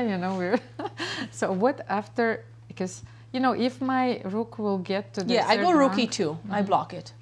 But then I will go rook a1. Yeah, that's the draw. Yeah. There's nothing. So we are correct about this one as well. Yes, absolutely. Beautiful. No notes. Thank you. So we are not doing some extra time today, so no duty. So we may see 5 draws today. Unless Carissa pulls it off, but Nana really has to make a big mistake to lose that. Yeah. Who would have expected 5 draws? But let's go over to Yasser. Thank you, ladies. I've been analyzing the game of Carissa, and I must say, like yourselves, I kind of thought that Nana's draw was pretty okay. Now I'm having some very, very serious doubts. I really like Carissa's chances of winning and how to do it. The last move, I believe, is King G1. And the first thing that I'm struck by is the idea that what the computer would like to do is play King F2, King F3 as quickly as possible. Once the king is on F3, then the computer wants to play Rook A3, Rook B3. Rooks belong behind passed pawns. Rook A3, Rook B3, A4, B5, and wins very easily. So after King G1, the computer considers that one of the best moves in the position for black is the move Rook B6, and to include the move, to induce white to play the move A3, and then after Rook D6, King F2, okay, you've taken away white's plan of Rook A3, Rook B3. But nonetheless, the computer is very brutal. It just likes to go ahead and play, I believe it's the move A4 right here. Just a second, let me make sure, because I've been analyzing with this. Yeah, this is the line where we get Rook A3. Nope, that's not the one I wanted. No, that's not the one I wanted. A4, here we go. A4, rook e6 check, king d4, king f4, b5, ab, ab, king g3. Now we just drop back with the rook, and after f4, rooks belong behind. F3, gf3, king takes h3. I've been looking at b6, and this is easy peasy. But it's based on this idea that when you do playing a4, b5, you get the rook back. And king g1, really good start. And I've been struggling, ladies. A3, rook c6, king here, you can go check. King here, you can go check. King here, it takes you a long time to take those pawns. So I understand the idea that you guys were having was to include the move f5, but I'm looking at this position, and well, this particular position is okay according to the computer. One important detail I forgot to mention. King e3, no. Rook c5, yes. Very, very important inclusion, just to chase the rook. If you go rook to d6, I can control a lot of the business squares. And again, crucial idea of being able to bring the rook back, rook c3, rook b3, a4, b5.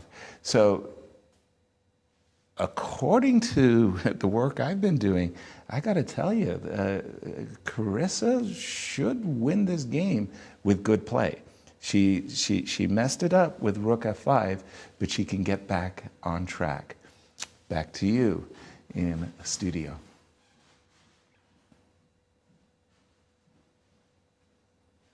Now is this, I wanted to stump our commentators with a joke once again. Maybe this is the moment. Yes, Nazi? Sure. So why did the pawn go to therapy? I can see the punchline will be funny. I don't know. Well, it had rook issues. Well, one of those jokes, it was like, like so. Because it was a rook endgame, so I thought, this pawn and f, But no longer rook issues when the rook is not behind the pawn. Of course. So let's just update this game.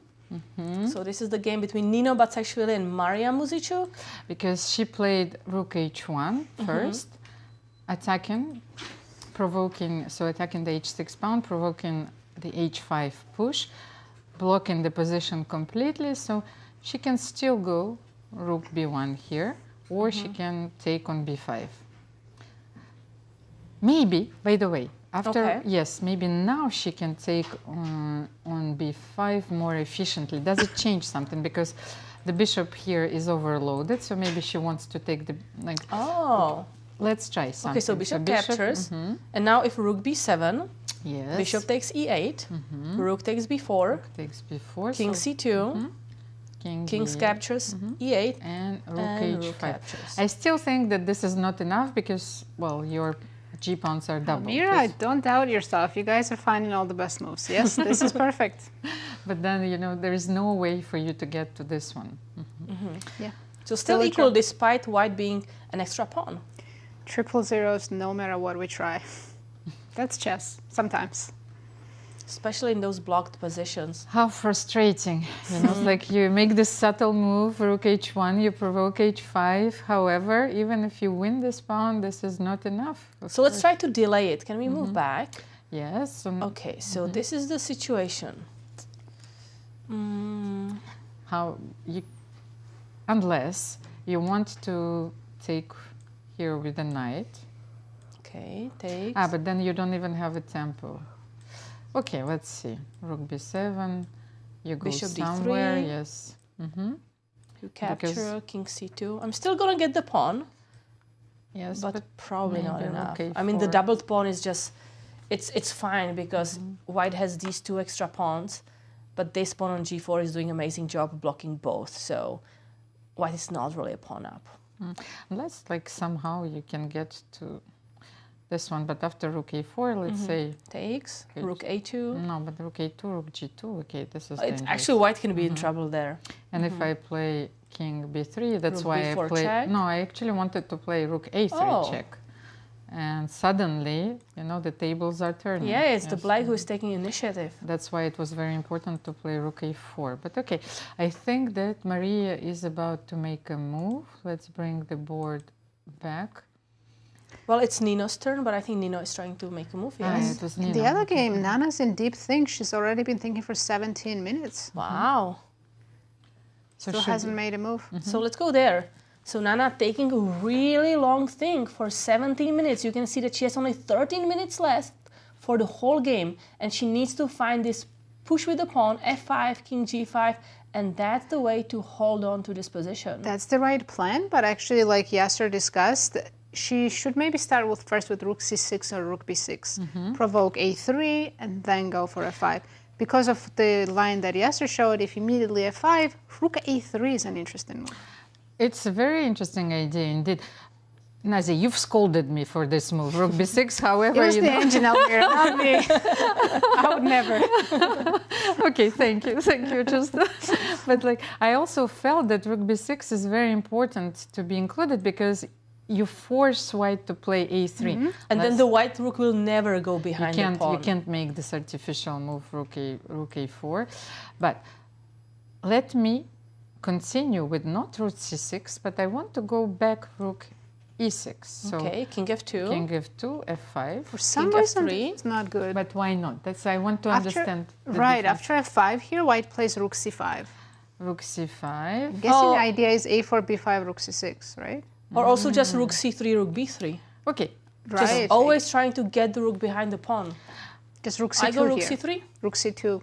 For some reason. No, I understand. Because if we go rook c3, there is rook d6. Okay, Nazi. Okay, Nazi, show us. There's a lot of lines you have that... all the knowledge of rook and games. Yes, this is all me. You don't have rook issues? Not yet. So here, you would think if we just bring the rook down and go behind the b pawn, it should be winning, but you have to be so careful. Rook c3 is not winning, but rook c2 is. Let's check out why. If you start with rook c3, I go rook d6, and I have some counterplay. Now, simply if you go rook b3, rook d2, and I also stand behind your pawn, and you don't get to get that pass pawn. So if you instead here play the accurate move rook c2, it's winning. I don't have the counterplay anymore. Rook goes to b2, and white easily creates a pass pawn, and she gets the position that she could have had on move 40, right? When she could have played rook b1. So this is still the winning plan. So it is very important after rook b6 and a3 to include rook c6 because you need the square, either c3, either c2 here. So rook c6 here. Yeah, or rook d6. Yeah, same thing. Rook so d6. king f2, f5. Okay. And now if we play... King e3. King e3? Yes, what if okay. Because I thought that rook c6, for those reasons, we were playing rook c2, rook g2. So king g5? I'm actually a little bit confused now. Why isn't this winning? It should be winning, right? a4 and it's the... Okay, after rook e6, I think white is faster in this line. Because here, if we go rook e2, white's up like 2 tempi. Yes. That's why the rook went to c6. Okay, is it the only way to hold? In this position, rook c6. Or maybe so f5. What's the difference, though, king f2? I think... Should we start with the has f5 to be first? Played. Yes. So king so f2. we can't waste that tempo anymore. Now on king f2, G5. king g5, king e3, and rook e6. Now rook e6. Okay, that's where we win the tempo. Now king f4 is enough. Wow, that one tempo makes all the difference. So rook b6, crazy things about endgames. And f5. So now we understand why Nana's taking a long thing and she's thinking for 17 or 18 minutes. This is that critical. Wow, she's down to 9 minutes after move 40. And even if she makes the first move correctly, it's about having the correct plan and playing many accurate moves in a row. Wow, this is going to be extremely difficult for her. And Yasser has analyzed this position for us thoroughly, and we know all the ideas, and that very often white wins this pawn race. However, after rook b6 and a3, and then f5, f5. Yeah. Wow, and we have 2 games remaining, so let's check the results. Today, 3 draws. Alice Lee drew against Humpy Koneru, Harika Dronavalli drew against Zhongyi, the fastest game of the event, 17 moves only, and Bibisara Assaubayeva drew against Alina Kashlinskaya. Nino Batsiashvili is still fighting against Mariya Muzychuk, and Carissa left the board. She left a very solitary Nana Dzagnidze. And let's check in with Yasser. Yasser, over to you. Thank you. And again, I like Nana. I have been staring at this position, trying to understand it. And you guys are basically pinpointing everything gets decided by a tempo. But I'm still so confused by the position. So, for example, if she plays the best move, and we know it's the best move, rook b6 and a3, and imagine she plays, for example, f5, and I've been trying to move my king unsuccessfully. But another point, you were mentioning, Nasi, those ideas of rook c3 versus rook c2, which was the accurate move. Rook c2 wins, rook c3 draws. So I'm looking at this position and I'm going, okay, thank you for giving me the correct clue. What about rook c5? Imagining, for argument's sake, that you were to play the move rook d6. Now I play rook c1. Remember, so much of your counterplay is based on a rook check and getting after the g2 pawn. I'm still going for the same setup of rook b1, a4, b5. And according to my computer, it's not absolutely winning, but it's pretty favorable. Here the computer likes king f1. So again, Carissa went rook f5, rook a5, activating a rook. What she needs to do is deactivate the rook, bring the rook back to b1, and her winning chances increase. Just like in the Mariya's game, White had to, when White castled and played king to the queen side, then she had to play king to d2 and return. Carissa has to take back her moves and bring her rook behind the passed pawn to give herself some real winning chances. And it is a grossly tricky ending with no time on the clock. I think we're going to be seeing mistakes occur in this time trouble. But look at that. Applause. Very, very difficult move. And to understand why we have to provoke a3. Bravo, Nana, but not much time remaining for her in the game. Back to you in studio. Thank you, Yasser. Yes, this was a very long thing for Nana, but she managed to play the best move on the board, really trying to force that a3 move, not allowing Carissa to move her rook behind the pawn to create a pass pawn. And this is a way to play for a draw. But leaving herself only with 6 minutes to defend this endgame. And by the way, when Yasser was talking about this idea of bringing the rook to c1 and a1, another game came to my mind, Alice Lee against Nino Batsiashvili in the first round, where computer was telling us that it's a draw. However, Alice kept those 2 pawns, the A and B pawn, and she managed, Yes. to win this endgame. Alice had these 2 pawns, and this b2 pawn was extra, and she dropped the rook back to c1 and went immediately rook b1 behind the pawn, and yes, then managed to win the game. Her opponent finally failed to find the only moves, and that's what you need to defend such endgames. Nana started with a very precise move, the only move, as we know, rook b6, but will she make all the only moves? That's the thing, it's not just finding the best one move, but you need to find a series of a lot of moves. And now rook a4 doesn't really make that much sense, right? Because the rook on a5 was here to guard the 5th rank. So, yep, a3 on the board. It'd be very cool if she immediately plays f5 now.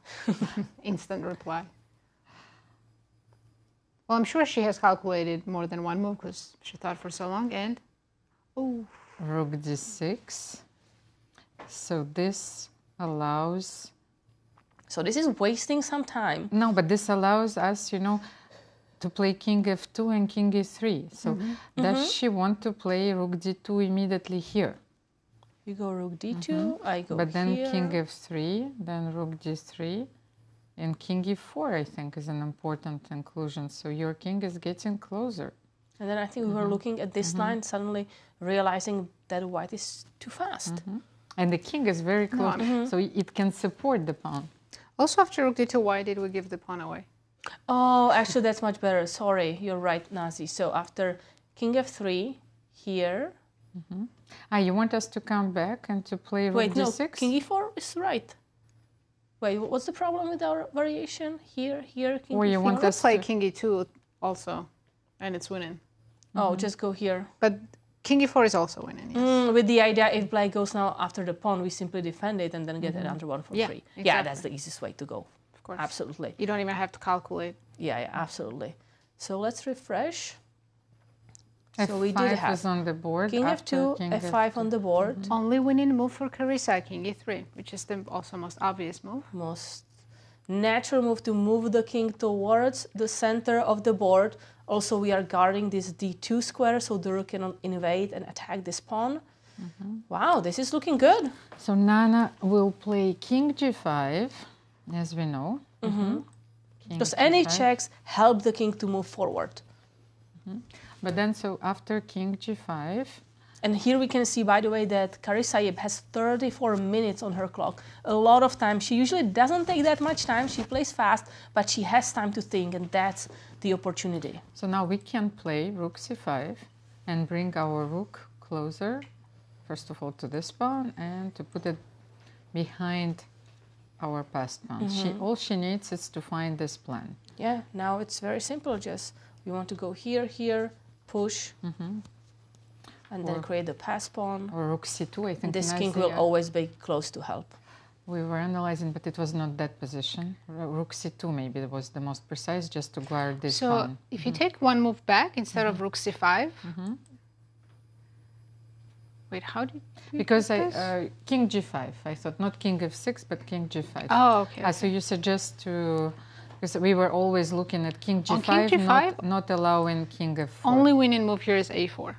The only winning move is a4 there? Wait, why not rook c5? What are we missing again? Rook e6 check. King f3.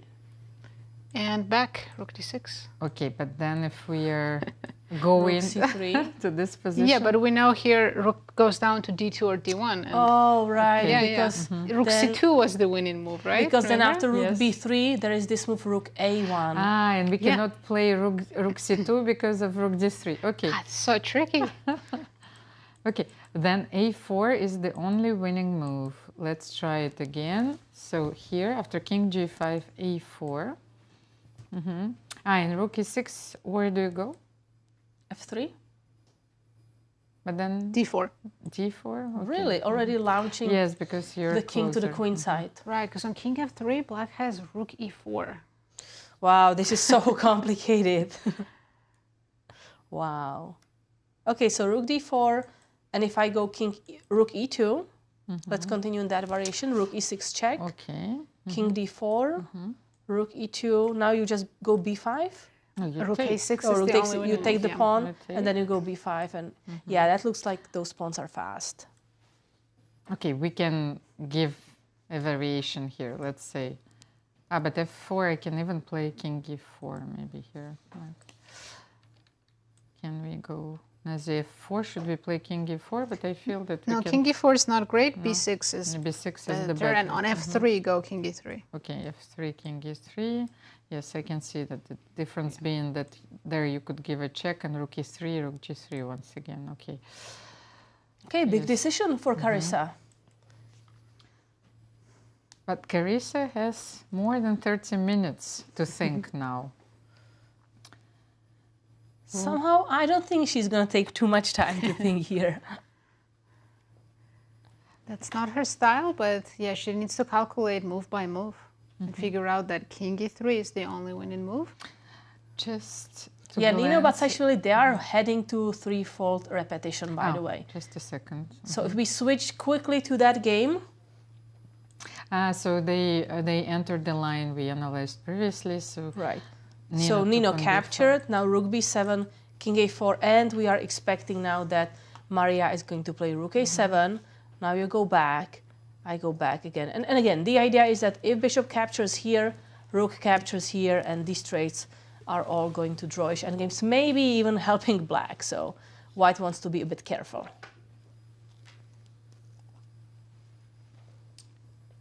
Nino is thinking.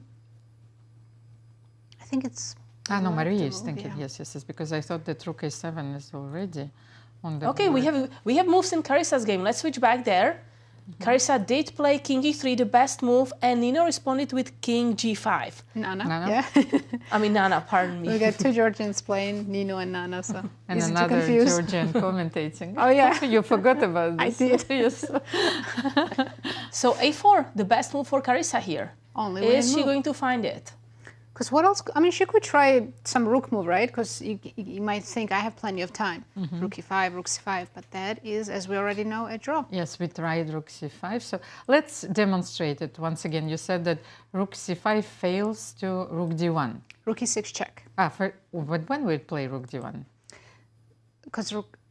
When was this variation? We play rook e6 check. Here, if you go Once rook king d1, goes to f file, then we go rook d6. Yes. Because if you go rook d1 here, I have rook c6, and I'm simply going to capture your pawn. Correct. So rook d6 here. Yes, here. And if we go rook c3, here we go rook d1. Okay. Now rook b3, let's finish the variation. And now this rook a1 move. And the idea is that you are just not allowing this a4, b5 push to create the passed pawn. Okay, but that's a crucial maneuver in this endgame. So rook d1, rook a1, and then if you will play king e3, then rook just a2. rook a2. And this rook is suddenly beautifully positioned behind the pawn, but there is just no way to make a passed pawn. So after king g5, we have to play a4. a4 looks good, doesn't it? Yes, Carissa. Now that we analyze it, it looks brilliant. Has to find this move. So, and rook e6. King f2. Oh, I think Nazi wanted king d4. I always tend to go just king f4, king f3, but Nazi wanted to go this way. Yes. And quick check-in with Yasser. Yasser, over to you. Thank you. And ladies, your struggles are my own, definitely. And in this exact position, a4 is a winning move. Essentially, I don't see how Nana can avoid the following variation. And by the way, I'm very happy that the two Georgian ladies are tripping over Nana and Nino, because I keep looking to make sure I've got the right lady I'm referring to. A4 on my board, and in case of rook e6 check, king d4, king f4, b5, ab, ab, and it's pretty self-evident that I'm pushing over there. Black's counterplay is based on the move king g3. And there's actually a kind of a funny little variation here that I'd like to share that may not be the most intuitively obvious. We get to this position, and you say, okay, white is winning. Okay, take a breath, take a breath, take a breath. White is winning. And what is the easiest way to win? Well, if we play f4, king, f4, the king would jump back to g4. That's not the winning variation that we want. If we go chasing after the rook, well, black will make a draw by picking up the f pawn and then winning the rook for the h pawn. But it's a nice little feature of the position. Check this one out. King e3, retreating the king back, protecting the f3 pawn, but also to stop this idea that black is going to take the f3 pawn and make a queen and force the trade of rook. So king e3, so king g3, yes, let's push the pawn. Next, really nice move. Rook b4. Wow. I'm just looking at that. h3, rook check. Wow. The king has to drop in front of the pawn. rook goes back, king goes down, king goes to f2, and we've all been in these situations in our lives, facing an inevitable checkmate.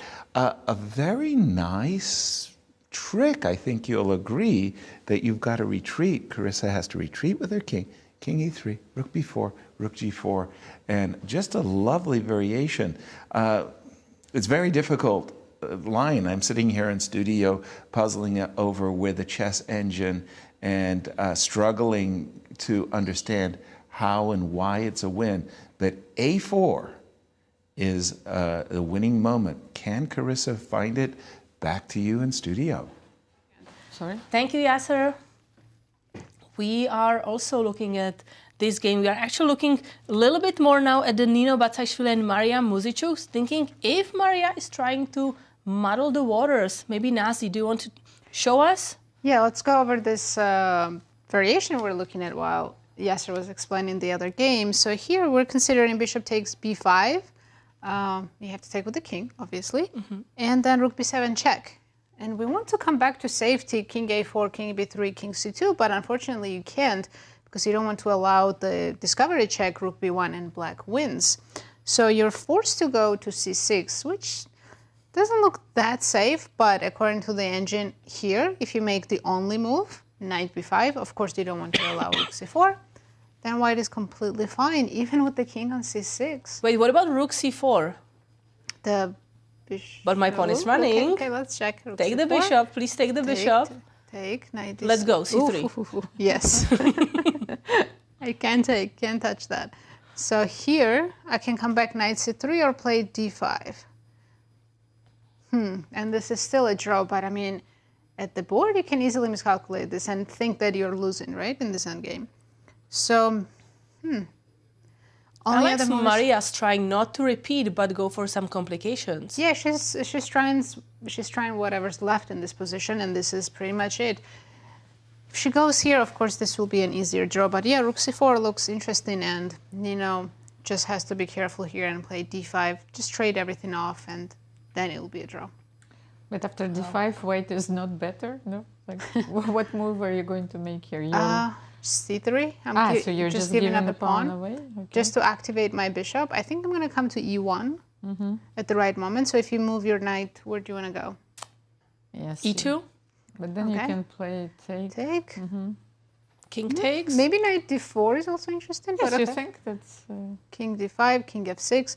Oh, this reminds me of my endgame against Irina Krush, where I barely saved it. It was, again, knight versus bishop. These positions are a little scary. Yeah. You usually prefer to have the knight there, right? Because the knight can jump anywhere, while the bishop... Yeah, and here it's like bishop is coming to e1, and then you're kind of stuck. So with that resource, black is saving easily here. Yeah, rook c1, and we'll see. There is no other try, though, right? Everything else is a repetition. Yes. Mariya Muzychuk with 19 minutes on her clock. She's thinking, trying to look for some complications. She won her first game yesterday, and she wants to continue with that. And she probably has this nostalgic feeling of her advantage. You know, her advantage disappeared. She was pressing with black, but unfortunately this position is balanced. She won the game yesterday twice, so maybe she can do that again today. Her advantage has evaporated. She didn't play precisely in the middle game and this end game. I mean, she's really trying to squeeze something out of this position because she has pair of bishops looking at the queen side, but there is nothing more. It looks like this is going to be a draw. Carissa's still thinking. A4 is not on the board yet. Okay, so let's look. So rook c1. Again, we are seeing those black bishops, right, looking at that queen side. Capturing that is a possibility, but once king captures, rook b7, king c6. Yes, rook b7, king c6 looks very scary.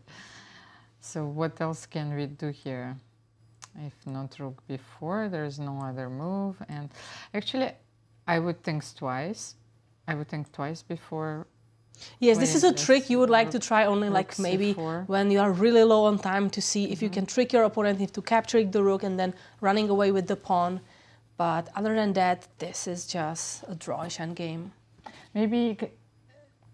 Maybe she's hesitating now and she wants to repeat. Rook A7. Okay, let's refresh the board. Because she doesn't need to go into those complications. Yes, I think if she goes rook A7 check. So rook A7. King B3. Rook B7. Well, you have nothing better. Well, but this we were saying this is favoring black because once the king is more passive, now black is going to recapture here. No, this is a draw.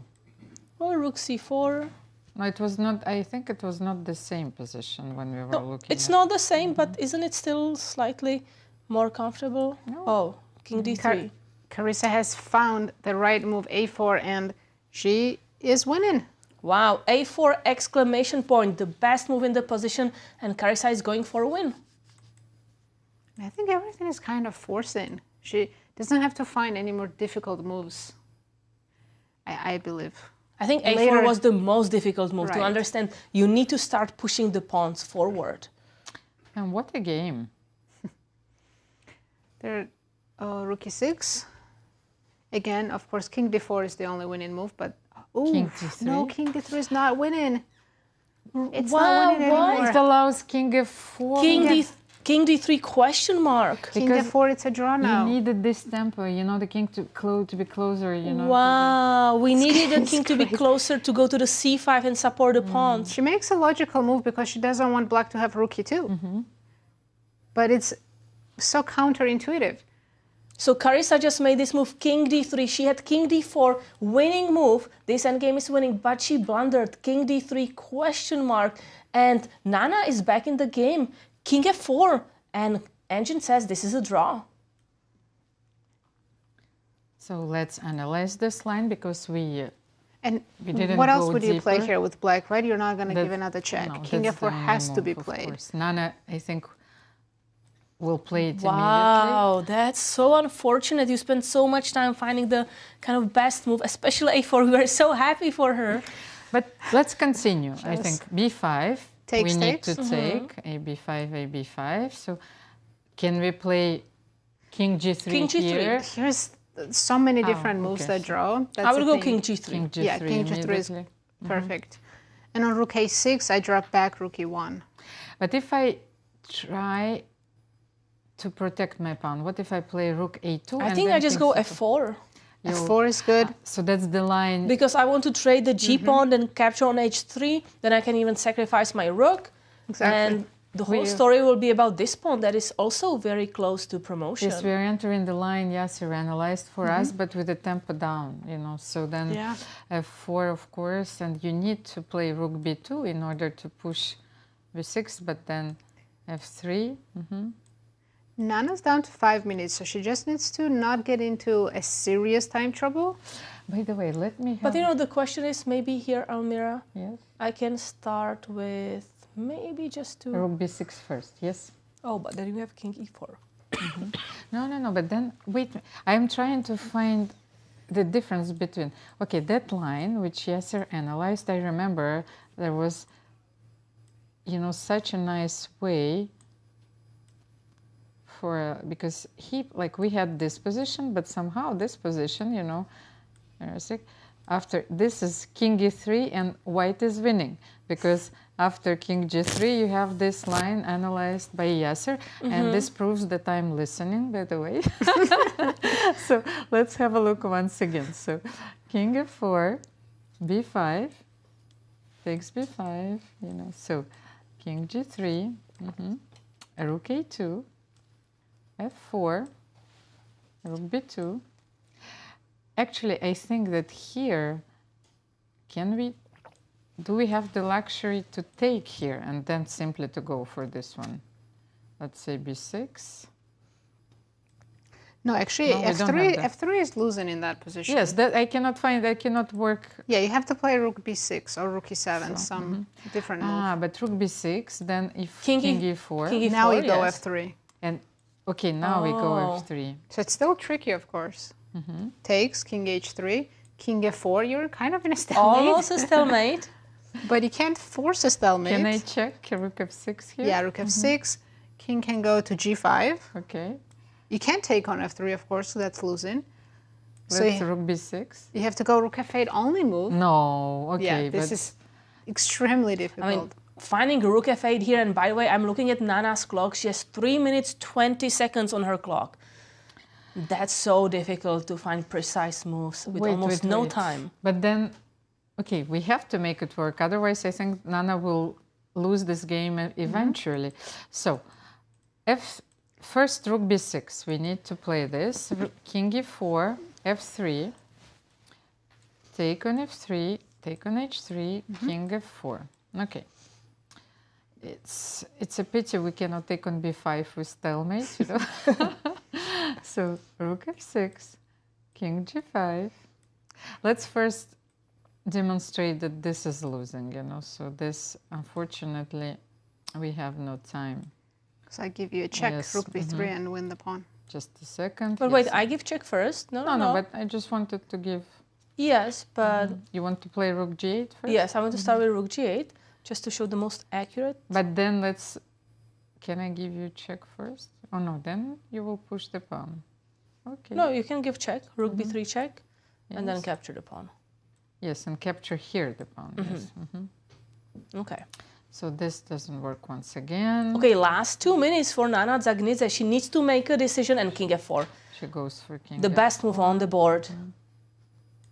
But so these moves are pretty logical. So we will get this position. Carissa goes for b5. Then can we make something else, not f4? Okay, So she captures, takes on captures. b5. Yes, king g3. She captures. And then, well, that's exactly the position. There are that some we have easier on the ways to draw this, because the line we're looking at, where Nana has to find that only move rook f8, is very difficult. That's why I'm looking at this position. So if king g3 doesn't draw easily. It does draw. No, but I mean easily. No, in this position it does. Weren't we making a different move? No, no, no. No, sorry, you were playing f4. You don't have to play f4. After king g3, rook a2. So what should I do? You can play rook d6 check. Rook d6 Kick check. the king farther away from the king side. King c4 and then play f4. Okay, here. Okay, that's the way to draw this. Because we needed this extra tempo, Exactly. of course. Yeah. Okay, that's the way. Rook a2, rook d6, and then f4. Okay. So Nana needs to find the only moves to draw this. King f4, king g3, rook d6 check. And she's under 2 minutes now. 1 minute and 50 seconds. In the current position, she can also start with the check, rook d6, and then go king g3. That's fine as well. But with the same idea, once again, Yes. just to bring the king. And there's just one more idea. She can play rook e4 in this current position, just to go after the pawn from behind. From the I like that. So just trying to transfer the rook. Yes, rook b4 behind the pawn, active rook, cutting off the white king. And if you go king c3, just to stop me from doing that, then I go king g3, because we know now white king is too far away from the king side. So 1 minute and 17 seconds for Nana. But then f4. So it'd be easier for her to play this if she had only moves. Yes. But because she has a couple of different options, she's using all her time, and it can get very confusing. f3 here. Now no, because the king is far. No, because b7 and rook a8. We can't do this. Wait. I managed. I think that first we have to bring our Rook e8. Rook here. The king is just too far, so now it will be always good enough to push f3, capture this pawn, that pawn. And now we can take on h3, actually, because the king is on c3, okay. And then we quickly want to move the king here, and let's go. Nana Dzagnidze, under 30 seconds, 22 seconds on the clock. She needs to make a decision here. And what will it be? 15? Rook e4, king g3. Or rook d6, the most precise move. Rook e3. This is a huge mistake. King c4 winning again for Carissa. Wow, we saw this bar just coming up. Big blunder. King c4. Into Looks refresh like your analysis board. Looks like this is winning as well. So rook e3, king c4. The difference being that the king is now supporting the pawn on b5. She just wasted 2 tempi. This king e5, yeah. Oh no, Yeah, this is just not the way to go. Game over. The idea was to go and try to capture this pawn or push this pawn forward, but this way, this Now is just not enough. b6 and rook b5. That's it. Yes, the thing is that king c4 is allowing to build the bridge. That's the most important idea. So you can simply play b6. Also, I'm and going to be b5. attacking this pawn, so you cannot just go here towards this pawn. So Carissa is getting closer to her second victory in this event. Yes, I think this is the final critical moment, maybe. And this is when Nana is going to therapy, I think. Yeah, this is tough. This loss will be very tough for her. She suffered the defeat yesterday with the white pieces and... Extremely long game against Harika Dronavalli, double-edged position. She managed to lose this time. Wow. And it's also the worst to go to rest day after a loss. After 2 losses, that's even worse because it's so hard to recover. Especially in a game like this where she came back so many times. But we talked about it. Once you are low on time, it's just so difficult to calculate everything in a rook endgame because rook endgames are extremely difficult.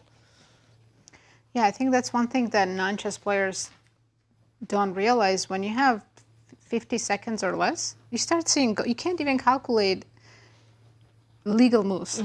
You start to imagine things, see ghosts, and miscalculate. And Yasser, you have some thoughts on this game? Well, we'll keep an eye on the board and the players, as b6 is a winning move for Carissa, but it was the time trouble. Nana had played an amazing series of only moves. It was the move rook e3 check that threw away the draw. There were several ways of drawing. King g3 was simplest. Rook e3, rook e4, pardon me, was also simplest. It was rook e3, and reminded of Maurice Ashley's admonishment. Time trouble makes a fool of all of us. And that was the move. Rook e3 lost the game. King g3 draws, rook e4 also draws, rook e3. Oh, how painful is that? And Carissa, as you were just mentioning, she's cruising to her second win.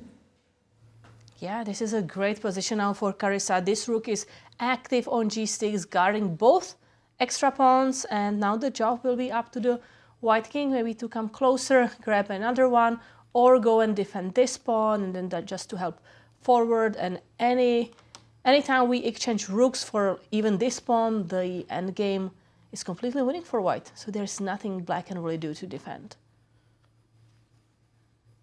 How difficult it is to win a clean game. You know, when chess players talk about the clean games, so it's like you outplay your opponent gradually, no mistakes have been made, but modern chess does not allow us to win games in style of Petrosyan or Botvinnik. You know, you have to take a lot of risks because players are prepared, they know so much theory, so you have to get them out of the opening and to take risks in order to win a game. And then you get material, you trick your opponent, you find an advantage, then you have to convert that advantage while your opponent will try to put the best fight. So now for Carissa, probably king d3 here. Are we just going that direction? What do you say? I think so, yes. She needs to bring her king closer. But let's say... Probably king d4 as well is possible. Maybe king d4, then rook e8. Okay, starting with king d3. King d3, rook e8. She needs to keep the rook on the e file. King is rook e7 or rook e8. Then you will play rook g4 here. Just keep this pawn. Yes, you need those two take this pawn. I'll take this and pawn. H4, and this is then I will completely quickly winning. cut out the king, and then this king will be supporting these two pawns, and that's winning. The black king will not be able to join the fight because the rook will just keep it at a distance, and two pawns and a king can easily outnumber the only rook. Rook E1, the same thing, rook G4, and this is it. So rook G4, we are expecting to go and take this baby. You can even, yes, rook G4 is actually important because rook H6 maybe allows rook G1. Right. If Probably you you're here, still winning, yes, but you know, so just in case. Here you would probably go back and just play rook G6. Like you don't want to trade He was this. like, okay, that's a mistake. Let me try a different route. Let's go back. And then king E2. Okay, so Carissa is still thinking. Will she go for rook G4? Yeah, Yes, rook it's on G4, the board. best continuation. King B6 and now rook captures. H4. Rook H4, this is hopeless. Honestly, I don't think white even needs to cut black's king off. We have two pawns. This is winning. As long as I don't lose one of those pawns. No, and you cannot cut the king off actually comfortably because here you have rook D1 check, but unless... So let's start with this move. She will probably play. No, unless there I is do want something to else. cut off the king. I agree, it's not like super necessary, but... Oh, she will play rook H5 here. Okay, First so move. you're betting rook H5. Yes, rook H5. I think rook E4. Nazi, what is your bet? What is Carissa's move here? Rook H5. You leave me? Carissa, I trust you. Yes. But rook G1, G4, and rook G3. Yes, she needs the king on the G file. Actually, if you would be able to put rook G1 and with the G4, king G5, I think this is not winning. Because yes, but my the king, H pawn's not improving. Yeah. the king is too far away. Now just king E, would you go just king E3, king F3? Yes. Yeah. Well, or king F2 if you Yes, walk over with the king. yes, Or you need G4. to bring your king closer, of course. Now, be careful. You cannot suddenly be happy because it's blocked. You want to go this because... Here we go. Discover attack. Rook F2. Guess they're on move 61. So maybe let's switch back for a second to the game of Nino Batsiashvili against Mariya Muzychuk, because it got quite interesting there. At first, Mariya sacrificed the pawn, now she recaptured it, and I'm curious what we think about the endgame. So let's refresh. What happened? So this is where we finished. So rook A7, king B3, rook B7. Actually, Nino deviated, you know. She could have played king F4 and claimed draw, but rook B4. Okay, so they entered the line we analyzed, king E8, rook H1, because she wanted to go for this pawn. But here, rook C4, king D3, rook B4. So are they repeating? No, she Nino doesn't want to make a draw. She's confident about her position. She says, you know, this is a blocked position. I have a knight. I want to try to push for advantage. First of all, knight E2. She's not worried about the G3 pawn, huh? Knight E2 is not okay. Yes, because then you are simply checking. Okay. So let's go back to the Carissa game against Nana Dzagnidze, because it's likely going to end extremely soon. So what are the moves we have here? Rook F2. Rook F2, rook A1. And Carissa is playing king F4. Yeah, she's bringing her king closer. I was trying to think of ways to mess this up for white, but honestly, you can't. Especially, okay, now it's a much better version, of course. So you have the king on G5. It is supporting the two passers, rook and is the still rook cutting is off the This king. is probably when it was just one pawn, so with two. Yeah. Well, it wouldn't be winning. If this pawn was not here, that's a draw. The H pawn, yes. H pawn is draw. But The if this pawn was winning. not here, then that's a win. So probably we will see like rook f3 here. Yeah, I guess you don't want to play h4, allow rook g3 check and all that. And Nana knows that things got really wrong in this game. Maybe she's just kind of trying to remember where she went wrong because this rook endgame maybe had chances as she's thinking. It all started with queen c8 because she didn't make the... Yeah. However, it was still fine. You know, she allowed white to double the pawns on f6, so that was the beginning of her troubles. And then we she know missed knight e6. There's so many missed opportunities for Carissa. And then the last moment was rook e3. That was a mistake from Nana. Rook f3 on the board, forcing the rook to go away, and then let's start pushing. Let's go. She gonna resign or give one more check? Okay, one more check. Can't guess any moves today. Now probably just it's time to go. Because once we go here, even if we get a check in front, okay, we can go here, hide, and just the pawns go. And we will support them. Pawns promote themselves, yeah. Again, this rook is doing an amazing job, just cutting out this king so it cannot have any part in the game. And that's... I think that even Tom knows how to play the rook and games by... So, no?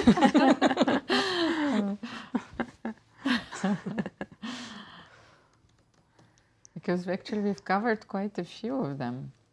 Okay, g4. Maybe by the end of this event. Yes. He'll know rook and games. Otherwise, there is a very beautiful book written by Averbach, you know, it's like the encyclopedia of the rook and games. So that's what you are given for breakfast when you're born in the Soviet Union. So. I was given the Dvoretsky's endgame manual. Oh yeah. Yeah. This one is also very important. I actually studied the Dvoretsky endgame manual in German language. Why? Because it wasn't available in Czech. Okay, Somehow I didn't have English version available, and I was speaking German. I don't speak that well anymore, but I was like, okay, this is... Actually, I don't know, I started to learn German, you know, when I was young because I wanted to read, you know, Goethe in German, but okay, this was an illusion, so I abandoned those dreams very quickly. And you speak so many languages. So King is 7. I can do an odd. Yasser, go ahead. We can hear you, Yasser. Nice story there about the rook ending book by Yuri Averbach. My friend, international master Tony Sadie, had walked into a bookstore and he picked up the Russian book in Russian of this rook and pawn ending, and he saw that each and every word in Russian had been blocked out and replaced with an English word, and he recognized the writing of Bobby Fischer. What? This was Bobby Fischer's book that Bobby Fischer had studied as a teenager and had taken a dictionary and replaced every Russian word with an English word. Tony, shaking, his hands were shaking, he goes to the book counter, says, I'd like to buy this book. The guy opens up the book, he says, it's $10. The guy starts looking at all of the writing, he says, oh, it's been ruined. You can buy it for $5. And there it is, handshake. Carissa And there winning it her is. second game. And winning a very, very difficult rook ending. Congratulations, Carissa. What a story, Yasser. That's incredible. That's never a ruined book if it has a handwriting of Bobby Fischer. Actually, I wanted to bring up Bobby Fischer because I know that there was so little information and that he was reading books in Russian. So, yes, there's something mystical is going on. We have one game left and there's another rook and game. Yes. But such Knight an and bishop important have been traded. victory for Carissa and her tournament trajectory. 2.5 points for Carissa, yes. She's bouncing back. She's back in the game. And this is our last game. Nino Batsiashvili and Mariya Muzychuk are still battling it out. And this is where we finished, but the game had more moves. Knight here, capturing. And this is how we got to another rook endgame. And it really looks like Nino is trying to push for a win, or at least for some complications. Because now targeting this pawn on e6, then maybe going after this pawn as well. So should we take on g3? Should we take on c5? Maybe, I understand. Maybe if rook g3, then you can play king d4. And then rook e6. Oh, it's a diabolical threat. Accuracy, and that's why Mariya first captured on c5. Rook king c5. Nino captures on e6. And now you can take on g3. But it's unbelievable. They keep on trying, finding those small traps, you know. Even in the rook endgame, which seems completely drawish to all of us, but king c5 is more precise, of course. So how's the position if I go here? Rook e5? Rook e5, I want to target this pawn, and I don't want you to allow to play any d4, kind of taking advantage of this pin. Rook g1. Okay. We have to rook captures on f5. Probably pawn g3. Rook g5. We know now that rooks belong behind the pawn. And what if so you want to play... By the way, why didn't you play e4 before? No, you can. No, that's actually because I wanted to play rook g2, but now you can play e4 here, so that's why. So maybe even if we go one move earlier instead of rook g5, maybe I still have e4 here. E4. E4 is losing here for black. So this is how our day is going so far. We have 3 draws. Alice Lee drew Humpy Koneru, Harika Dronavalli drew Zhongyi, and Bibisara Assaubayeva drew Alina Kashlinskaya. But first win of today, very important win for Carissa against Nana Dzagnidze. If we jump back, we need to not blunder some tactics in that endgame. After e4, there is rook d1 check and g2, right? And oh, wow. And g2. Yeah. That's why you need to play rook g5. It's been a long day. But rook g5 here, and I wanted to keep my rook here, so I will counter your e4 with rook d1, and Mariya played rook a2. Okay, so let's refresh the board, because things are turning different direction. Wow, so she's not capturing the pawn on g3, rather she goes rook a2. It's a good move. So she wants to play, so she wants to give checks, that's it.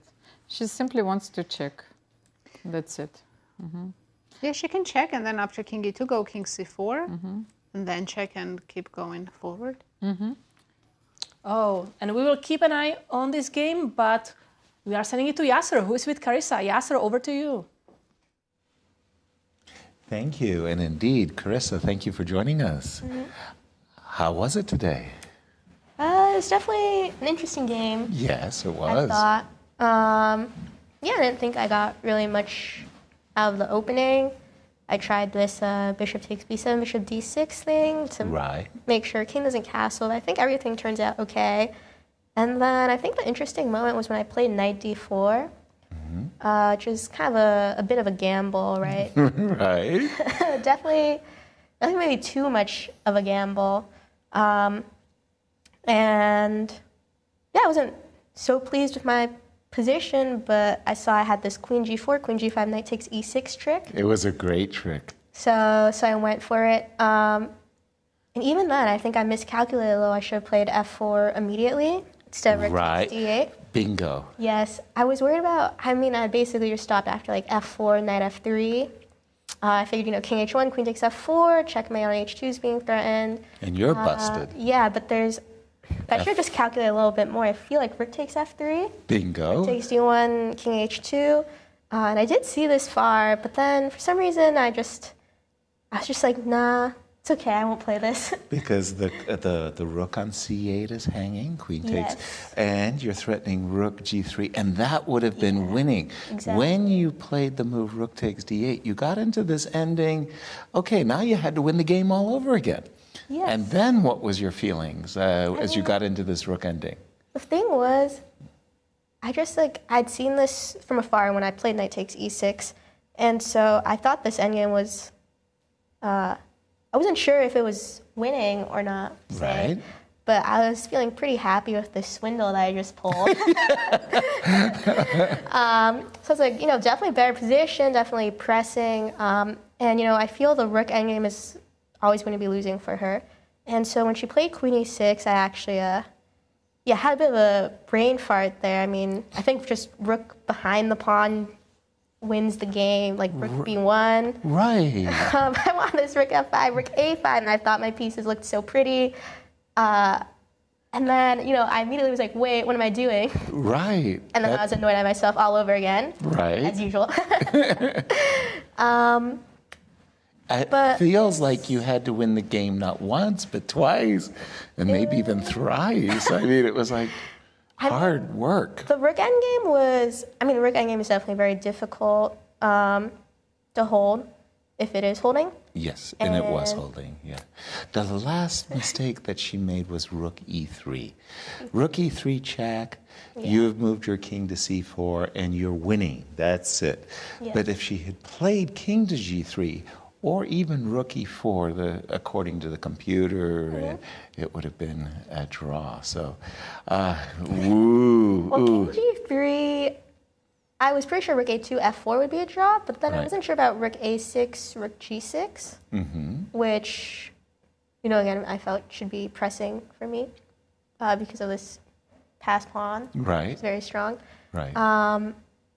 But yeah, I'm not sure. I mean, I definitely was quite annoyed. Carissa, this Cairns Cup, you've been involved in a lot of decisive games, and in your previous Cairns Cup, you had explained you lost 4 games and you finished with 4.5 out of 5. What's going on with you at this Cairns Cup? Lots and lots of decisive games. What's happening with you? I think everyone is just kind of playing a little bit shakily. Okay. There are lots of chances. Right. There are lots of mistakes. At least in my games. And I feel like it's kind of a question of whoever gets the last mistake in. Yeah. It oftentimes comes to that. Tomorrow's a free day. What you gonna do? What am I going to do? Maybe hang out with some friends in St. Louis. Yeah, you're going to do the Kasparov chess camp. I mean, I know Alice is going to show up for that. Might stop by as an alum. Just to say hello, fun. yeah. Yes, but we'll see. Mostly I'm just, kind of happy to have a break and ready to sort of settle in for the second half of the tournament. Okay, well, don't forget, I'm rooting for you, okay? Thanks, Yasser. Yeah, absolutely. And back to you in studio. Thank you, Thank you. Carissa, for joining us. Thank you, Yasser. Thank you, Carissa. And our only decisive game, Carissa won against Nana Dzagnidze, and it was a very important victory for her and, of course, for the American players. Let's have a look. And actually for us too, she saved us from 5 draws. She saved us from Because during that interview, the last game finished, right? Nino Batsiashvili drew against Mariya Muzychuk. Yes, that game was a draw. But yeah, you saw Carissa said, she was calculating so much in the rook end game, she said that she just had this brain fog where she could have played rook b1 and it's game over. She knows. She probably, as soon as she missed that, she's like, what am I doing? And then she had to win it all over again. But she was saying she was happy for that swindle, right? You're always happy when you manage to get like knight ac6 into your game. Yeah, but poor Nana, of course. She fought so hard today and yesterday, and to go to the rest day with 2 losses. I hope she recovers. I hope she enjoys the rest day and comes back and finishes well in the last 4 rounds. And while most of the players will go to the zoo or just walk around, Alice is planning to attend the Kasparov chess camp, so that is not called a rest day. And this is the schedule we are looking forward to. So tomorrow, rest day for everybody, including you. And then starting Monday, round 6, 1 round a day. And Friday, if there will be a tie for the first place, we will see playoffs, June 20th. So far, it looks like we will have playoffs because we have 3 co-leaders, right? Yes, we will have a look, of course, at the standings. But before that, I think that's very important to speculate a little bit. So, Humpy have not played. She played Harika, Alice, but she hasn't played Harika. Yes, hasn't played Harika. Did Alice play Harika already? Not yet. No, not yet. No. That's why we have a lot of direct, matches in the last 4 rounds. So, who is your favorite? You've picked Alice. Yes, I picked Alice. I'm sticking with my pick. I've picked Humpy. I picked Nino Batsiashvili. She needs to pick up the pace after the rest day. So, who do you think has better chances of winning this event? Honestly, I still think it's 4 more rounds to go. I still feel like there is a really long journey ahead, and it's very difficult to be predicting anything because in 2 rounds anything can change. But let's go over to Yasser to hear his final thoughts. The results have been unpredictable. I'm having this strange feeling of vujade. What is that? That's when you realize none of this has ever happened before. No, it is deja vu. Why? Carissa, was the only player who won in today's round. There was one other round in which the same thing happened. Carissa was the only winner. There could have been a lot of winners today, and there could have been a lot of draws, 5 draws. But we're going into the free day with 3 players tied for first. 1 player, Alina, right behind them, and there's a gap between the rest of the field. Everything to look forward to as we go into the rest day tomorrow. Do not join us, but I'm looking forward to the rest day, and I wish you guys a good rest as well. We are all looking forward to the rest days, but here is the standings after round 5. As you can see, 3-way tie for the first place. Humpy, Koneru, Harika, Dronavalli, and Alice Lee with 3.5 points. Alina Kashlinskaya trying to get there with 3 points, clear 4th. Carissa now really important win today, as we can see. She's clear 5th, and then a 3-way tie for the 6th place. Georgian ladies are not having a good time. And today it was a lot about rook endgames and how tenacious you have to be to win a game. It's very hard to win even winning games, right? So thank you so much for watching, and do not come tomorrow. There is a rest day, but come back on Monday. But you can miss us. See you, everybody. Thank you.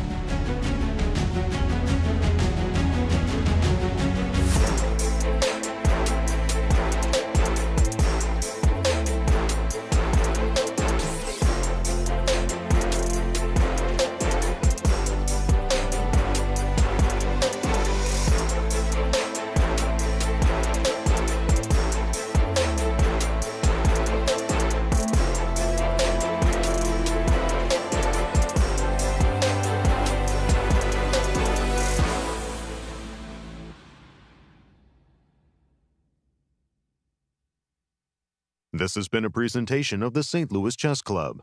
Any reproduction or distribution of this content without the express written consent of the St. Louis Chess Club is prohibited.